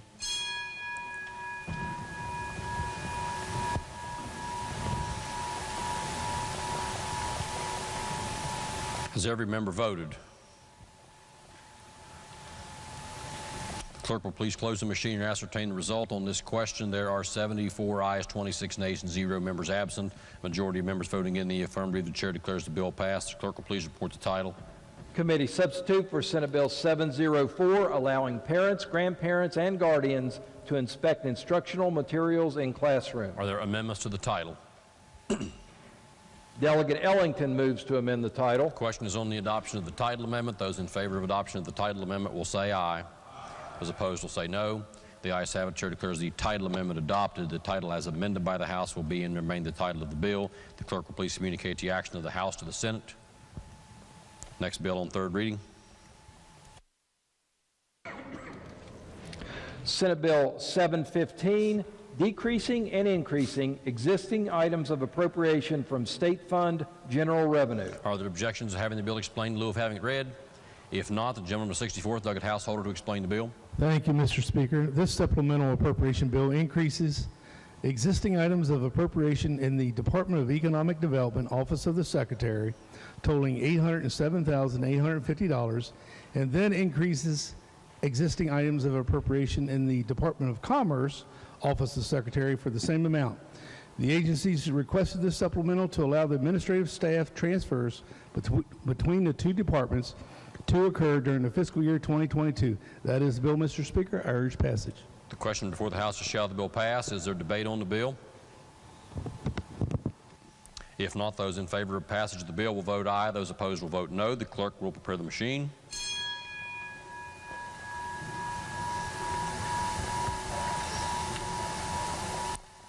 Has every member voted? If so, the clerk will close the machine and ascertain the result on this question. There were 99 ayes, 0 nays, and 1 member absent. Majority of members voting in the affirmative. The chair declares that bill passed. The clerk will please report the title. Senate Bill 715, decreasing and increasing existing items of appropriations from state fund general revenue. Are there amendments to the title? If not, the title as read by the clerk will be and remain the title of the bill. Lady from the 49th. Mr. Speaker, I move the bill become effective from passage. The question is on the motion that the bill take effect from passage. Those in favor of the motion will vote aye. Those opposed will vote no. The clerk will prepare the machine.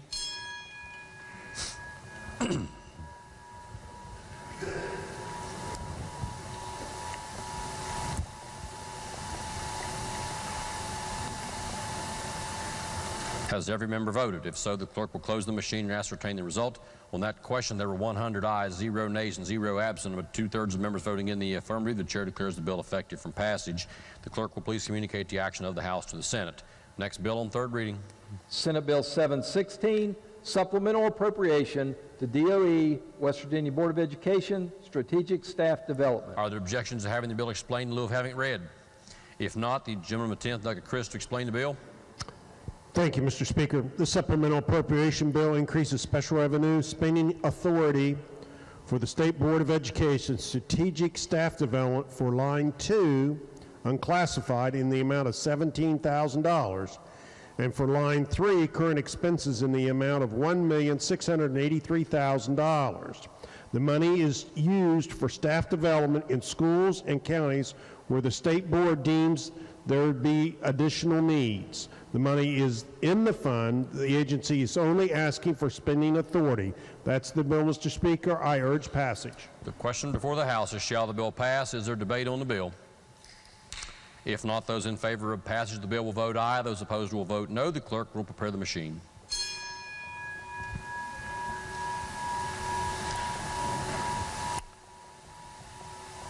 Has every member voted? If so, the clerk will close the machine and ascertain the result on that question. There were 99 ayes, 0 nays, and 1 member absent. Majority of members voting in the affirmative. The chair declares that bill passed. The clerk will please report the title. Senate Bill 716, supplemental appropriation to DOE, West Virginia Board of Education, Strategic Staff Development. Are there amendments to the title? If not, the title as read by the clerk will be and remain the title of the bill. Lady from the 49th. Mr. Speaker, I move the bill take effect from passage. The question is on the motion that the bill take effect from passage. Those in favor of the motion will vote aye. Those opposed will vote no. The clerk will prepare the machine.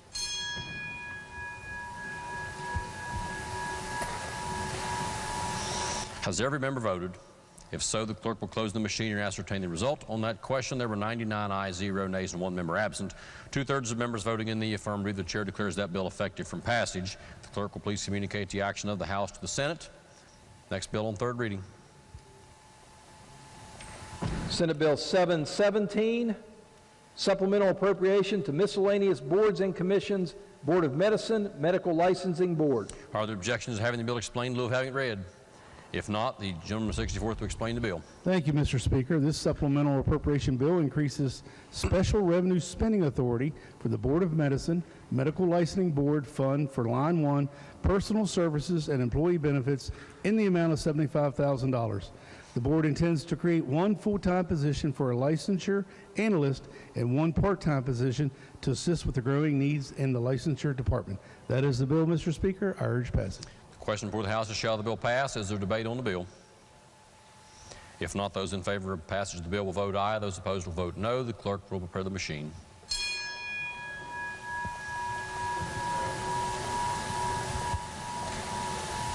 Has every member voted? If so, the clerk will close the machine and ascertain the result on this question. There were 95 ayes, 4 nays, and 1 member absent. Majority of members voting in the affirmative. The chair declares the bill the bill passed. The clerk will please report the title.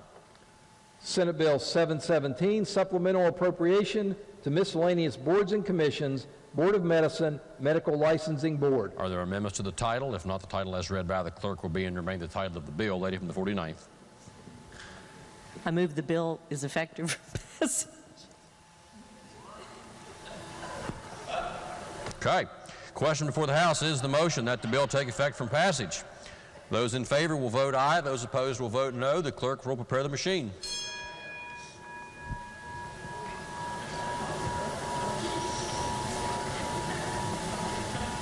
Has every member voted? If so, the clerk will close the machine and ascertain the result on this question. There are 97 ayes, 2 nays, and 1 member absent. 2/3 of the members voting in the affirmative. The chair declares that bill effective from passage. The clerk will please communicate the action of the House to the Senate. Next bill on third reading. Senate Bill 718, supplemental appropriation to Department of Administration Travel Management Aviation Fund. Are there objections to having the bill explained in lieu of having it read? If not, the gentleman from the 10th, Doug Chris, to explain the bill. Thank you, Mr. Speaker. The supplemental appropriation increases special revenue spending authority for the Department of Administration Travel Management Aviation Fund for Line 3 for repairs and alterations in the amount of $400,000. The Travel Management has requested this appropriation to perform mandatory midlife engine overhaul on a 2006 Bell 407 helicopter and for radio package modifications for current equipment that is no longer manufactured or repaired by the original equipment manufacturer. That is the bill, Mr. Speaker. I urge passage. The question before the House is, shall the bill pass? Is there debate on the bill? If not, those in favor of passage of the bill will vote aye. Those opposed will vote no. The clerk will prepare the machine.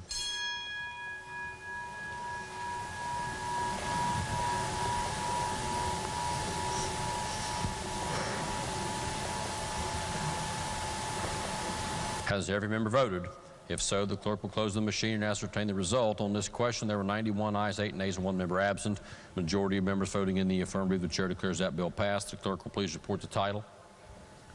Senate Bill 718, supplemental appropriation to Department of Administration Travel Management Aviation Fund. Are there amendments to the title? If not, the title as read by the clerk will be and remain the title of the bill. Lady from the 49th.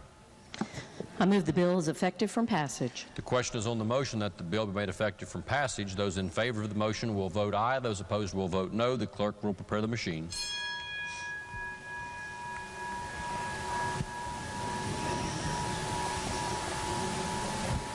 Has every member voted? Gentleman 35th, Doug Capito.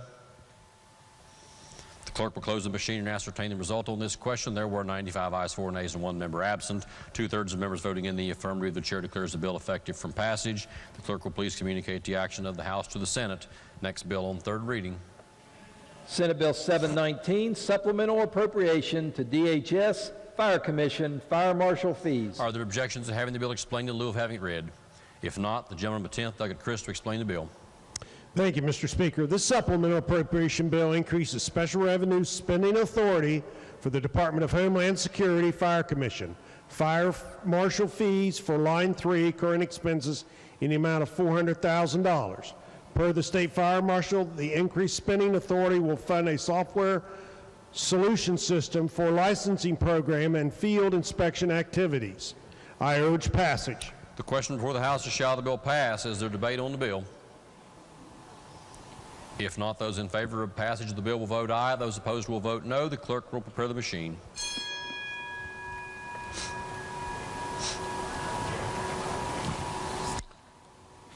Has every member voted? If so, the clerk will close the machine and ascertain the result. On this question, there are 96 ayes, 3 nays, and 1 member absent. Majority of members voting in the affirmative. The chair declares that bill passed. Clerk will please report the title. Senate Bill 719, Supplemental Appropriation to DHS Fire Commission Fire Marshal Fees. Are there amendments to the title?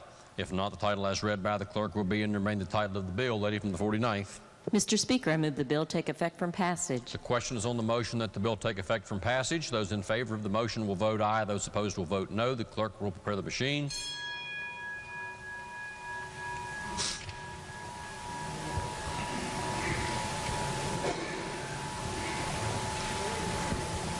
Gentleman of the 12th, Douglas Westfall. Gentleman of the 10th, Douglas Conley. Gentleman of the 1st, Douglas Teslo. Lady in the 49th, Douglas Summers.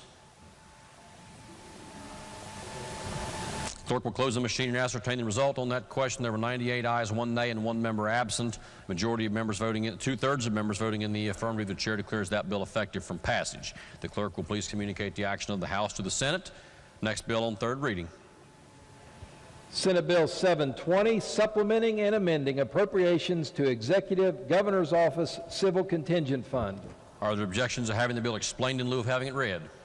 If not, the gentleman from the 64th Douglas Householder to explain the bill. Thank you, Mr. Speaker. This supplemental appropriation bill creates a new item of appropriation in the Civil Contingent Fund and appropriates that to the line for in the amount of $27,915,000 from the unappropriated balance of the state fund general revenue. Now, per the Department of Economic Development, these funds will provide a 20% state match for a competitive grant offered by the U.S. Economic Development Administration.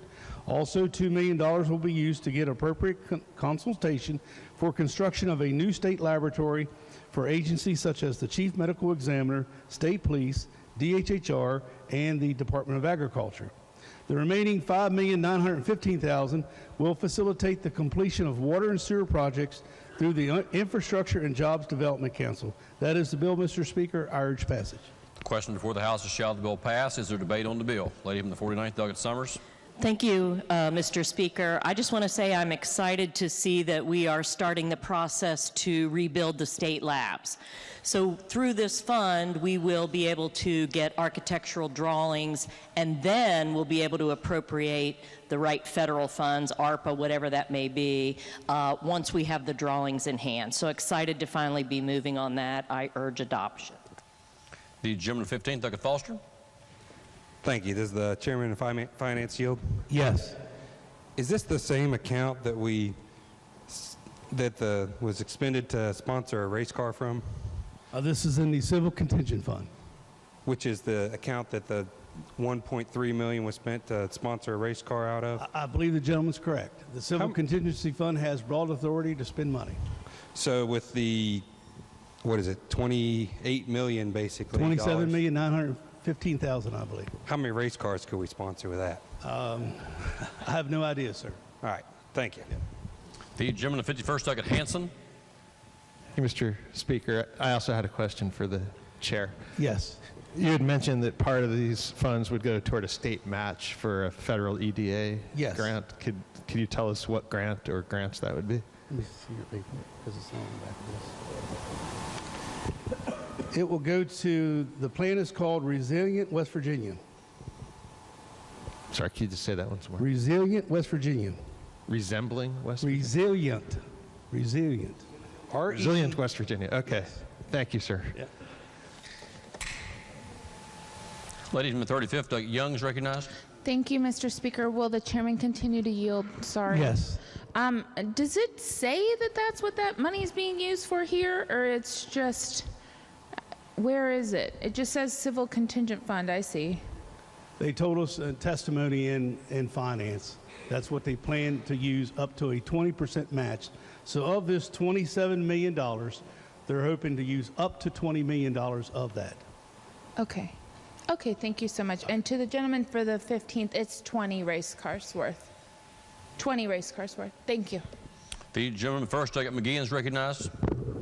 Yeah, will the chairman yield, please? So it's a federal grant, right? Yes. It's competitive.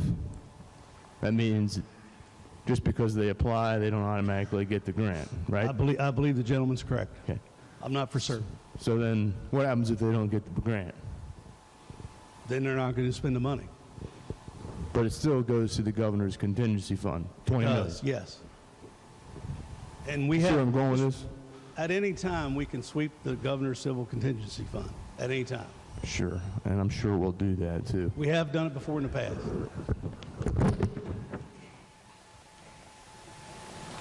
Is there debate on the bill? Does the gentleman wish to close debate on the bill? If not, the question before the House is, shall the bill pass? Those in favor of passage of the bill will vote aye. Those opposed will vote no. The clerk will prepare the machine.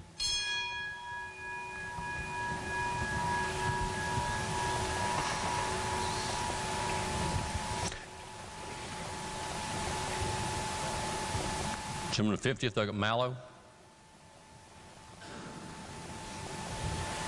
Has every member voted? If so, the clerk will close the machine and ascertain the result. On this question, there are 92 ayes, 7 nays, and 1 member absent. A majority of members voting in the affirmative. The chair declares that bill passed. The clerk will please report the title. Senate Bill 720, supplementing and amending appropriations to Executive Governor's Office Civil Contingent Fund. For what purpose does Gentleman 29th, Douglas Steele, seek recognition? To explain my vote under Rule 48, Mr. Speaker. Gentleman is recognized for that purpose. We got a dirt track down in Beckley, so I'm hoping that we can get some money out of this. That's why I voted for it.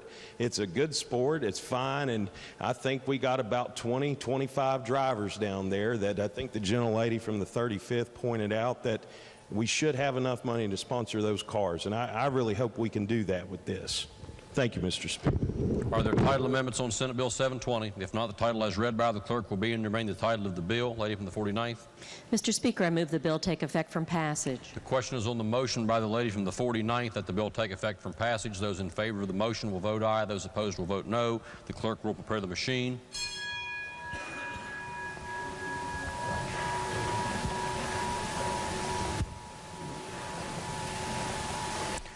Lady from the 52nd, Dr. Seipold.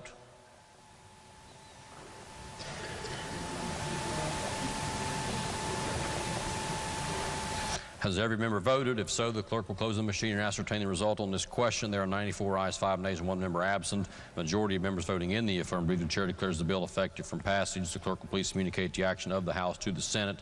Next bill on third reading. Senate Bill 722, expiring funds to DEP, Division of Environmental Protection, Reclamation of Abandoned and Dilapidated Property Program Fund. Are there objections to having the bill explained in lieu of having it read? If not, the gentleman from the 10th, Doug Chris, to explain the bill. Thank you, Mr. Speaker. The supplemental appropriation bill expires $10 million from the Coronavirus State Fiscal Recovery Fund to the Department of Environmental Protection, Division of Environmental Protection, Reclamation of Abandoned and Dilapidated Property Program Fund. When the legislature passed Senate Bill 368 during the 2021 regular session, it authorized DEP to develop a reclamation of abandoned and dilapidated properties and create a special revenue fund with the same name. To date, there's been no money appropriated for the fund. That is the bill, Mr. Speaker. I urge passage. The question before the House is, shall the bill pass? Gentleman from 51st, Doug Hanson, is recognized. Thank you, Mr. Speaker. I had a question for the Vice Chair. Yes, sir. Do you know why no money was spent from this? Is this because no money was put in the fund? No, the fund was created last year. As I explained, there was no money set aside for that account last year, and we are now putting in $10 million into the fund. Oh, this is adding $10 million to the fund. Excuse me? This bill adds $10 million or takes away $10 million? No, it puts $10 million in it. Okay, thank you, sir. Question again is, shall the bill pass? Is there debate on the bill? If not, those in favor of passage of the bill will vote aye. Those opposed will vote no. The clerk will prepare the machine.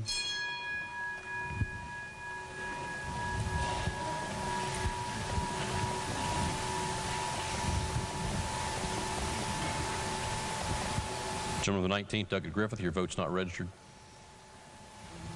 Gentleman of the 10th, Doug Conley, your vote's not registered. Has every member now voted? If so, the clerk will close the machine and ascertain the result on that question. There were 96 ayes, 2 nays, and 2 members absent. Majority of members voting in the affirmative. The chair declares that bill passed. The clerk will please report the title. Senate Bill 722, expiring funds to DEP, Division of Environmental Protection, Reclamation of Abandoned and Dilapidated Property Program Fund. Are there amendments to the title? If not, the title as read by the clerk will be and remain the title of the bill. Lady from the 49th. I move the bill take effect from passage. The question is on the motion that the bill take effect from passage. Those in favor of the motion will vote aye. Those opposed will vote no. The clerk will prepare the machine.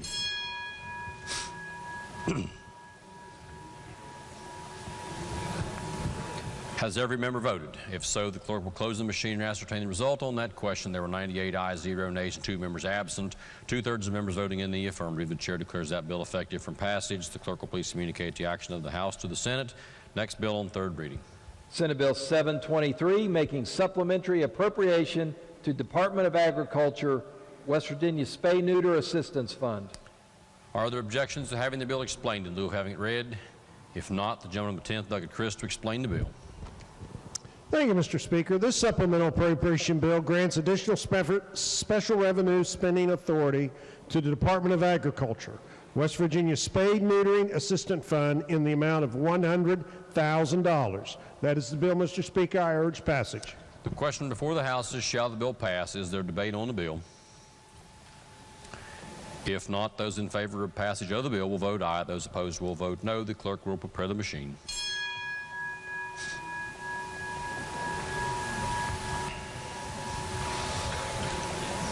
Has every member voted? If so, the clerk will close the machine and ascertain the result on this question. There were 98 ayes, 1 nay, and 1 member absent. A majority of members voting in the affirmative. The chair declares that bill passed. The clerk will please report the title. Senate Bill 723, making supplementary appropriation to Department of Agriculture, West Virginia Spay-Neuter Assistance Fund. Are there amendments to the title? If not, the title as read by the clerk will be and remain the title of the bill. Lady from the 49th. I move the bill be effective from passage. The question is on the motion that the bill take effect from passage. Those in favor of the motion will vote aye. Those opposed will vote no. The clerk will prepare the machine.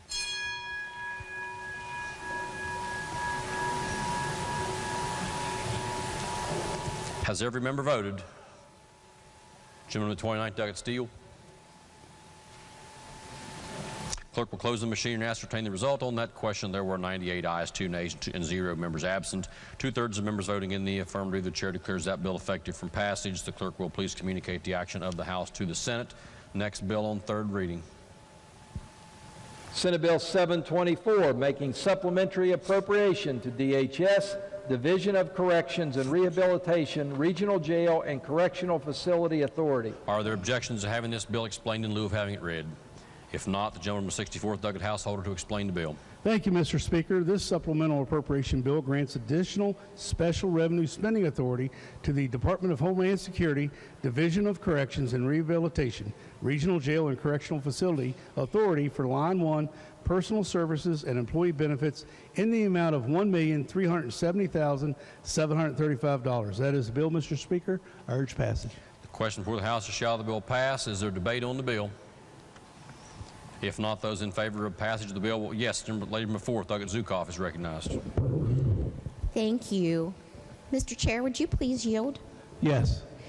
Could you explain what this funding is going to be used for specifically? It's all going to just be for benefits? No, they're making up a payroll reimbursement that they are no longer receiving out of special revenue. That's all it's doing. Special revenue for what? Their special revenue account. So they're making up payroll reimbursement for services that they're no longer using through their special revenue account. That's what they're doing. The special revenue account for these specific areas? No, for corrections and rehabilitation. They have a special revenue. Are they paid out of special revenue? Some are, yes. Yes. Can you tell me which ones, please? Hundreds. We have over, I mean, like regional jail employees, corrections officers. I'm just curious. If you go, and I'm trying to be as helpful as I can, if you go to your budget bill 4023, and as soon as you get at the end of the general revenue section, then you will see all of the special revenue section. It's over $2 billion worth. Okay, but it doesn't really list the breakdown of jobs in the budget. Okay, thank you. The question again is, shall the bill pass? Is there debate on the bill? If not, those in favor of passage of the bill will vote aye. Those opposed will vote no. The clerk will prepare the machine.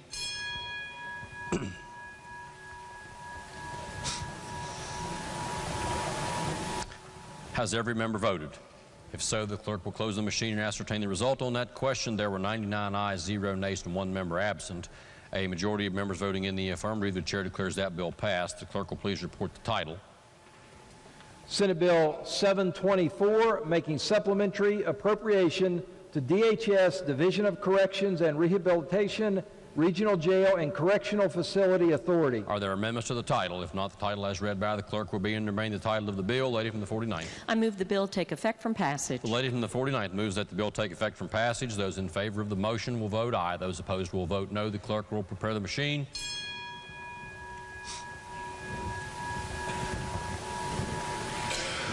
Has every member voted? If so, the clerk will close the machine and ascertain the result on that question. There were 99 ayes, 0 nays, and 1 member absent.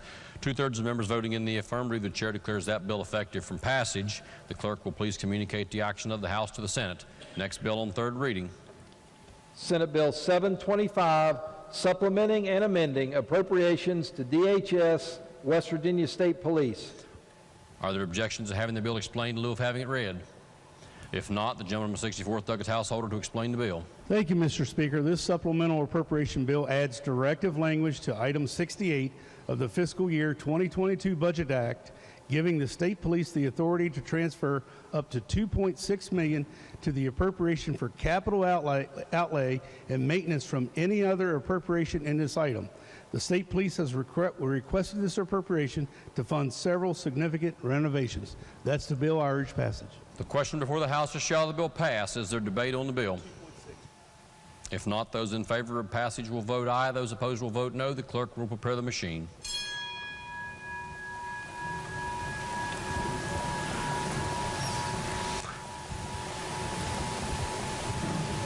Has every member voted?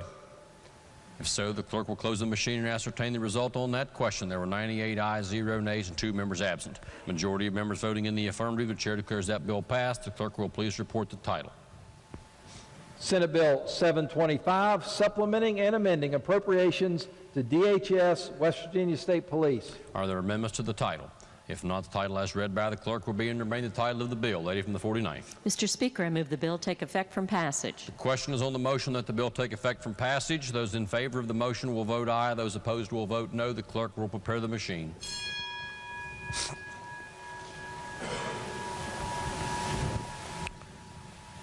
Has every member voted? If so, the clerk will close the machine and ascertain the result on that question. There were 98 ayes, 0 nays, and 2 members absent. 2/3 of members voting in the affirmative. The chair declares that bill effective from passage. The clerk will please communicate the action of the House to the Senate. Are there other bills on third reading today? If not, bills on second reading. Committee substitute for Senate Bill 2, relating to unemployment benefits program. Are there amendments?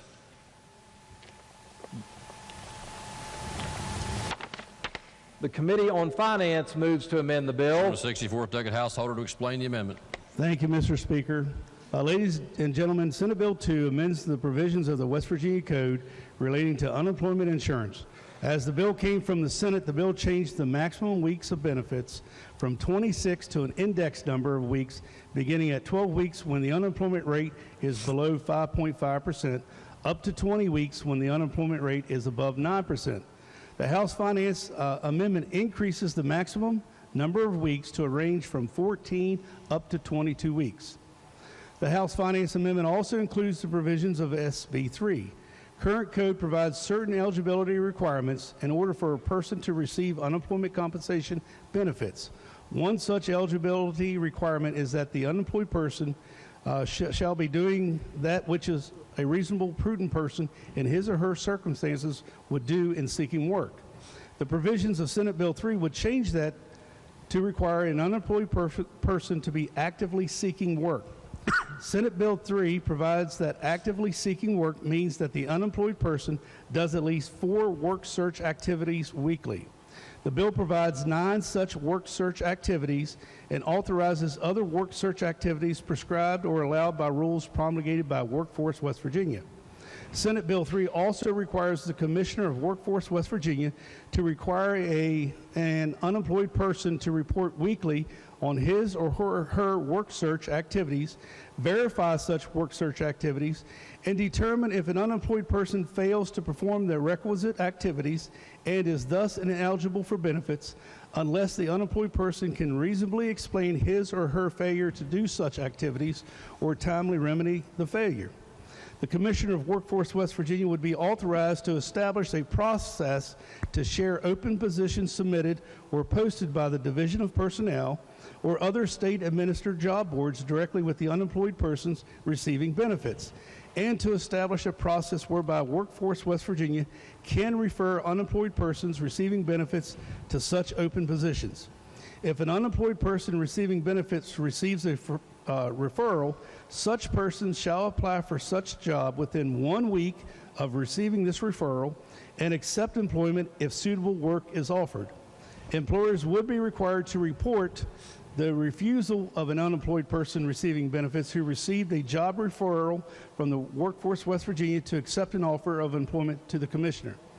Senate Bill 3 also provides that individuals receiving unemployment benefits who accept part-time employment for which the wages are less than his or her weekly benefit amount shall continue to receive unemployment benefits without reduction for such wages for the duration of his or her benefit period.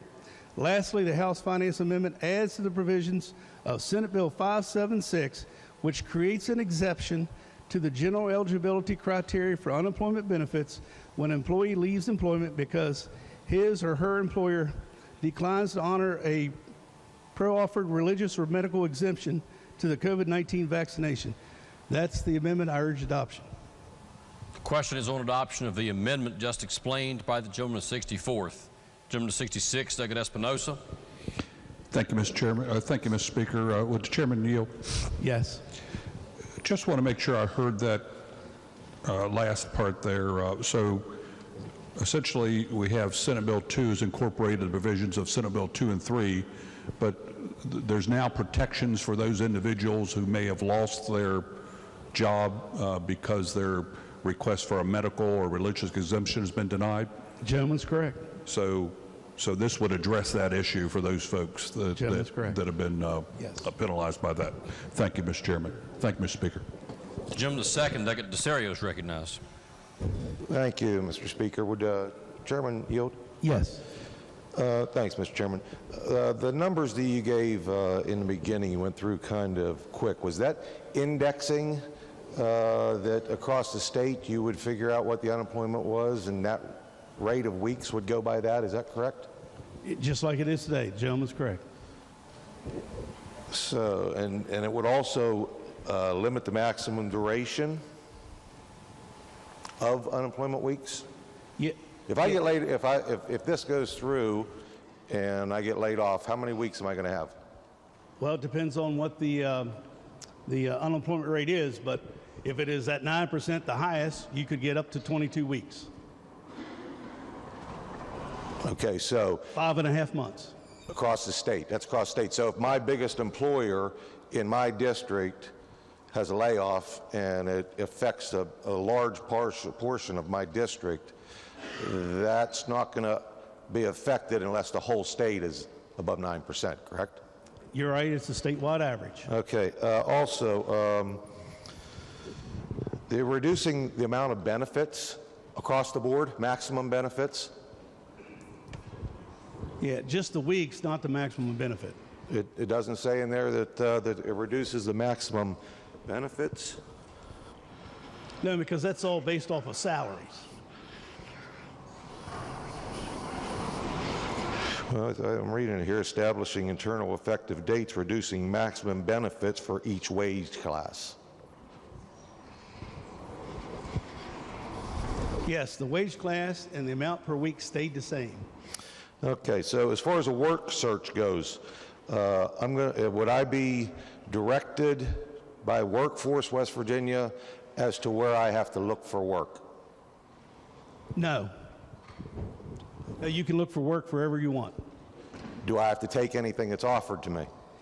Well, it says right here, as long as you're actively seeking work, okay? And actively seeking work means that the unemployed person does at least 4 work searches activities weekly. Yes, so would I be able to do it as I am now? If I belong to a union, can I go to 4 different union halls and apply for work? Does that constitute a work search? I guess what I'm getting at is... Unions usually have an exception to unemployment. Yes.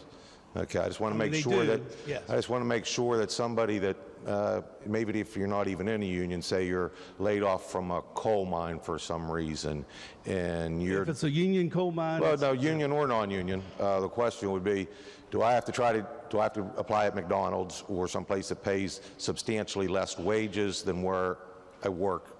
I do not believe so, no. Will I be penalized for not taking that job?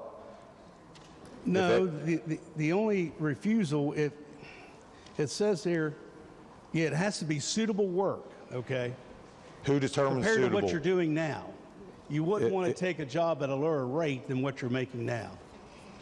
I agree, suitable is subjective. I also think that if I have a job that pays substantially more, I'd like to know if you agree with this, what's my chances of getting a job at that place when that guy knows I'm going to leave?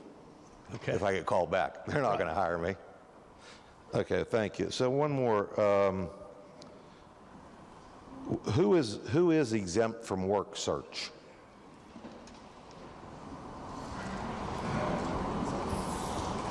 We do know unions are exempted. Hold on. Go ahead.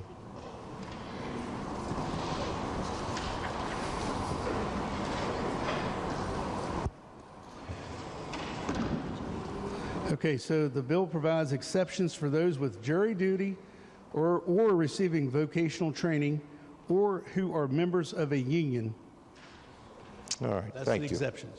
Thank you very much. Thank you, Mr. Speaker. Speak to the amendment. Gentleman is recognized. I would rise today against this amendment. It's just, I think that maybe people got a little bent out of shape when unemployment was given out by the federal government, and they were getting an extra $600 a week, and people didn't want to go to work. I understand how that happened. I'm not sure who enacted that. I think probably look into it and find out who that was. But I don't see it time to panic because that happened during a pandemic, that we are now going to possibly jeopardize people across this state, whether you're in a union or not in a union, whether you're a construction worker, a coal miner, a steel worker. Opportunities arise that take work away from people in this state. I speak against this amendment today for the people of our state, because I know very few that sit around and plan on making a living on unemployment. So let's vote this amendment down, please. Thank you, Mr. Speaker. Question again is on the adoption of the amendment. The gentleman from 36, Doggett Rowe, is recognized. If the chairman would yield. Yes. Is there anything in the amendment that provides for the very different case from a person just losing their job at the factory that continues in business from the folks who work at a coal mine? The coal mine shuts down in a rural part of the state, and all of the requirements, as I understand it, will apply to those coal miners that are out of work, even though there may be 100 of them in a small town. They've got to do 4 searches every week. Is that right? The gentleman's correct. In other words, there's no exceptions for the fact that people might have a major employer The only shutdown. exceptions are those with jury duty or receiving vocational training or who are members of a union. And there was considerable discussion in finance about whether a worker who say lived on the border of a state and could go over to, say, to Ohio, worked in West Virginia, runs out of benefits in West Virginia, goes over to Ohio, and because they have perhaps a longer wage time that they could be paid benefits, they could receive the benefits over there. Is that what your understanding was of that?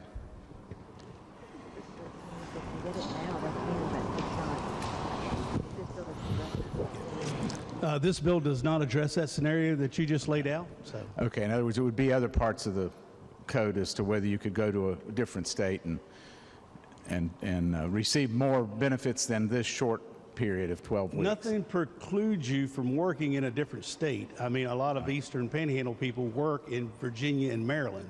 So nothing precludes you from working in Ohio or in Kentucky if a person so desires. I see.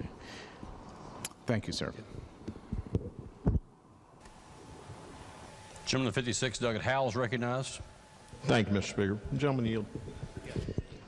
You have like a single mom working as a nurse's aide, doesn't get her medical exemption, and for getting the shot, she gets laid off. My understanding is under this she can draw unemployment. Is that correct? The gentleman is correct. And then if she goes and gets a part-time job at a kitten rescue, she can get that wage plus get some unemployment? Gentleman is correct. Thank you. Gentleman 34, Douglas Boggs. Thank you, Mr. Speaker. Gentleman, yield. Yes. To my friend the chairman, in this amendment, I know we talk a lot about in our state about the people that aren't in the workforce, the people that are not engaged in the workforce. Is there anything in this amendment, because people that are drawing unemployment are in the workforce, and that's who this is basically we're talking about. So is there anything in this amendment that actually does anything for the people that are not in the workforce because they're not drawing unemployment? Is there any reporting requirements or anything that makes them get out and go to work or anything like that? No, sir. Okay. Thank you. Speak to the amendment. Yes, gentleman's recognized. Thank you, Mr. Speaker. I oppose the amendment for that very reason.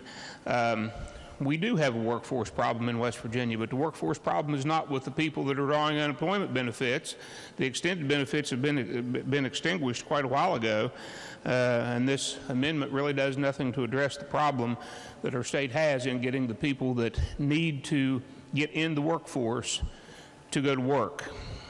We have a lot of hardworking craftsmen, people all over West Virginia, and this amendment will, in effect, reduce their benefits substantially, and I would oppose the amendment. Gentleman to 16th, Douglas Linville, is recognized. Thank you, Mr. Speaker. Would the Finance Chairman yield for a few questions? Yes. We are on the amendment to Senate Bill 2, right? Gentleman's correct. Okay, so Senate Bill 2 in its current form, if the amendment were not adopted, would provide an index that goes down to 12 weeks of unemployment as opposed to the amendment, which would allow for 14 at the best economic conditions. Gentleman's correct. And Senate Bill 2, without the amendment that includes many of the provisions of Senate Bill 3, would generally not allow for the additional ability for someone to take part-time work but continue to pull their unemployment benefits and therefore provide a lesser fiscal cliff. Is that correct? Gentleman is correct. So the amendment, from every argument that has been made, is more generous than the existing underlying bill. Is that correct? Bingo. Gentleman's correct. And a red vote on this amendment would be to keep Senate Bill 2 in a form that only provides 12 weeks at the best conditions. Is that correct? The gentleman is correct. So a green vote is 14 weeks at the best economic conditions, and a red vote is 12. Gentleman is correct. Mr. Speaker, I think I support the amendment. The gentleman to 26, Douglas Evans. Would the gentleman continue to yield? Yes. Thank you, sir. Does the amendment make any exceptions for seasonal workers such as whitewater rafting or ski resorts? The exceptions are those with jury duty or receiving vocational training or who are members of a union. You said religious exemptions? Did I hear that? Religious exemptions are included if they were to get laid off. Could you give me an example of a religious exemption? I guess if a nurse got laid off from her job who was required to have a COVID vaccine and submitted a religious exemption and was still laid off, Under this bill, she could claim unemployment, or he. Okay, thank you very much. Lady from 35th, Young. Thank you, Mr. Speaker. Will the chair continue to yield? Yes. Thank you. Okay, so what's our current unemployment rate right now? Less than 4%. I believe it's around 3.5. That's great news. So if this amendment passes and then the bill passes, it's immediately going to get cut to 14 weeks instead of 26? Gentlelady is correct, 14 Okay. weeks. So we're going to cut it almost in half. Okay, and you said this is a state index, not a county index, right? Because it's my understanding that unemployment varies greatly by county. Gentlelady is correct, it's a state index. Okay. So if you're in a county that has exceptionally high unemployment, but other areas of the state have really low unemployment, we don't care. It's just state numbers. Well, we do know that the statewide average time spent on unemployment for fiscal year 2021, fourth quarter, was 6 weeks.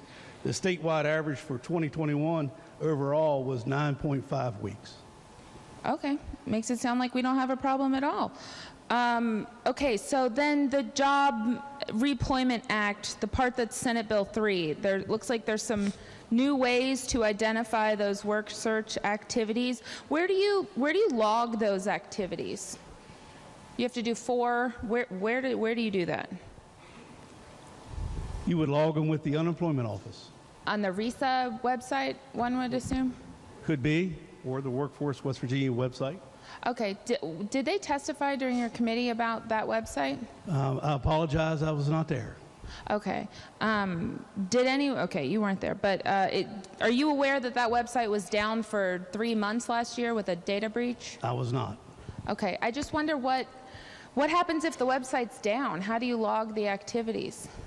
I guess they'll have to send it in, make paper copies and send it in. Okay. How do you prove that you went to a job club? What's a job club? What is a job club? Yeah, Workforce West Virginia, when they promulgate rules, I guess they will figure that out and we'll get a chance to see what job club means. Okay, thank you very much. Speak to the amendment.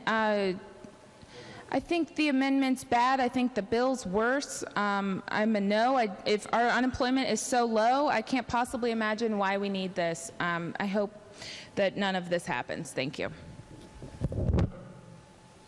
Question again is on the adoption of the amendment as explained by the gentleman of 64th. Is there debate on the amendment? If not, does the gentleman wish to close debate on the amendment? If not, the question is, shall the amendment be adopted? Those in favor of adoption of the amendment will say aye. Aye.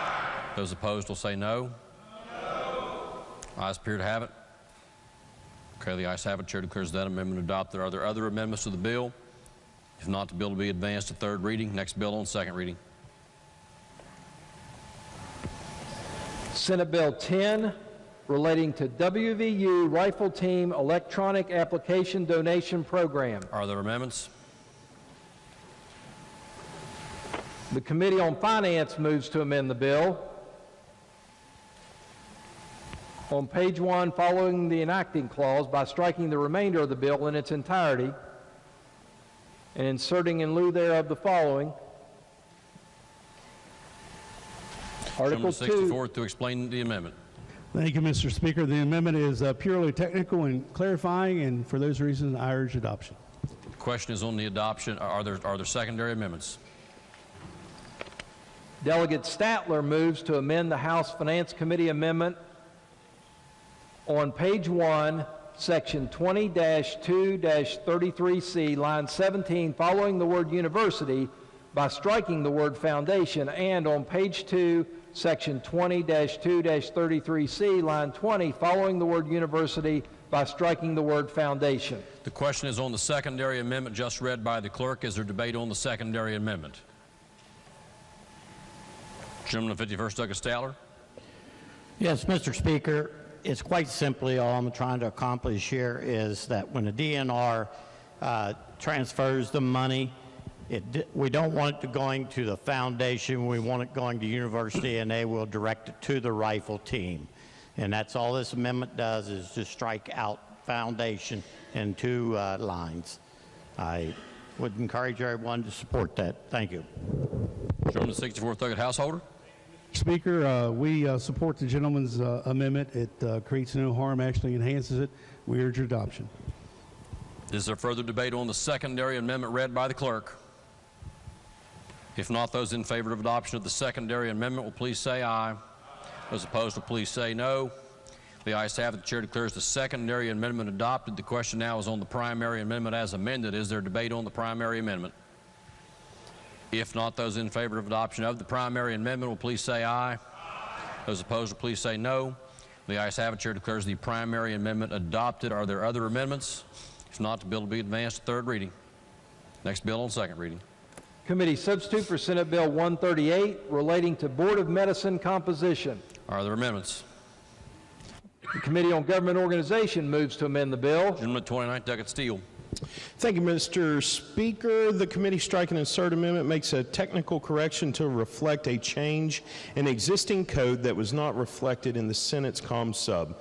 That is the amendment, Mr. Speaker, and I urge adoption. The question is on the amendment explained by the gentleman 29, Duckett Steele. Is there debate on the amendment? If not, those in favor of adoption of the amendment will say aye. Those opposed will say no. The ayes have it. The chair declares that amendment adopted. Are there other amendments? If not, the bill will be advanced to third reading. Next bill on second reading. Committee substitute for Senate Bill 205, expanding PEIA Finance Board membership. Are there amendments? If not, the bill will be advanced. Senate Bill 228, providing tuition and fee waivers at state higher education institutions for volunteers who have completed service in AmeriCorps programs in West Virginia. Are there amendments? If not, the bill will be advanced. Committee substitute for Senate Bill 230, relating generally to public employees' grievance procedure. Are there amendments? The Committee on the Judiciary moves to amend the bill on page 13, section 6, line 6, by striking the words actual attorney's fees and costs not to exceed $1,000 and inserting in lieu thereof attorney's fees and costs not to exceed a combined total of $1,000. Question is on the amendment just read by the clerk. Gentleman 35th, Duckett Capito. Thank you very much, Mr. Speaker. The amendment before you is purely stylistic, and we reworded that phrase to ensure that costs and fees together can't exceed $1,000. Before, it could be read that attorney's fees could be charged in addition to costs not exceeding $1,000. So stylistic, urge adoption. Question is on the amendment read by the clerk. Is there debate on the amendment? If not, those in favor of adoption of the amendment will please say aye. Those opposed will please say no. The ayes appear to have it. Okay, the ayes have it. Chair declares the amendment adopted. Clerk will report the next amendment. The Committee on the Judiciary moves to amend the bill on page 5, section 3, lines 2 and 3 by striking the words "and notarized," and on page 5, section 3, line 4 by striking the words "and notarized," and on page 5, section 3, line 5 by striking the words "and notarized," and on page 5, section 3, line 6 by striking the words "and notarize." Question is on the amendment just read by the clerk. Gentleman 35th, Duckett Capito. Yes, Mr. Speaker. I think the clerk summed it up pretty well with that reading, but we're removing the requirement for notarization in the bill. We had some discussion about what's required in other proceedings that are filed, and notarization is not required there, so the committee didn't feel it should be required here. I urge adoption. Question is on the amendment read by the clerk. Is there debate on the amendment? If not, those in favor of adoption of the amendment will please say aye. Those opposed will please say no. The ayes have it. Chair declares that amendment adopted. Are there other amendments to the bill? If not, the bill will be advanced to third reading. Next bill on second reading. Committee substitute for Senate Bill 232 relating to punishment for third offense felony. Are there amendments? If not, the bill will be advanced. Committee substitute for Senate Bill 242 restricting authority to prevent or limit owners' use of natural resources or real property in certain agricultural operations. Are there amendments? If not, the bill will be advanced. Committee substitute for Senate Bill 246 requiring newly constructed public schools and public schools with major improvements to have water bottle filling stations. Are there amendments? The Committee on Finance moves to amend the bill. Gentleman of the 64th Doggett Householder to explain the amendment. Thank you, Mr. Speaker. The amendment is purely technical and clarifying. I urge adoption. Question is on the amendment just explained by the gentleman of the 64th. Is there debate on the amendment? If not, those in favor of adoption of the amendment will please say aye. Those opposed will please say no. The ayes have it. Chair declares that amendment adopted. Are there other amendments? If not, that bill will be advanced to third reading. Next bill on second reading. Committee substitute for Senate Bill 247 relating to certified community behavioral health clinics. Are there amendments? If not, the bill will be advanced. Committee substitute for Senate Bill 262 relating generally to financial institutions engaged in boycotts of energy companies. Are there amendments? The Committee on Banking and Insurance moves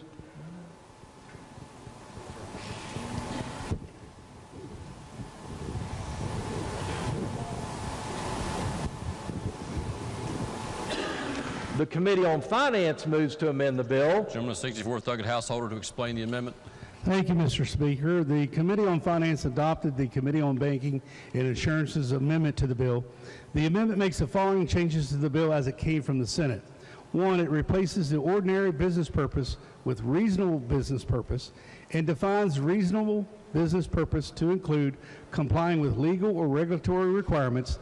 This is in addition to A, promoting the financial success or stability of a financial institution, and B, mitigating risks to a financial institution, and C, limiting liability of a financial institution already in the bill.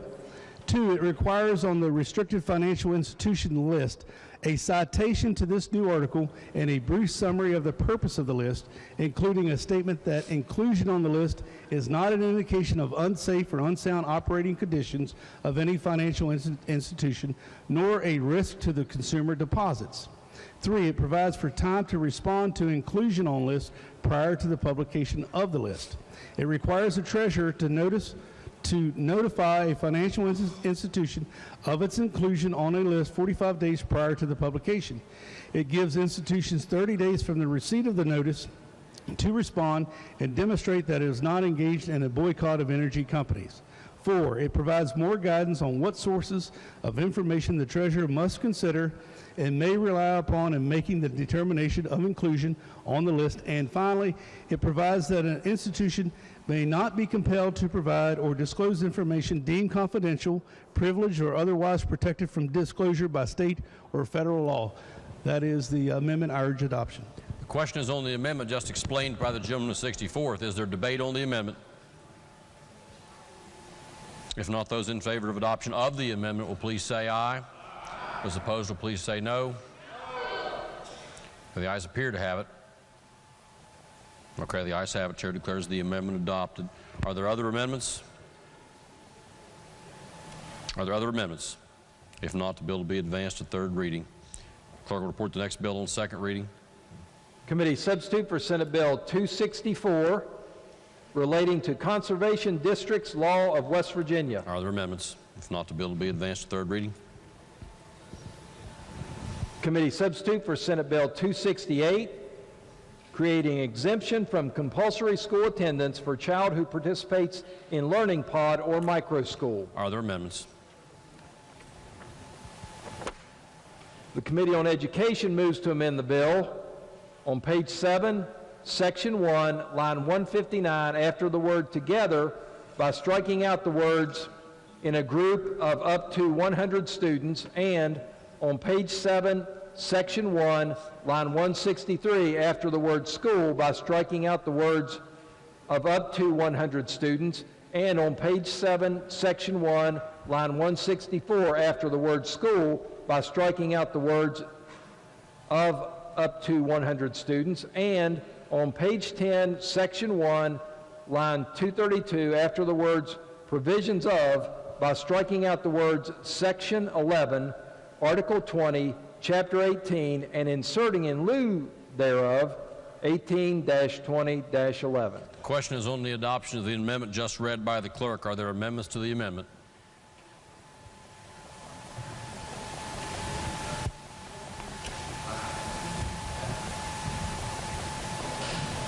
Delegates Thompson, Hornbuckle, Walker, Evans, and Doyle move to amend the amendment. Does the gentleman from the 43rd wish to explain the amendment in lieu of having it read? Are there objections? No objections are heard. The gentleman from the 43rd, Delegate Thompson, is recognized to explain the secondary amendment. Thank you, Mr. Speaker. This is really just a small micro amendment, if you will. So this basically what we're going to do is we're going to go and we're going to put back in the version that we got from the Senate that they agreed to, and it's going to now change it though to cap the number of students in the pod at 25. This is a number we chose because the average classroom size is about 25 students, so we think it's good policy to make sure that folks who maybe don't have any educational training to not overwhelm them and to cap it at 25 students. That's a responsible number, and I urge adoption, and I'd like the right to close and the yeas and nays. The question is on the secondary amendment. Is there debate on the secondary amendment? Gentleman with 27th, Douglas Ellington, is recognized. Yes, Mr. Speaker, I'm going to urge rejection of the gentleman's amendment, and for a number of reasons here. We had removed the limit of 100 in committee mainly because some micro schools go from just a few people all the way up to about 150. And we felt that if we had an arbitrary limit in there, that might preclude a school that was very successful from being able to expand. Most of these schools are usually relatively small, less than 20, 25 students, but some of them do get larger, and over time they may expand. So that's why we took out the original number of 100, and I would reject having a limit of 25. And these are voluntary associations of citizens trying to educate their children. They're under the same homeschool rules, so they can associate as much as they want. We wouldn't limit an educational opportunity in the public school in the gymnasium for over 25 students to take place for an instructional event, so why should we do that in private? So I would urge rejection of that. The gentleman of 50th, Delegate Garcia, is recognized. Thank you, Mr. Speaker. Would the Chair of Education yield for a question, please? Yes, sir. So I'm still learning about these pods, and one question that I have is, what is the effect on monies in public education that would go, for example, for Marion County or Marion County School Board, if there is a pod that's authorized, and here we're talking about the number of students, but how much funding will go to these pods that would normally go to the public schools? Well, already you have homeschool students that may collectively get together. They're not in the public school system, so there wouldn't be any change in what goes to the public school system. However, if any of them enroll and take a course in the public school, then they would get credit for having money going to the public school system. Okay, but if they're not taking anything out, if you lose a lot of students from the public school, then you might make the case that they're losing enrollment, but they can still enroll in a course, just like any homeschool student can enroll in a course, 1, 2, 3, 4 courses. If it's before, I believe, what is it, October 1st or September 1st? October 1st, then it goes into the state aid formula for enrollment. I mean, having a safeguard like 25 people, it sounds like if there's no limit to this, you could almost have a charter school that doesn't get authorized, and instead you just have a group of people that put together these pod schools, and then you have that funding that comes out of the local Board of Education's formula. Am I correct on that? I would suggest that would be freedom for education, but then if a school's losing that many students, there might be a problem with that school. Okay.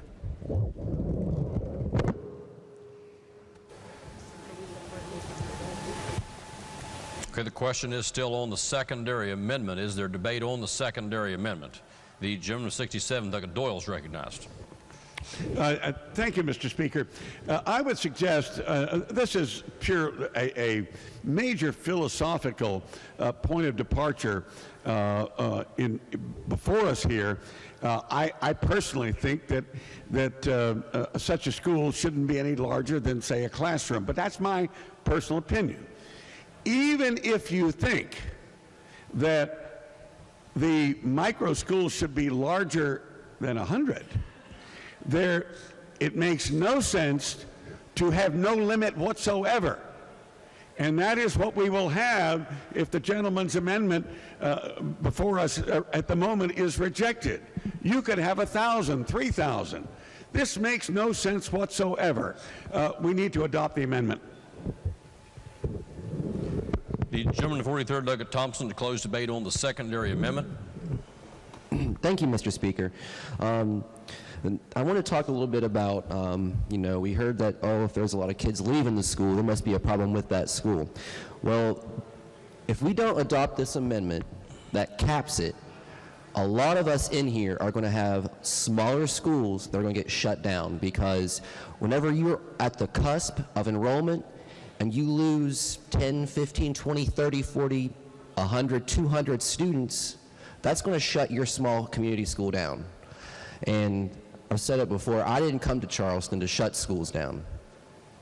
I can't go home, I don't want to go home to my constituents and say I voted for something that's going to take 20, 30, 50, 100, 200 kids out of the public school and shut it down. And like I said, this, my amendment, the original version in the Senate, this is how it looked. If you want to vote for something you're pretty certain the Senate's going to, you know, show up for, versus something where there's no regulation, there's no limit, there's no cap, and had the bill fail, you know, I guess vote against my amendment. But if you want responsible education policy and checks and balances, I urge adoption of the amendment, and I request the yeas and nays. The question is on the secondary amendment. A roll call vote on the secondary amendment is demanded. Is the demand sustained? Demand is sustained. The question is, shall the secondary amendment be adopted? Those in favor of adoption of the secondary amendment will vote aye. Those opposed will vote no. The clerk will prepare the machine.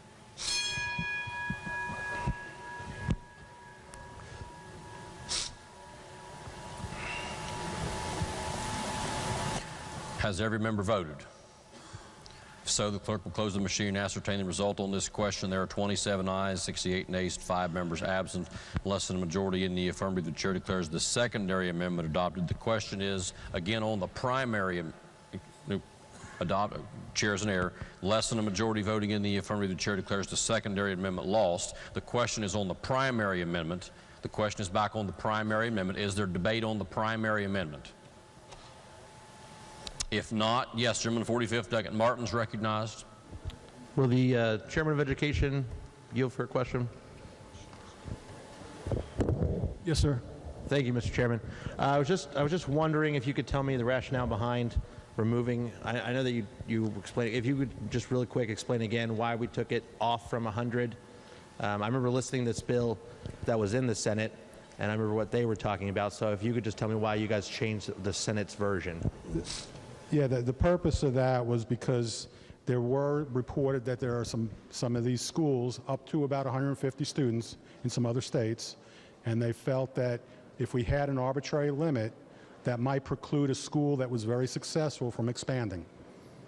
So if we capped it anywhere, I mean, we're not saying we want 1,000 students in the school, but we also didn't want to limit it to much more, because these could be through all different grades. And it could be a very large community that wants to do that. So that was the only rationale. I mean, I had no problem with 100 originally, but members on our committee wanted to remove that. And Thank you very much, Mr. Chairman. Thank you, Mr. Speaker.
Gentleman, the 18th, Douglas Worrell. Thank you, Mr. Speaker. I'm going to urge rejection of the committee's amendment. And just looking at the history of the bill, the main reason I'll do that is because one of the sponsors of the introduced version on the Senate side was also the sponsor of the amendment that added the cap back in. So just out of respect for that individual, I'm going to urge rejection of the committee's amendment. Thank you, Mr. Speaker. Gentleman to 44th, Doug Hannah.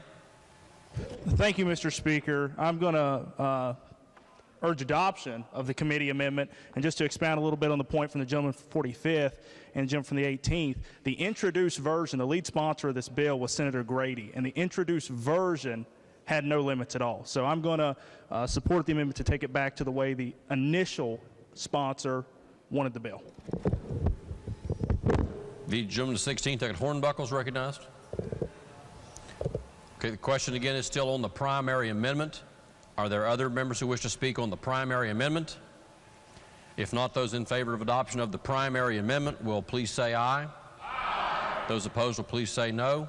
No. Okay, roll call vote is demanded. Is the demand sustained? Demand is sustained. The question is, shall the primary amendment be adopted? Those in favor of adoption of the primary amendment will vote aye. Those opposed will vote no. The clerk will prepare the machine.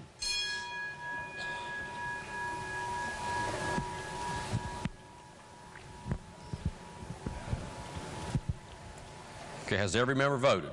If so, the clerk will close the machine and ascertain the result. On this question, there are 49 ayes, 47 nays, and 4 members absent. A majority in the affirmative. The chair declares the primary amendment adopted. The clerk has another primary amendment. Delegates Evans, Hornbuckle, Thompson, Walker, and Doyle move to amend the bill on page 10, section 1, line 235, following the period, by inserting a new subsection to read as follows. Chair will recognize one of the sponsors to explain the amendment in lieu of having it read. You would like to have it read? Okay, clerk will continue. 10, to assure the health and safety standards are met for facilities where students attend school, each micro school, as a condition of authorization by the County Board of Education, shall receive certification that the facility meets minimum health and safety, special education services, and any applicable state or federal school requirements. Upon receipt of an application for the establishment of a micro school, a County Board of Education shall establish a micro school safety board to certify that any facility used as a micro school meets applicable standards. The board shall be appointed by the County Board of Education and consist of 3 members. 1, a parent or guardian of a student attending the school. 2, a representative of the State Fire Marshal's Office. And 3, a member of the County School Board. The board shall inspect each facility and assure that all applicable state and federal laws relating to its operation are met. Upon certification by the Micro School Safety Board, the County Board of Education shall issue authorization for the micro school's operation. The question is on the adoption of the amendment just read by the clerk. Is there debate on the amendment? Is there debate on the amendment? The gentleman from the 26th, Doug Evans, is recognized as the sponsor of the amendment. Thank you, Mr. Speaker. All the amendment does is make sure that our kids are safe. OSHA has standards for construction of schools. Even if you're meeting in a home, there should be some basic safety standards applied here. The American Disabilities Act should be make sure that it is met and secured to the whatever the handicap of a child may be. Sufficient boys and girls restrooms should be applicable here. The board that would be created would make sure that all of these standards would be met. I'm sure there's a whole lot more than what I've just mentioned to you there as far as OSHA and ADA. There are many, many more. I spoke with a gentleman that has worked with the construction of many, many schools, and there are many, many hoops that must be jumped through to make sure our kids are safe. As a science teacher, I know my OSHA standard for kids was 60 square foot per kid. Seems like a lot of space, but it really isn't. If you're doing laboratories or anything like that, it needs to be met. There are a certain number of criteria for doors in a room for fire safety. If you have over well, it depends on square footage of the room, but if the room is a relatively small room, I don't know, many people's homes are bigger than classrooms. And if a classroom has so many kids in it, you have to have doors that open outward. In most people's homes, they open inward. I know in our house they do. So with all those things, Mr. Speaker, I would encourage adoption. Gentleman at 27, Doug Ellington. Thank you, Mr. Speaker. I appreciate the intent for safety and concern for the students. We all definitely do that. However, I think that this amendment would be very unnecessary bureaucracy and would add a tremendous fiscal note to all of this. It also would increase the intent that, cause problems with micro schools that may only have 5 individuals. Already you can extend this to every homeschool student or every learning pod to have an inspection on the facilities, and we don't do that. This is no different than any other part of the code that's already in existence. During committee talks, it was brought up that there was concern that there weren't going to be any bathroom facilities, as the gentleman just mentioned, that kids weren't going to get fed. And we're like, no, homeschool parents feed their kids. They usually have bathrooms in their homes or in their churches or whatever other facility there is. I might even mention that our committee even passed bills out that had to repair bathroom doors in our public schools and also address the feeding issues for our kids. So, extending this just to private homeschool people that are trying to get together and educate their kids, I don't think that's appropriate. As far as any special needs children, some of them eventually will be in those facilities, but they're already being taken care of by their families. Those are the ones that are there at these micro schools or in these learning pods. So I assume those conditions will be addressed. It does also have in the bill that there is a part of video as far as camera in cases of special needs kids that have to be evaluated. So that's already in the bill. So I don't think this is necessary. I think it's just going to increase a burden for the school system and also for these detriment to these learning pods and micro schools. So I would urge rejection. The gentleman, the 19th, Doug Griffith, is recognized. Thank you, Mr. Chairman. And I don't think this is going to be a burden on the school system, except that it's going to take money away from the school system. But in looking at what's happening around the nation right now with pods and these micro schools, Florida, Pennsylvania, South Carolina, Colorado, Connecticut, Florida, Illinois, Kansas, Kentucky, Maine, New Jersey, New York, North Carolina, Oregon, Pennsylvania, South Carolina, Texas, Virginia, and Washington are revisiting a need of oversight. We're creating something here where somebody could have 2,000 students, basically. There's no oversight. It's their, one parent could teach the whole thing. I get the intent, but we're creating a situation here where anyone who's hosting a learning pod, even one around their own home, has no health and safety plan. There's no oversight. We don't even know if these people are qualified. They're certainly not certified teachers. And we worry about the future of West Virginia and our children, and they need a good education.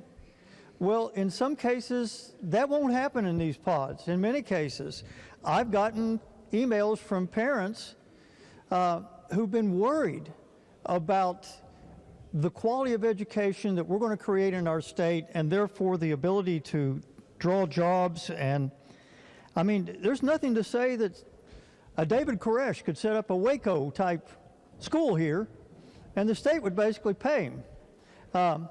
We've got to be very careful about how we're having a double standard for how we insist that our children are taught. One is unlimited, unrestricted, unexamined, and then it's going to hurt the public schools. Something I've often said is everything that I am and everything that I have I owe to 2 things: wonderful parents and a public school education. And I hate to see anything that diminishes from our ability to help especially the poor students in our society who won't be in these pods. They won't be able to do this, and they're going to be hurt. And so I please ask you to consider this and other amendments and revisit this. I think in a few years we're going to be coming back like those other 20 states and saying, we created an unregulated thing that's hurting our children and hurting our future.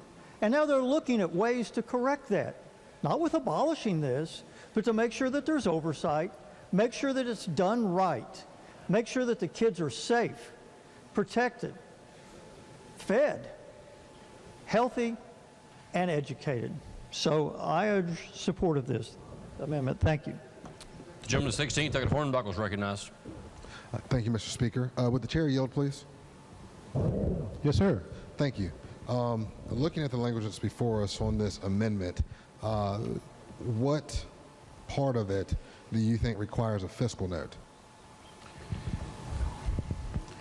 You're going to develop a board. You're going to have inspections, which is probably going to cost someone something to do. So that would be an expense to probably these schools or to the parents. To the county board or to the micro schools? Probably to the schools, but they're being funded by the parents. They're the ones that make up that. And then you're also having to take out time from a representative from the fires marshal office. I'm sure all of these boards get paid at least a per diem for whenever they meet, so that's going to go into the fiscal note somewhere. The board shall inspect each facility. That's not without cost. It's taking their duties away from things they should probably already be doing. Okay, because I see here, I don't think that there was a requirement for per diem for this board. I don't know if there are too many boards that don't get a per diem. It's not saying that in that, but they usually what's get before one. us. Sorry.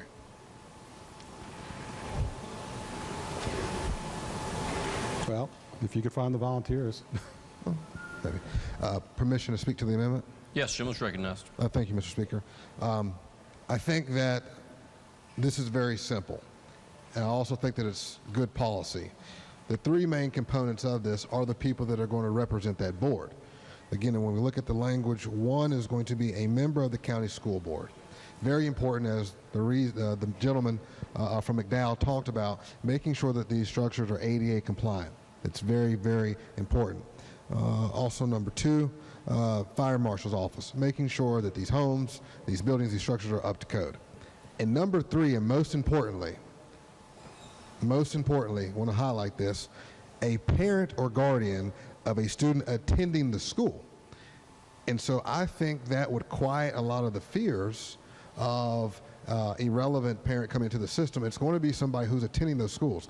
And I would think that they would be speaking up for those needs, and they would be able to best speak to those needs. And so the board wouldn't be overrun with somebody that had an ulterior motive. Again, it would be a representative from that school, which is highly important. So I would urge adoption. The gentleman to 50th, Douglas Garcia. Thank you, Mr. Speaker. Would the chairman of education yield for another question? Yes, sir.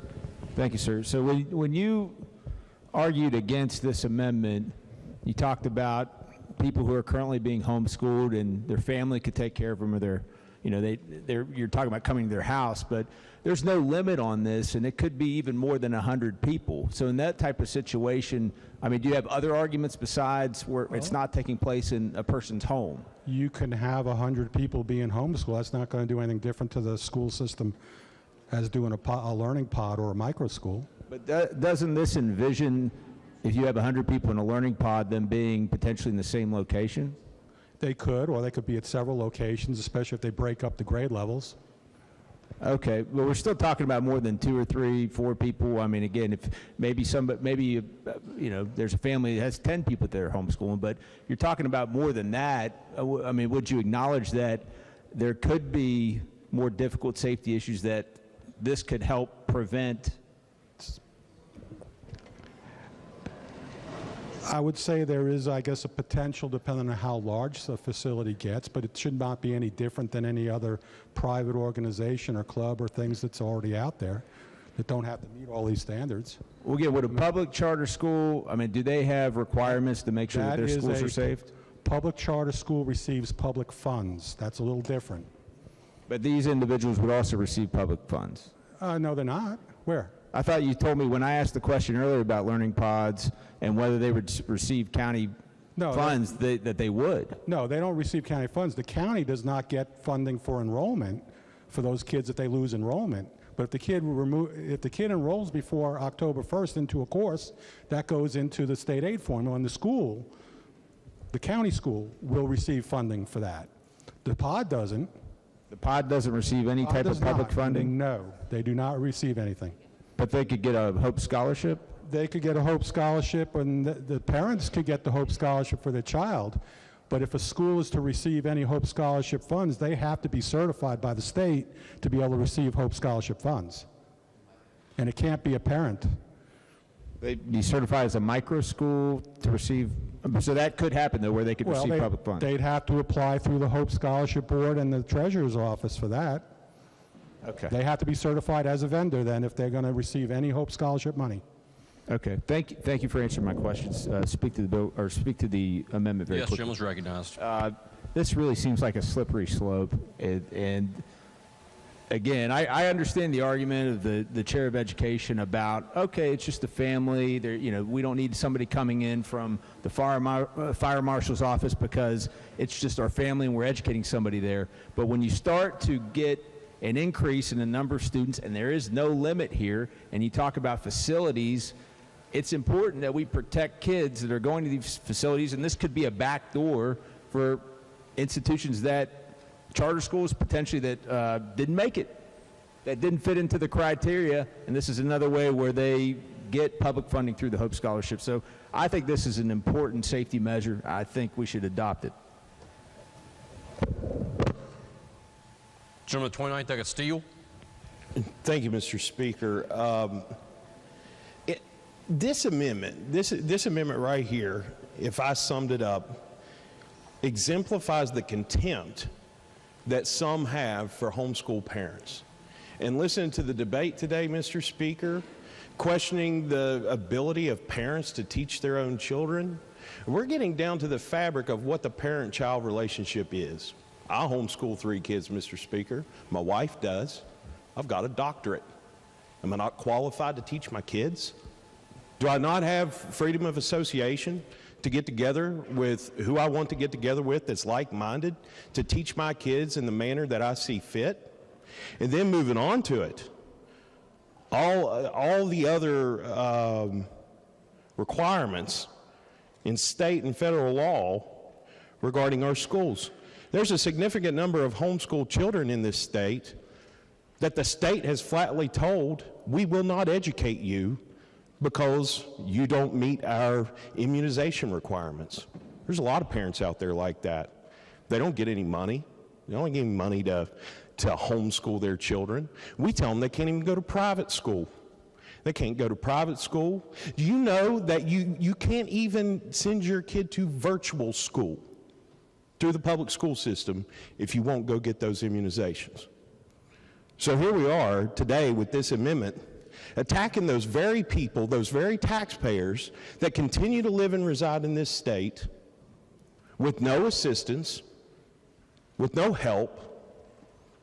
The only thing that they have is oversight from the state to make sure that those standardized tests are happening, to make sure the criteria is met. They review my wife's lesson plans every year and have to approve them. We put our kids through the standardized tests, but where do my tax dollars go? My tax dollars go to a school system that says you're not welcome. And that's what this amendment says. It says you're not welcome. You're not even welcome to do this on your own. That's what this amendment says. And that's wrong. That's wrong. This is about freedom of association. This is about like-minded people getting together and helping one another raise their children as a community. And what this amendment says is if this government isn't in charge of it, you don't get to do it. We get to control what you teach your kids at home. We get to control the food you put in your kids' bodies. That's what this is. This is nothing but stinking government control, Mr. Speaker. That's all it is. And it's coming from a place of contempt for the very parents and taxpayers of this state that continue to live here, continue to contribute, all while the government says it's free as long as you do exactly what we tell you to do. But these folks have freedom to raise their kids the way they want. And Mr. Speaker, I'd urge rejection of this amendment, and I demand a roll call. Gentleman from the 43rd, Douglas Thompson, is recognized. Thank you, Mr. Speaker. Well, okay, here we go. So you want to homeschool your kids? Awesome. Go for it. Do it. I support you. That's your choice. I'm okay with that. I just want them to be safe, in a safe environment. The amendment states right here. Nothing crazy at all. Minimum health and safety requirements, minimum. Special education services. I just want to make sure that the appropriate services for special education needs students are going to be followed through at this school. That's it. I want them to be safe, in a safe environment where you're doing your homeschool pods and you're bringing in other people. And yeah, if you're in your home, I'm sure your homes are safe. But well, if we have no cap on this, we can have 100, we can have 200, 300, or in an old warehouse somewhere. I want to make sure that those kids are safe. That's what this amendment's about. This amendment is about safety of students. A green vote on this amendment is saying safety for students. A red vote is putting their lives at risk. Thank you, Mr. Speaker. Question again is on adoption of the amendment. Lady in the 13th, Douglas Kraus is recognized. Thank you, Mr. Speaker. I am a homeschooler. I have homeschooled my children for 13 years. I know homeschoolers. I have ran homeschool organization across this state, and I am insulted that so many of you think we're idiots, that we don't know what we're doing, and that we don't care how our children are treated or where they're going to go to class or school at. If I choose to have somebody else do a class for my children, I don't take money from the school system. They give me nothing. I pay money to the school system. They gladly take it, but I don't get any. I should not have to answer to where my children learn at one day. If I choose to have my children and any child that wants to join me learn in my barn one day because that's where we're going to do a class, then those parents and me as a parent has the right to do that. And none of you have a right to tell me I can't do that. We watch our children. When we are there, when there is a class of kids together, you can bet there are more parents and adults there than you will find in any single classroom in this state. I am tired of homeschoolers being put down. We do a good job. We educate our children. We don't need your special education services because many of the homeschoolers have left the school system because the special education in the school system isn't doing it for the kids, so why should we do it at home? We do it different, and it works. And that's what these schools and these learning pods are about. I don't take state money. The rest of us don't take state money, so stay out of our learning for our children and our teaching of our children. They are our children. They are not yours. Thank you, Mr. Speaker. I urge rejection. Lady in the 51st, Douglas Walker is recognized. Thank you, Mr. Speaker. I, too, was a homeschool parent. I, too, can see where the offense comes from. Yes, both of my kids, one a 504, one an IEP. One completed his schooling in public ed, and one was a graduate of homeschooling. Now, I understand that we can agree to disagree.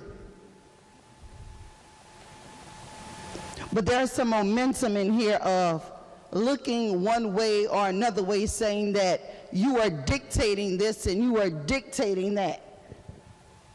We make the laws in here for them to be followed. We just want safety nets. Is it not all 100 of us who hear time and time again that the foster care system is increasing? One, why? Because we do have some parents that fall short to substance abuse,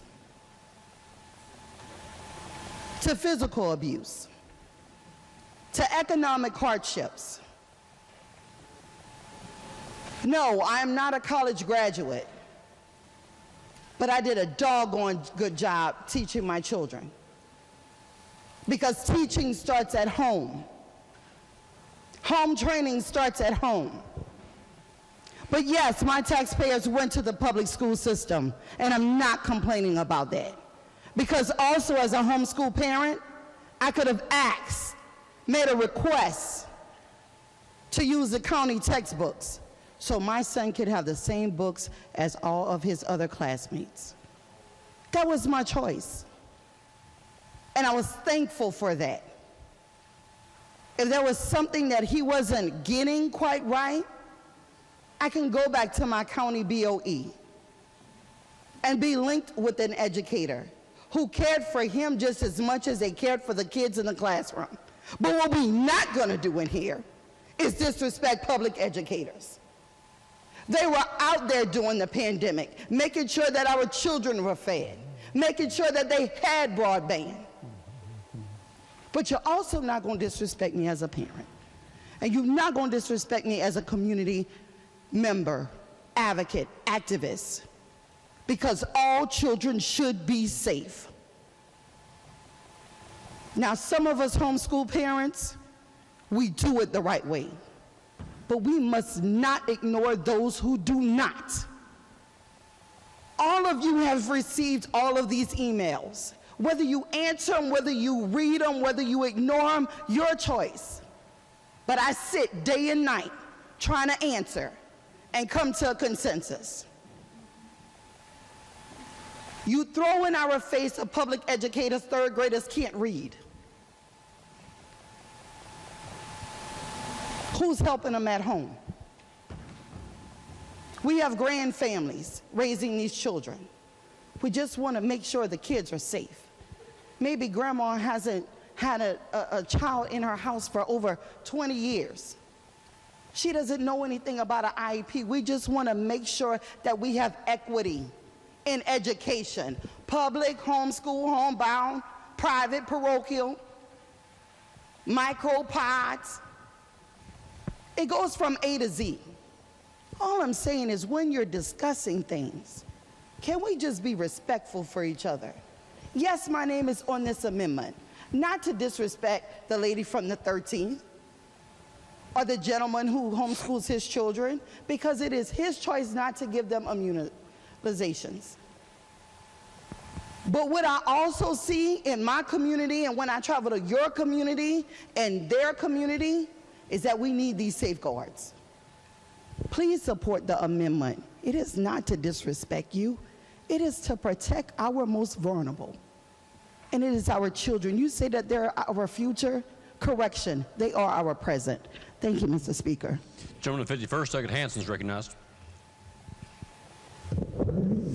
Thank you, Mr. Speaker. If I was a little quicker on the draw, I would have called out a point of order on some of those previous comments where people seem to think they know what we're thinking and where we're coming from on this issue. You know, there was an opportunity a few minutes ago to limit this bill to 25 students, but that amendment was not adopted. You know, I have all respect for people who homeschool, as do everybody on this side of the aisle. But where's the cutoff? Where's the line between homeschooling and starting a school? This bill is about starting schools with unlimited number of kids in them. So this is not about micromanaging people who homeschool. This is about putting reasonable protections in when a school is being created with little to no regulations. What's the cutoff? We tried to put a cutoff. We tried to put a threshold in. That was defeated. And so it's not our fault that this amendment applies to smaller groups of people in addition to the larger groups of people. We tried to limit that, but that was defeated. Thank you, Mr. Speaker. Question again is on the amendment. Is there further debate on the amendment? If not, a roll call vote on the amendment was demanded. Gentleman with 29th demanded a roll call vote on the amendment. If you seek it, yes. Gentleman 26 to close debate on the amendment.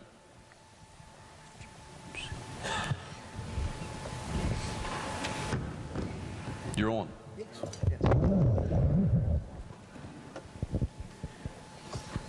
Wow. This little tiny amendment had all that stuff in it. I don't see it. I just don't see it. Nobody questions anybody's ability to school their children. Nobody. Never in this amendment does it say that. Interpretations can sometimes get out of control, and I think that's what we saw here today.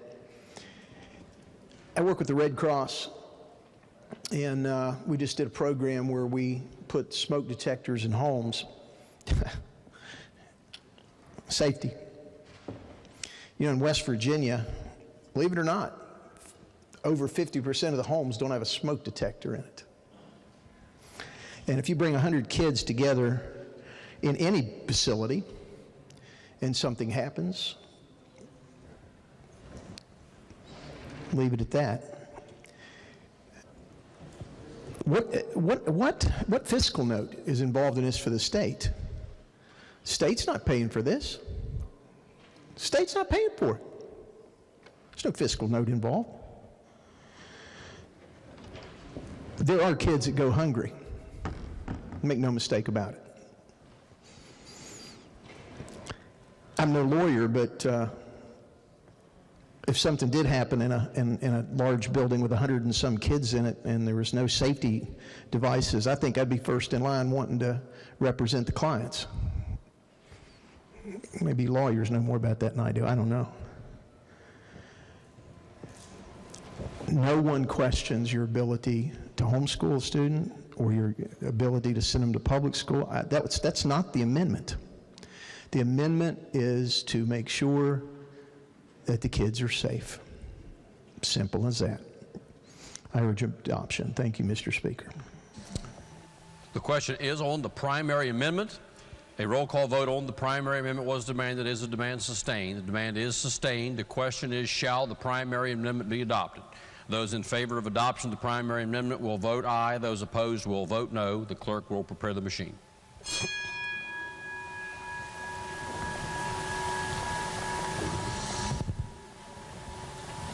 Has every member voted? If so, the clerk will close the machine and ascertain the result. On that question, there are 24 ayes, 73 nays, and 3 members absent. Less than a majority in the affirmative. The chair declares that amendment lost. The clerk will please report the next amendment. Delegates Doyle, Hornbuckle, Evans, Thompson, Griffith, and Walker move to amend the bill on page 8, section 1, line 166, following the words learning pod by striking out the period, inserting a semicolon, and the following proviso: provided that no entity that previously was rejected for authorization as a charter school may apply to be a micro school. Question is on the amendment just read by the clerk. Gentleman 67, Doug Doyle, is recognized. Thank you, Mr. Speaker. I believe this amendment is self-explanatory, but I'm going to explain it anyway. If someone is rejected to run a charter school in our state for any reason, I think they have no business running a micro school. And whether this is an individual or a company or a corporation or whatever, and there's any of a number of reasons the entity might have been rejected. Maybe someone discovered some financial irregularities, or maybe some evidence of harassment in the person's background, or the sexual harassment or some other type of harassment. Any of those, I think, should disqualify such an entity. And I compare it to the rules we have with casinos and video lottery. We do not allow anyone who's been rejected for a license in some other state to have such a license in our state, and we should not. I think the same applies here, and I do want to take this opportunity, since it was injected into the debate, to say that I categorically reject the idea that I have contempt for homeschoolers. I do not. I have some very, very good friends back in Jefferson County who are homeschooling their children now, and I have some others who have homeschooled their children. I've been invited to meetings with them to talk about public policy relating to homeschooling and exactly what rules there ought to be. And in some cases, I have disagreed with them, but the disagreements have been respectful and they've been helpful to me. I personally think that anyone who is qualified to homeschool his or her child should be not only permitted to do so, but encouraged to do so. The problem is we have to make sure that the person doing the homeschooling is someone who will do a good job. So with that, I urge adoption of the amendment. The question is on the amendment as read by the clerk. The gentleman 27th, Douglas Ellington. Yes, Mr. Speaker. Again, I'm going to urge rejection of the amendment. What this bill does, a couple things. Micro schools or learning pods, all they have to do is give notice. That's the only requirement, the notice to the county board or superintendent that they plan on running this. The second part, if you do go to charters, I would just point out our current law says that we're allowed to have up to 10 public charters in the state. That'll expand later on. But there is one thing that happened too. We had 3 charters, we currently have 5 charters that have applied. One withdrew because of potential litigation that was ongoing. But the other thing was we had 3 charters that were all very good, applying for only 2 positions in the state. Obviously one didn't make it, had to be rejected. So to say that that charter couldn't try to do their own micro school somewhere in the state would be inappropriate, because they were a very good school. We just had to take 2 because that was what the code was for public charters. So for those 2 reasons, one, there is no authorization, just notice. And the other part was if they did have to have authorization, you have a situation where a school that did apply was rejected, and not because they weren't a good school, but just because we couldn't do it by code. So I would urge rejection of the gentleman's amendment. Question again is on the primary amendment. Is there debate on the primary amendment? If not, does the gentleman wish to close, does the sponsor wish to close debate on the primary amendment? Gentleman from the 67th, Doug Doyle, is recognized. Thank you again, Mr. Speaker. I would point out, in response to the Chair of Education, that we have right now, there is a limit of the number of charters, but that limit is going to expand every year. So I think if you have a situation where there are that many applications for micro schools, I think that the worst case scenario would be the person has to wait 1 more year before starting the school. So I think that is a non-starter, and I urge adoption of the amendment. Question now is on the adoption of the primary amendment as read by the clerk. Those in favor of adoption of the amendment will please say aye. Aye. Those opposed will please say no. No. Noes appear to have it. Okay, the noes have it. Chair declares that amendment lost. Are there further amendments to the bill? If not, the bill will be advanced to 3rd reading. Next bill on 2nd reading.